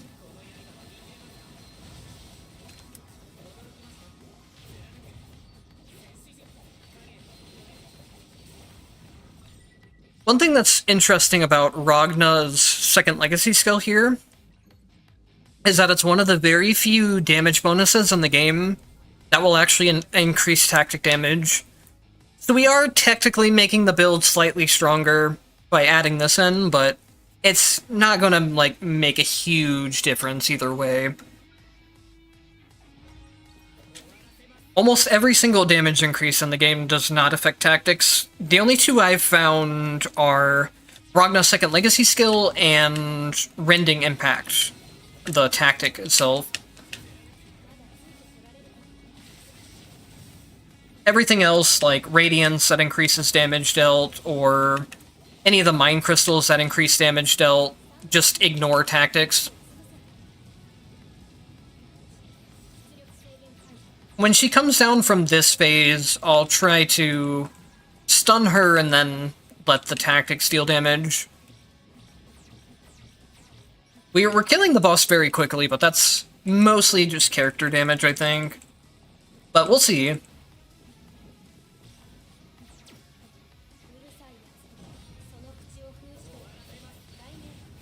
She just did not want to stun there. I can also just kind of wait around. Okay, she'll get stunned here. So we'll stun her, we'll use both the legacies, and then we'll see what damage it deals. It's not awful. It's not high DPS by any means, but it's a decent amount of free damage.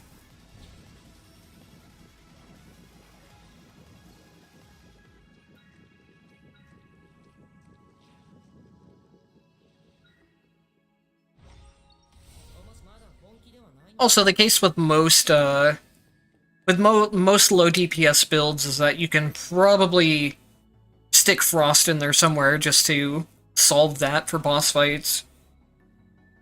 Like here, we could run this same setup, but we could run Frost attacks. The Burning I don't think is really doing much here. It's 800 damage per second, but if it's actually 800 per second, then it's not dealing that much damage. It's only applying maybe once or twice during the whole thing. Probably 3 times at most. So that could easily be dropped from the build, just to have some bossing DPS.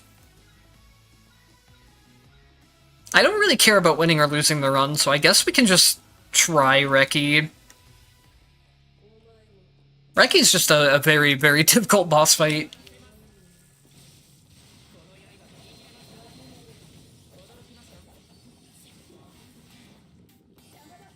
I practiced her to the point of where I feel very confident about fighting her phase 1 most of the time, but her phase 2 is something that's very hard to practice and learn, just because of how fast everything happens during that phase.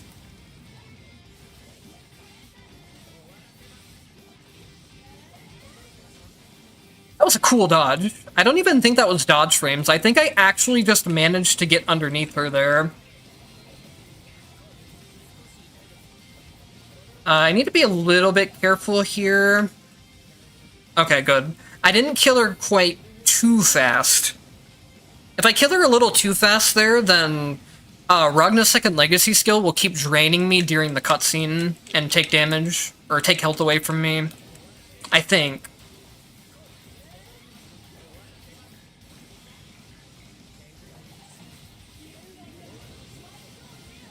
Wait a minute. That was actually very close to just being a random perfect run of Reki. I think I got hit right at the end there, but that's the only time.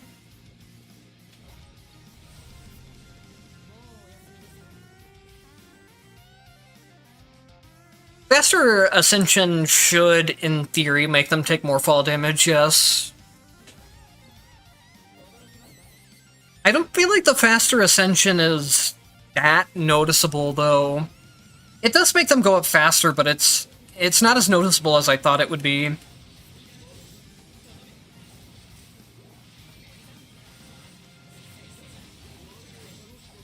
Overall, I'm happy with the new pufferfish stuff, though.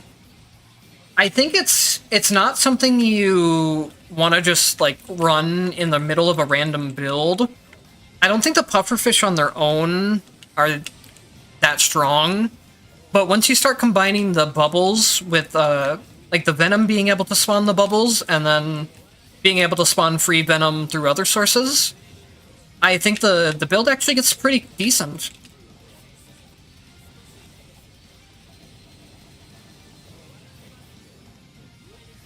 It's probably not something I would be running in, like, Transcendence difficulty runs, but on, normal difficulty runs, it's enough to just have my character damage, and then I had my character damage for the boss fights, and then have the bubbles be mainly a crowd control thing for regular enemies. I'll give him a little bit of time to hit Susano here at the end.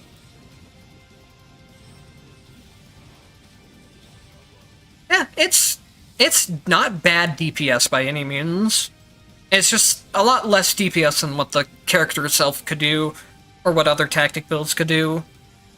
Which is fine. Not every tactic build needs to be a boss killer, and I wouldn't want every tactic build to be one.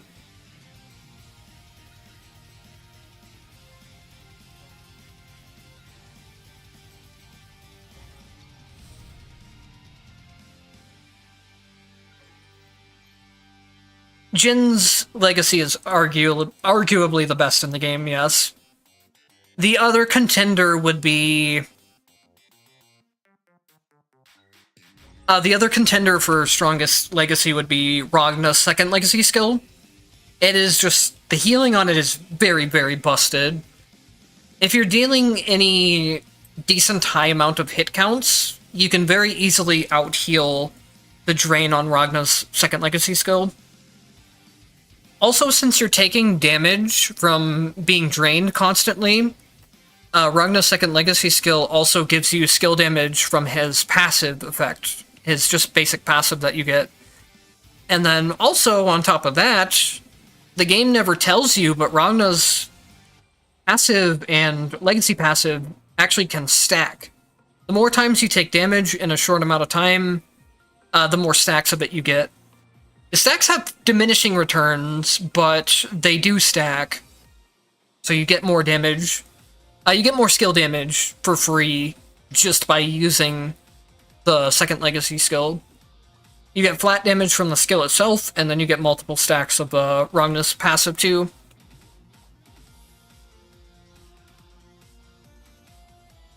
Okay, so let me be right back for a second, and then I think we'll do one more run before we end off the stream for today. We'll try one more poison build with the actual poison stacking, or not the poison stacking, but the poison effect itself. So I will be back in a second.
Alright, I am back and good to go for one more run.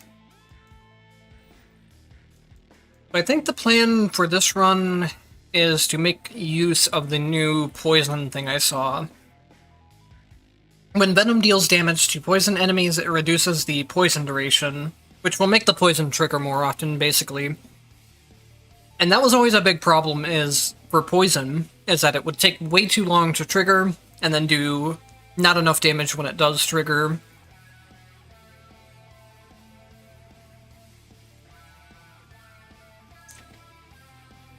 So we'll probably be doing a little bit of a similar build. We'll want to get stuff where like virulent bombs can drop venom, and then maybe slimes can drop venom as well.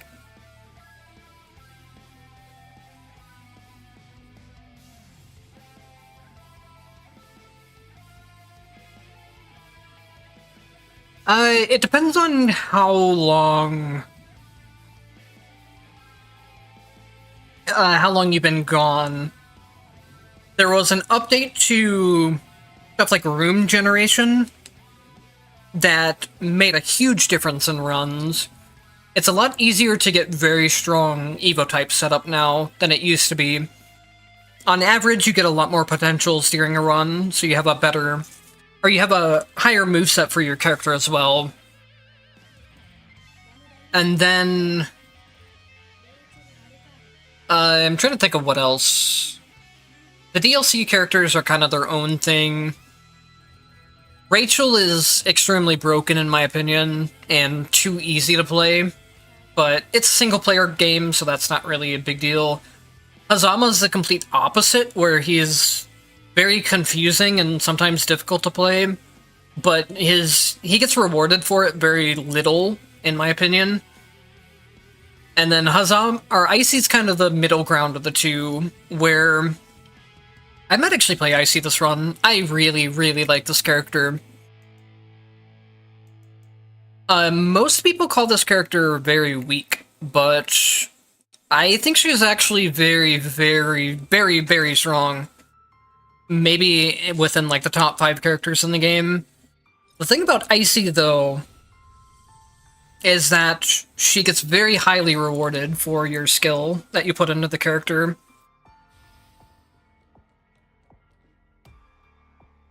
So in terms of, like, DLC characters, that's kind of my stand on the 3 of them. I guess Icy isn't actually a DLC character, she was a free update. But yeah, they did an update at some point, I don't remember exactly when it was, that changed the generation of how rooms spawn, basically. They also had added advanced spaces, which can give you... It'll give you 2 rooms worth of upgrades at once, but it's random what you get from them. So you can get 2 tactics, you can get 2 potentials, or you can get 2 MP upgrades. Those rooms are part of why you can make a lot stronger characters now. It's a lot easier to get high MP counts, and it's a lot easier to get high potentials. And then potential spaces just kind of feel like they show up a lot more often on their own, too. Ascension spaces were removed, so Ascensions are kind of not that useful in a lot of the tactics. Sometimes they can be, sometimes they're not, but overall, wasting an entire space selection on Ascension usually was not very good. So Ascension spaces being removed means you take more useful stages more often, I guess. That's the main thing, is just the room selections have changed a lot based on before. For the better, I would say. It used to be quite difficult to get really high MP characters, but now it's a lot more common to see them. And then same thing, just overall the amount of potentials you'll get during a run has kind of went up, I feel like. If you want a very high amount of potentials by the end of the run, it's still something that it's a very high entropy favored thing, because you get these shop refreshes and everything, but overall, even in lower entropies, they benefit from the changes.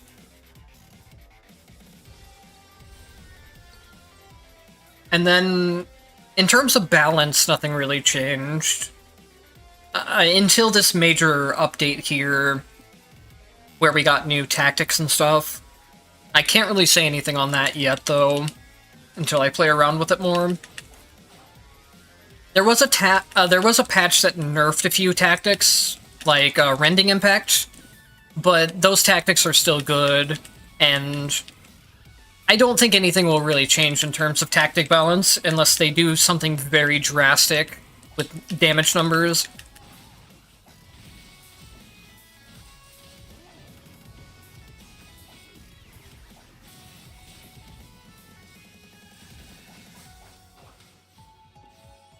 Oh, another thing that they changed is your mind levels.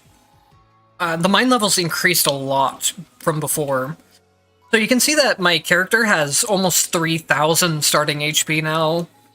So runs got a lot more easier in that regards. You can have a way higher starting HP than you used to be able to. I think they also added some new spaces. There's a Covenant space. Its Covenant is sort of like a black market, except instead of the downside being that you spend some of your HP to get the bonus. Covenants all come with their own... Covenants all come with a random modifier. Like, the modifier might be that my grounded attack damage becomes very low, but I'll get some kind of benefit out of it, like being able to refresh shops an extra 2 times. So Covenants definitely are a huge game changer for runs, but it's something that is just very luck-based. Sometimes you'll get a very strong Covenant that can change the run very heavily, and other times you just either won't even want to take the Covenant, or it won't be as noticeable.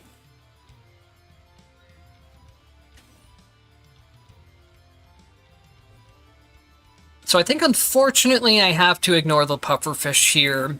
Because I need to go skill Poison Ring, then Legacy Venom. Unfortunately, taking... Actually, let me see if this, Ooh, they did change this, actually. This is a very, very good change. I'm glad that they changed this. The way that Attack Toxin used to work is that you had to kill an enemy before you could start poisoning things. So once you got into a boss fight, it was basically impossible to poison them. Attack Toxin is going to actually be way better than here over Poison Ring. Let's see. Exploding into a toxic net that poisons nearby enemies. So it's kind of the same as what it used to do, they just changed the method of activating it in the first place, because it used to be a poison mist as well. If a poisoned enemy is killed early, it will poison another enemy. I don't know if that's... It depends on how the poison transfers. This, yeah, this is the same as before, it just has that extra... If a poisoned enemy is killed early, it will poison another enemy. There kind of already was something like that. Yeah, there was spreading poison. And spreading poison was always useless before, because... the issue with poison is... It doesn't really get fixed by spreading poison. So now... Spreading Toxin's kinda useless. It still has a usage, but... Poison already does something similar to it.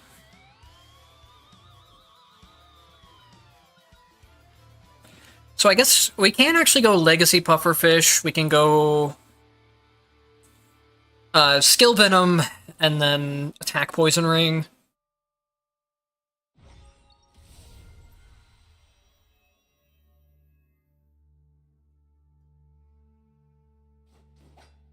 I think, mechanically, Icy is the most difficult character. I think in terms of being able to understand and utilize the character, it's probably Hazama. And that's Not necessarily because Hazama's that difficult to understand in the first place, it's just that his potentials are a fucking mess. I'm gonna be very blunt about it. His potentials are a nightmare to look at. There's so many things hidden behind hidden effects, and there's just paragraphs on paragraphs of information about Hazama.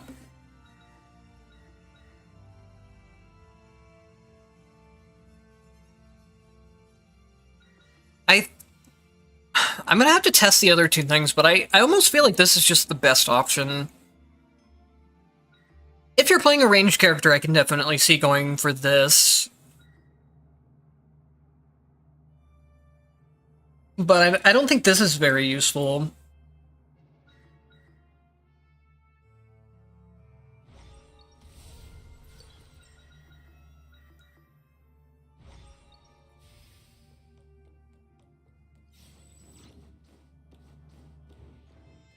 But yeah, that's a good segue to back to what I was saying about Icy in the before the run, is that she's a character that is very...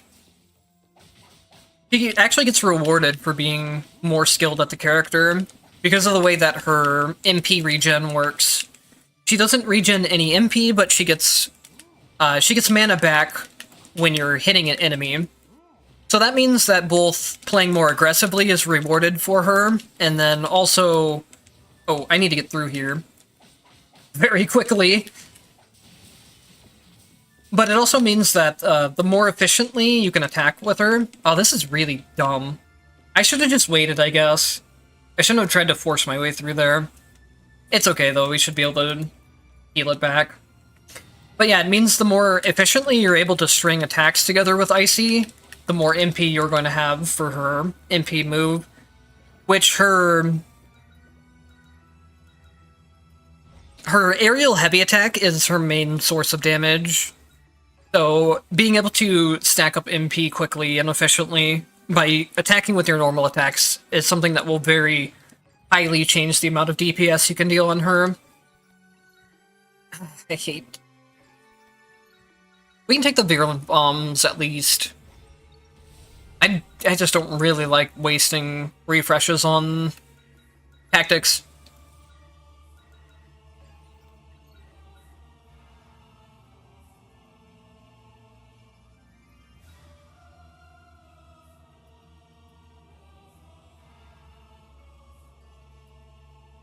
I guess we'll go for this. The 40 damage bonus here isn't very good.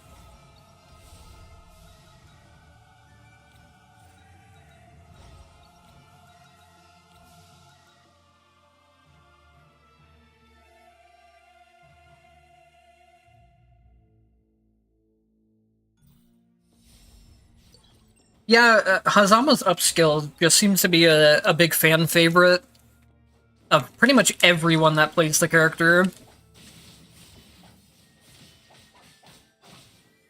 Anytime I hear someone, or I see someone ask about Hazama in the Discord, everyone always says build for upskill, which is, it's definitely very strong, and it seems like it's the thing that they wanted to, or not necessarily wanted to, but it's, with his balance, you're pretty much incentivized to.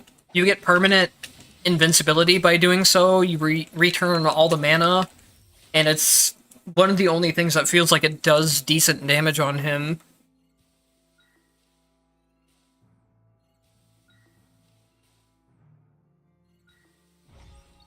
I'll have to return to testing Hazama a bit when I'm not running complete garbage tactics on him like I was earlier today, because they did say they buffed him and changed some stuff, but I didn't really have a chance to test anything out because the tactics I was running at that point were trash. One of the tactics I was running just completely broke and wouldn't even work anymore. It just didn't do anything when the tactic was supposed to activate.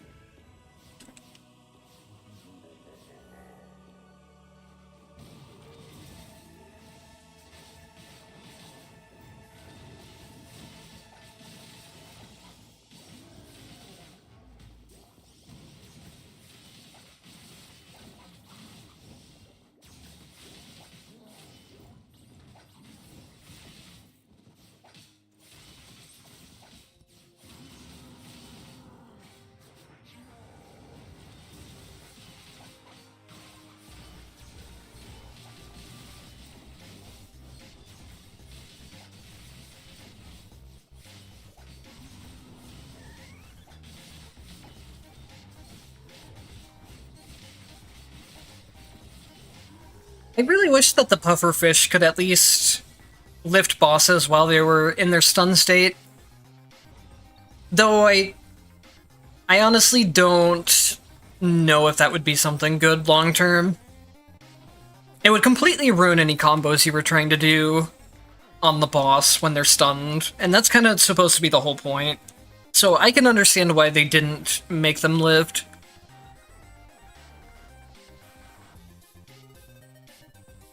Oh, this will be funny. This will work with the virulent bombs. So virulent bombs will normally have a low cooldown on them, but with this it'll completely remove the cooldown. I'm pretty sure I can be okay on time limit, as long as I'm not stopping to test things as often as I was before.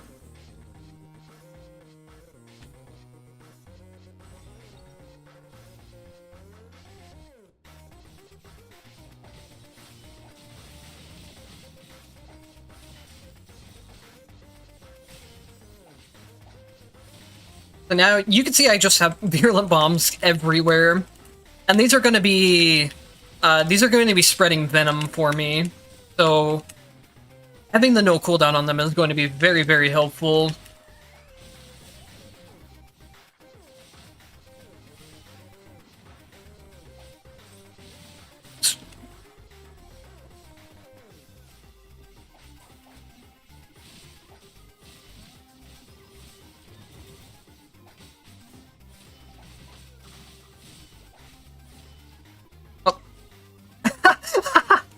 That's so funny.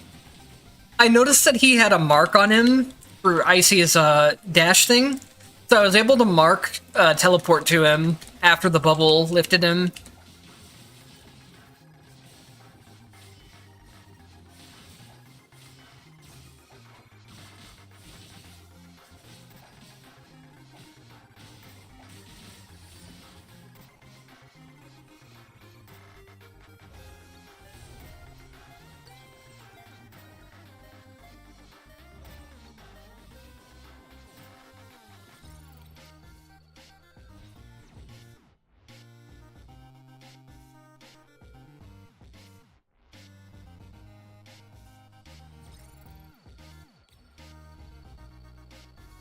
Are you going for like the pufferfish setup that I did last time, or are you going for the poison cooldown reduction?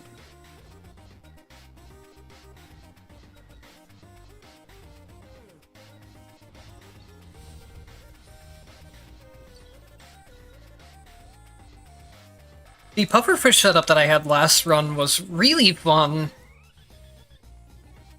I don't think it was quite as effective as some other tactic builds, but just the fun factor of it means a lot to me.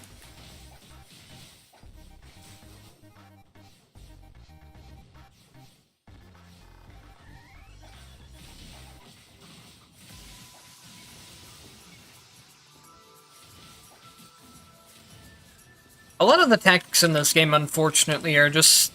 they're not very visually satisfying a lot of the times. At least to me. Okay, poison cooldown. I'm happy to hear that it's working, because I always really wanted to make a toxin build work, but I never have been able to until this patch.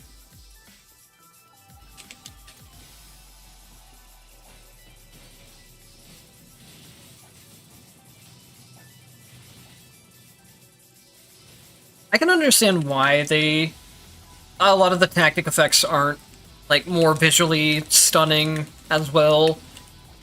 Because the game already gets hard enough to see by the time you get to the end of a run. But I don't know, I think some of the tactics could feel more visually impactful without cluttering the screen more.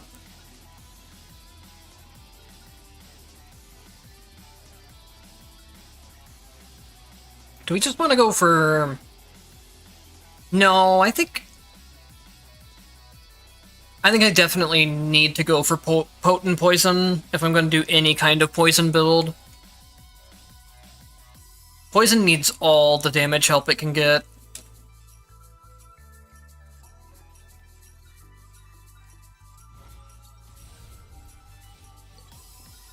should check if the base poison timer is any better than it used to be. The only problem is... Okay, let's see. It's so bad. That's... And the... They could have made this way better. The fact that it spreads like that is cool, but it's effectively useless. Because when it spreads, it starts at the minimum timer again. It's not already, like, stacked up. What they need to do is make it where the timer retains its location at where it was at before it spread. So if it gets to half health on the first enemy, and the enemy dies early, it should transfer over to another enemy but remain at half duration. Because what's going to happen here is you're just going to constantly waste the duration. It's going to reset, you're going to kill an enemy before it goes off, and then it's going to reset again. And honestly, they could fix this too by just mechanically changing how poison works on basic enemies and make it work the same way it does on bosses. The reason that poison becomes complete useless garbage in the normal rooms on high entropy is that it takes their current health when you put the poison stack on them, and it does enough damage at that point where it will always one-shot the enemy when it activates, but when it activates is based on the actual health amount that the enemy has at that point. So if an enemy has, like, 100 HP, for example, the toxin is not going to take very long at all in order to trigger. But when you get to the end of the run where enemies have, like, 1,000 HP, or maybe even more at that point, the poison always gets to a point of where I've timed it out to, like, taking 10 seconds before it would be able to go off on a full health enemy. On bosses, it just has a fixed cooldown of how long it'll take to go off. But on regular enemies, it scales directly off of how much their current HP is.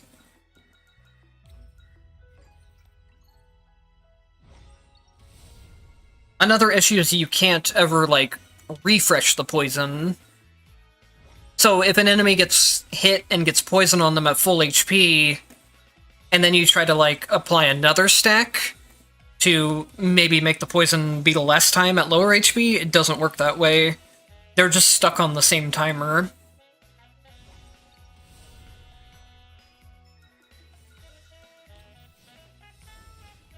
So what I've always said is that if you apply a new instance of poison, it should either stack in a way that would reduce the timer, or stack the damage of all the poison at once. So it can still have, like, a long timer on it, but you're able to stack multiple instances of it in that timer and just get a heavy burst damage hit. Then the problem when it comes to bosses is that the damage it deals after the duration is just really pitiful. You can see there it does 5,000 damage to the boss, but it takes, I think it's 5 seconds to go off. So that would be about 1,000 DPS, which is really easy to... 1,000 DPS is not much in terms of the giant enemy health bars and the damage that other things can deal.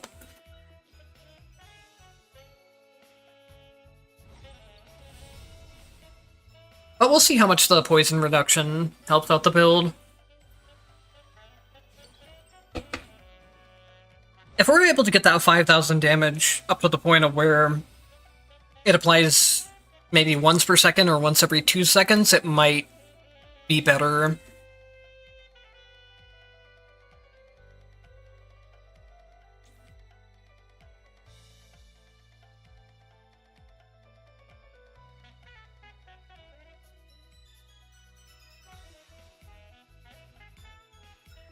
This trial is really difficult to work around.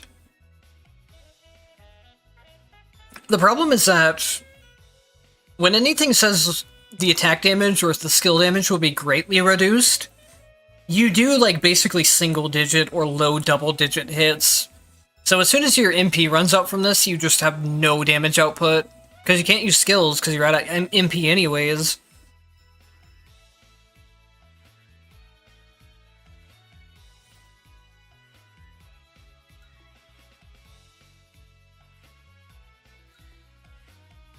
I don't think I can really run this either. We use skills way too often. Most of my damage, like I said before, is from the aerial heavy attacks, and those count as skills. Even though it's on the attack button, it costs mana, so it's considered a skill.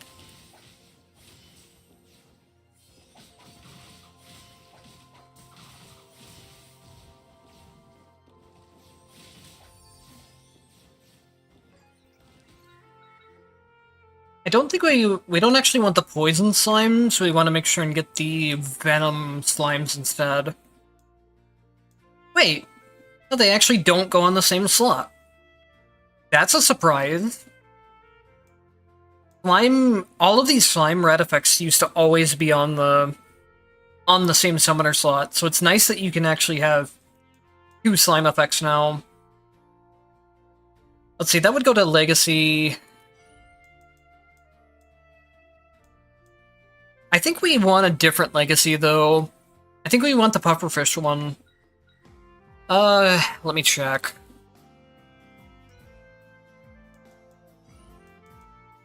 No, this goes to... Wait, that's not the one that I want. I want the Virulent Bomb one. That goes to Legacy, okay. So yeah, we can't take that. We can't take this red effect. We'll need a different one.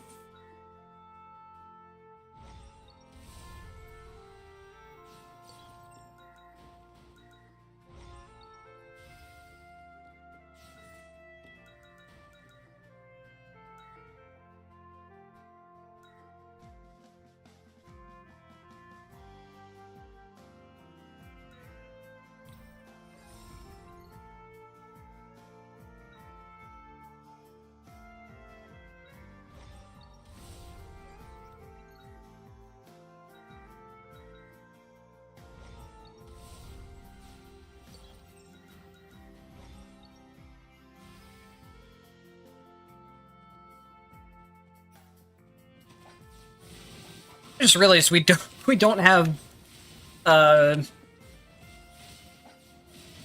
skill venom at all yet, which is supposed to be the main thing I wanted to test. My virulent bombs are dealing a lot of damage. That's mostly just because they have no cooldown, though. Virulent bombs were always pretty decent, though. It's just they don't usually trigger often enough to deal high DPS, but they deal some decent burst damage, I guess.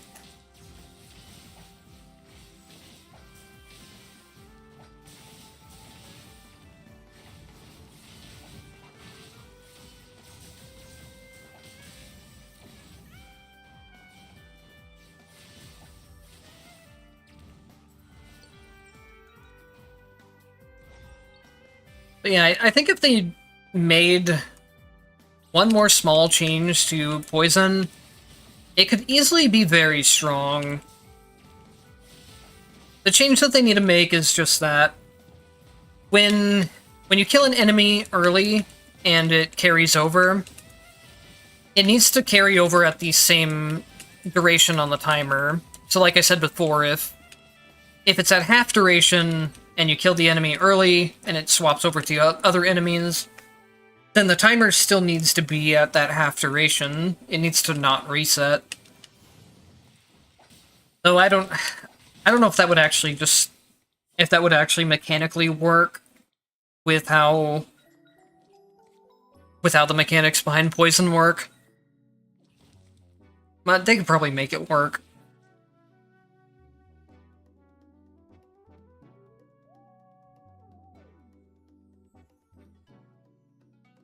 Is this going to... This goes in my attack slot. which I shouldn't need.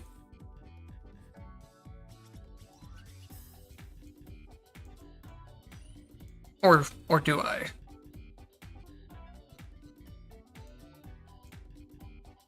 No, it should be fine here.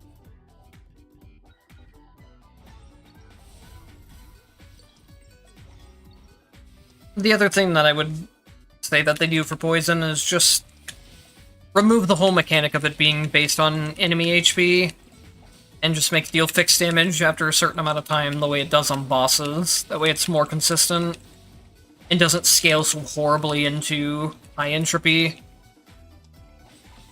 I can show it again here. Just look at how long that would ever take to actually go off. And that's only going to get worse as you go into stuff like Transcendence or get into the final area.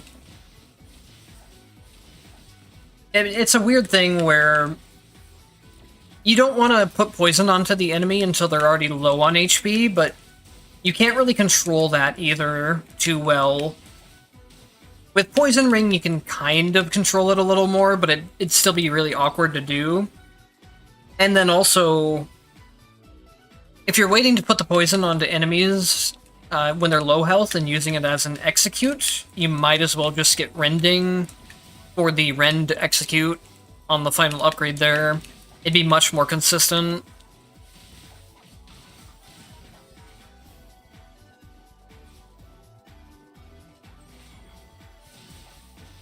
We'll see how the cooldown reduction stuff changes things, though.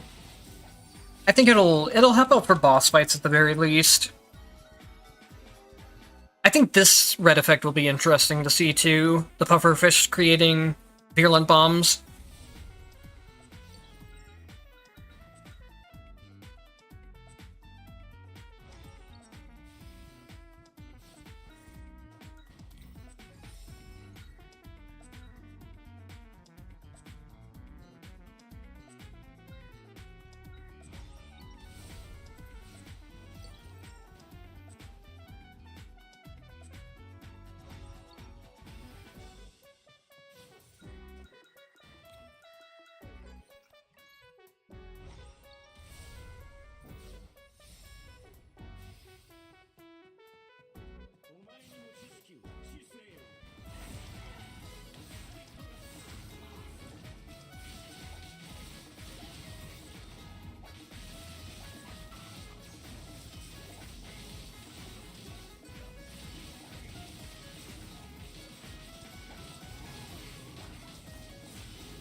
Didn't really notice the pufferfish doing the virulent bombs that much there. I'll have to look at it later.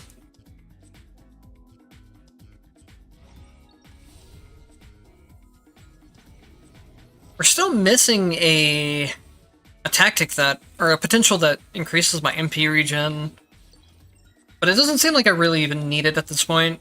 Icy's just such a strong character if she's played well. Oh, we got tactic damage increase again. Let's go. I really shouldn't take this for a testing run, but I'm going to do it anyways. I think Poison needs all the help it can get.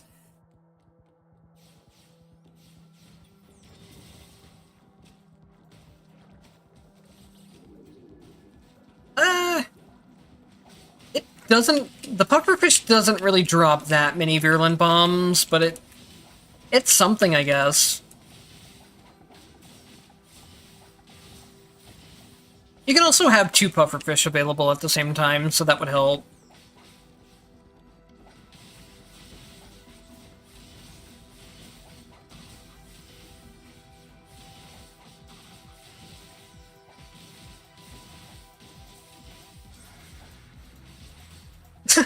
I don't know why I'm, like, pulling combo video shit on that enemy.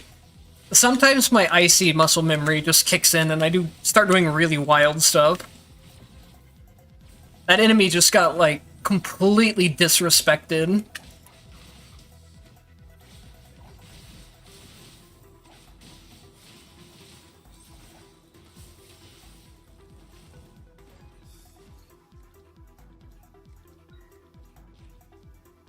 Maybe I just reroll for the MP recovery here. I do also need to finish off Overload as well. That way I get the invincibility from it.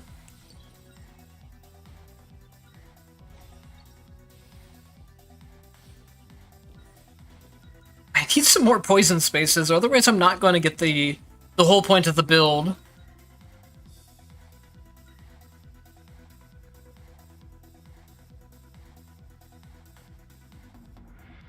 My HP is going to be really, really low if I take this.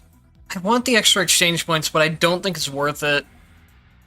It's going to cost me 150 just to buy back extra HP, or it's going to cost me 150 to buy 20% HP, so it's not really worth it. If my HP wasn't already so low from Black Market, it would be worth it. Otherwise, this is gonna hurt my soul. I would never normally take a tactic space over a potential space, especially not a toxic one at that. But I kind of have to.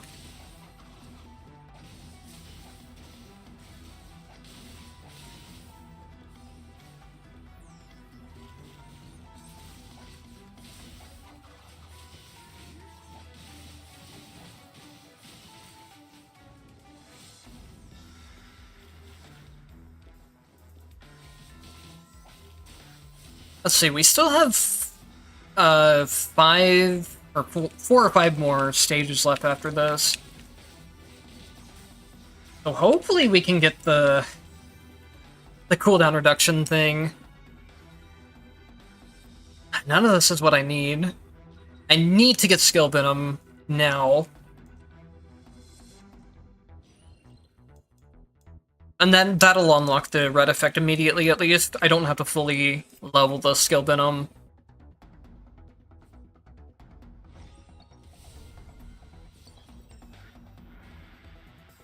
So now in this space I should be able to get the red I actually wanted the build to be showcasing.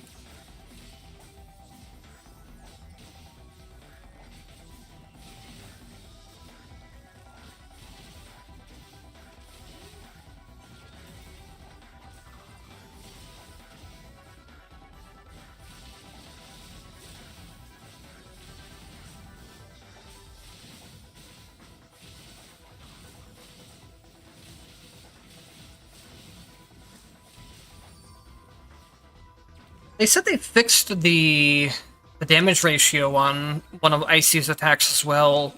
I should try that out. I think it's... let me check on what it was.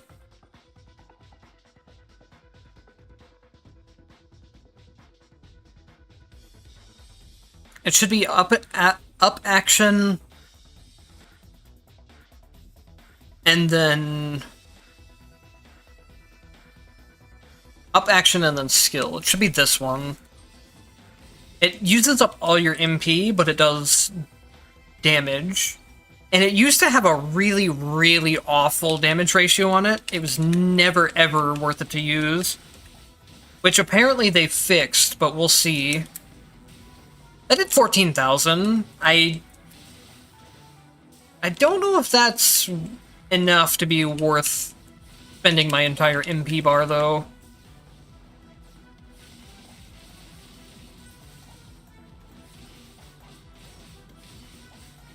The problem is it would have to contend with the air heavy attacks, which are very, very powerful and have a full map range.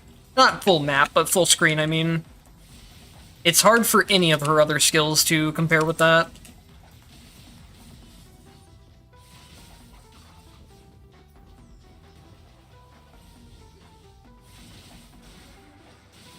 The other thing about the air heavy attacks is that they have no end lag on them either. You can go back and forth from using your normal moves to charge MP back into getting back into the air heavies. And that's what really makes her a strong character, is being able to go back and forth between the two very quickly, if you can execute things that quick.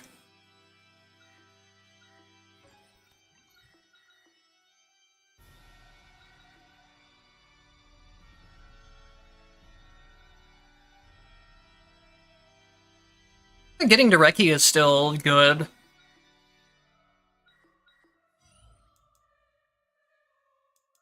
I think there's enough venom being put down that making it last longer won't really matter here.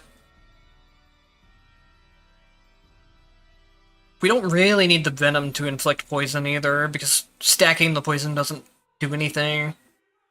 I guess I'll just get the larger range. I don't think any of these upgrades really matter. And wasn't there something else I wanted for the slimes?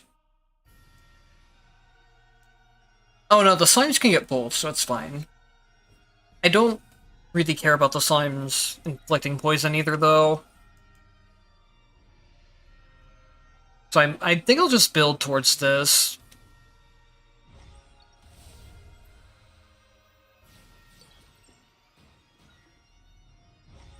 Hopefully we get tactics here again, and we can finish off the build. If not, I might have to grab a tactic from Omega Sector.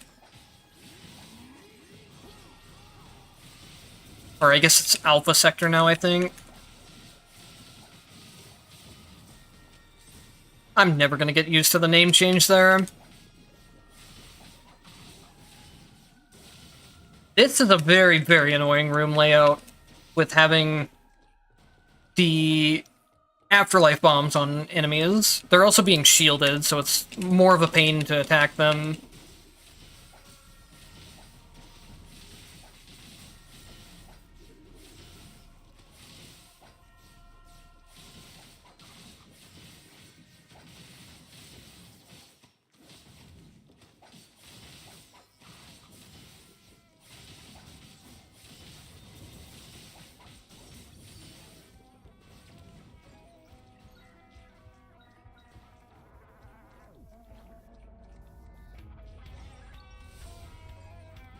I feel like there's one thing I'm missing.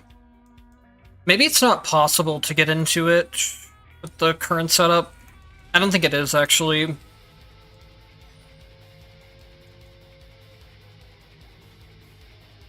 Oh wait, no, I do have it. I don't remember picking it up. This is pretty useful for... Hold on, do I have the right build? Yes, I do, okay. So Venom Enhancement will lower the duration so the poison can attack more often, and then every time the poison does attack, they drop a Virulent Bomb, which has a pretty high damage number on it. That will help out with the build.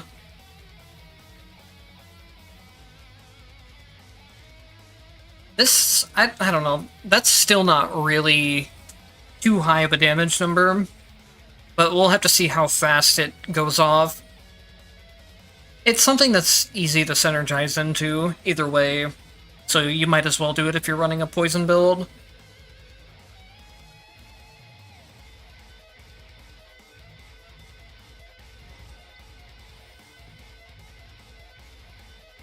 Now let's try to see how long the poison takes.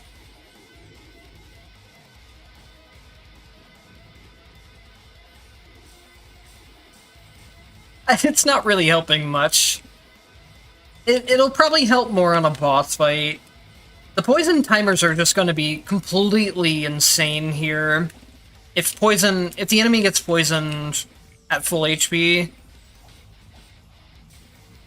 you can see it like right there. If they do get poisoned at low HP, they die pretty much instantly.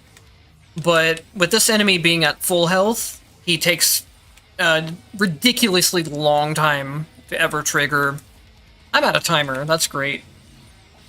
Okay, let's speedrun through the rest of this, I guess.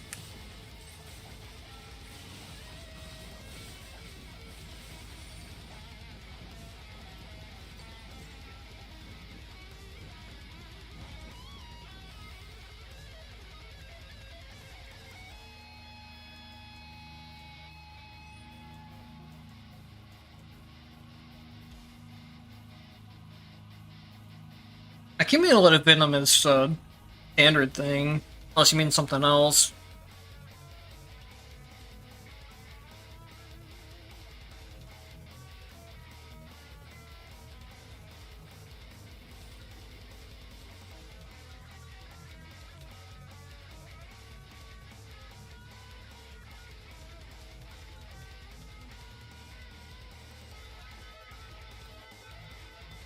Kind of surprised I got 5 reds on poison without even really planning for most of them. I think that's one of the things that they wanted to try and do, though, with the new red effects and new tactics, is make it easier to get to 5 red effects if you're going a full build of that element.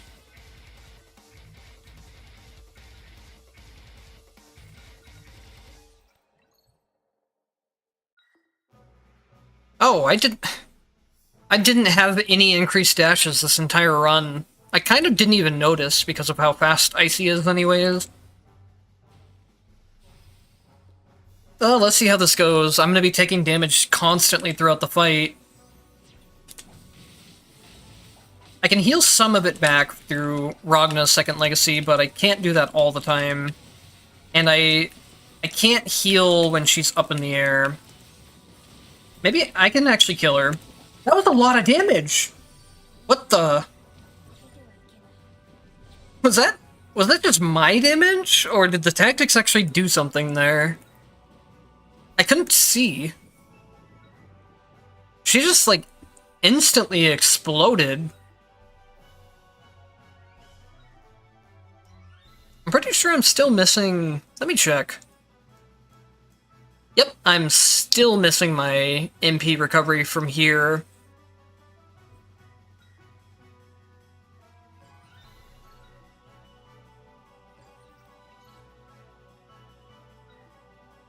I guess I'll take the extra dashes, though, too.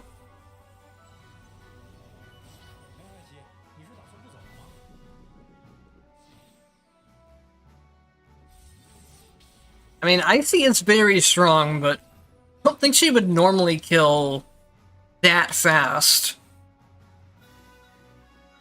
with, like, bad tactics, if these tactics weren't dealing any damage. I'll have to, like, maybe just freeze the next boss fight and not attack it, see if that does anything. If not, I can always check through the mind trials as well after the run. I need to... I think after this I will actually just go into Recce. I only have 5 minutes for this sector, which is not very much, so I don't think I can waste a bunch of time testing things. Especially because we can always test in the mind trials afterwards. Which we do have really heavily increased tactic damage right now. So it'd probably be better to test there afterwards, too. Let's see. Oh yeah, I do 250% increased tactic damage, which I'm pretty sure does apply to double tactics. That's something I would have to test again to double check, but I think it does.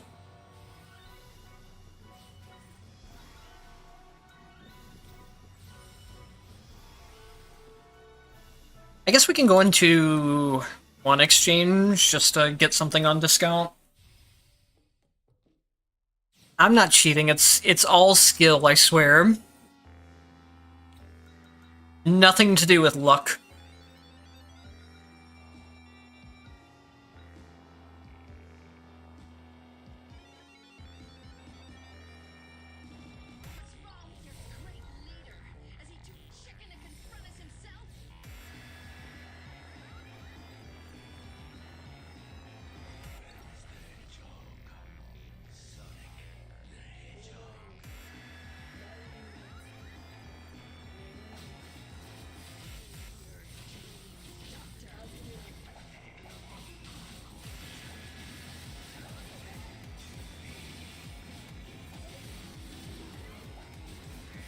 She's dying so quickly!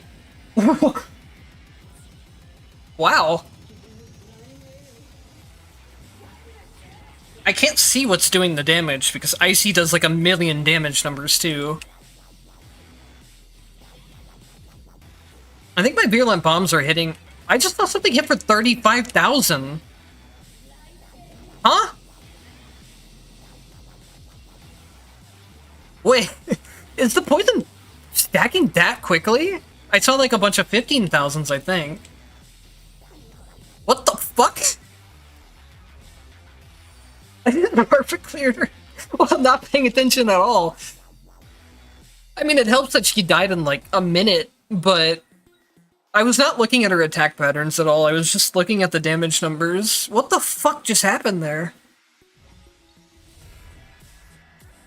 It's probably, yeah. I think it has a lot to do with the virulent bombs, especially because if the cooldown is constantly being reduced on the venom, I mean on the, where is it? The cooldown's constantly being reduced on poison, and then every time they get poison, they drop a virulent bomb, which is doing 1720 base damage, then multiplied by the tactic damage. I probably... I mean, it doesn't matter if I run out of time anyways. Winning the run doesn't give me anything. So let's just see here.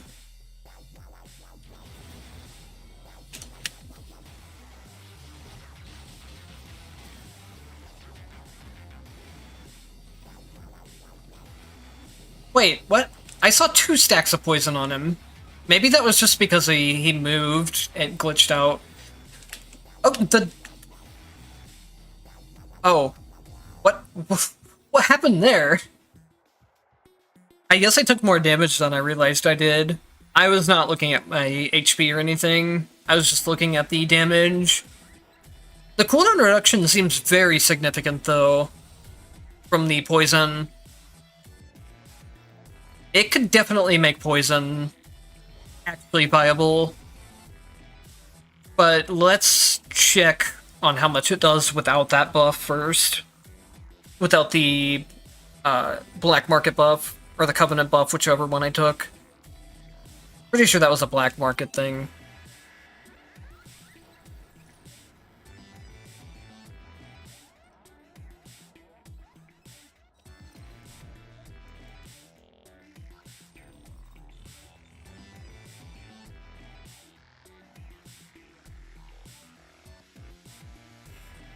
Yeah, something is definitely fishy. It's the pufferfish. Haha.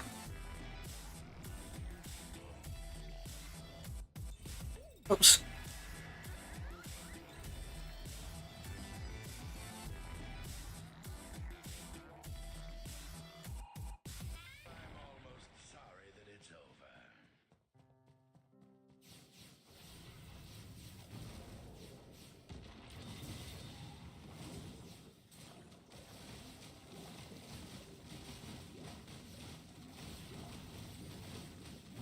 Okay, I think a lot of it had to do with the buff.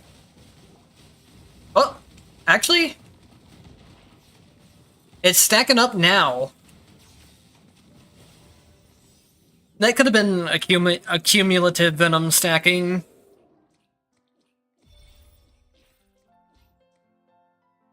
That boss also does take reduced damage while it's on the ground, so I need to test on other bosses too. Problem with other bosses is they just tend to move out of things.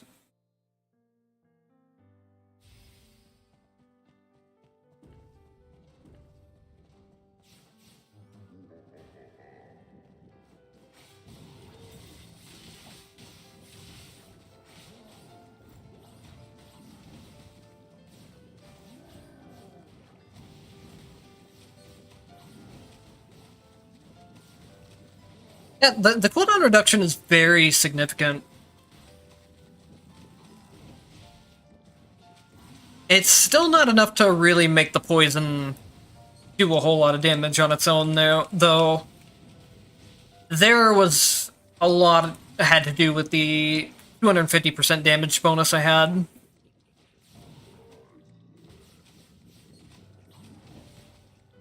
That was some crazy damage numbers, though.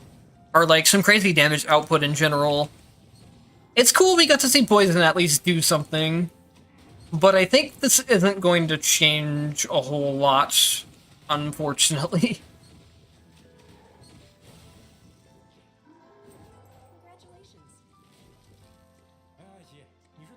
I think the pufferfish build is still really fun, though. The one I did in the previous run. Even if it's not that strong.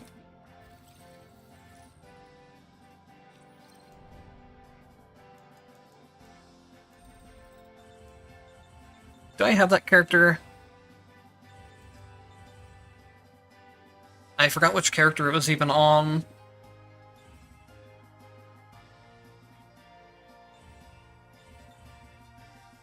Oh, here it is. This will definitely do less DPS than the... God damn it, I always go into the training instead. This will definitely do less DPS than the poison build. But I think it actually... It looks cooler, so it has that going for it. And it's actually not that... It's pretty strong during the normal enemy rooms. It just doesn't have the bossing DPS.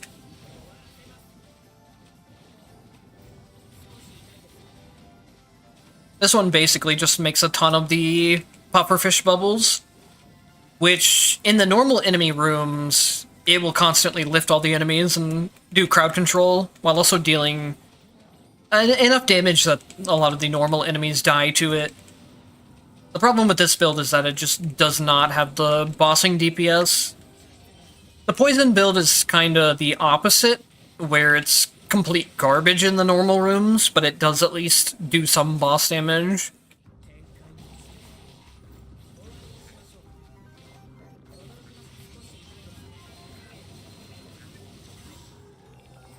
So I think unless we find some other kind of build for poison, it's just still really low tier in most cases, unfortunately.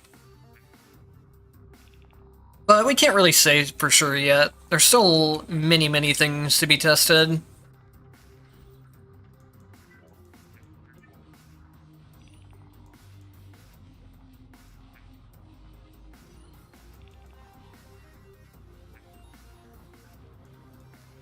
I think this is a really promising start for poison builds, at least.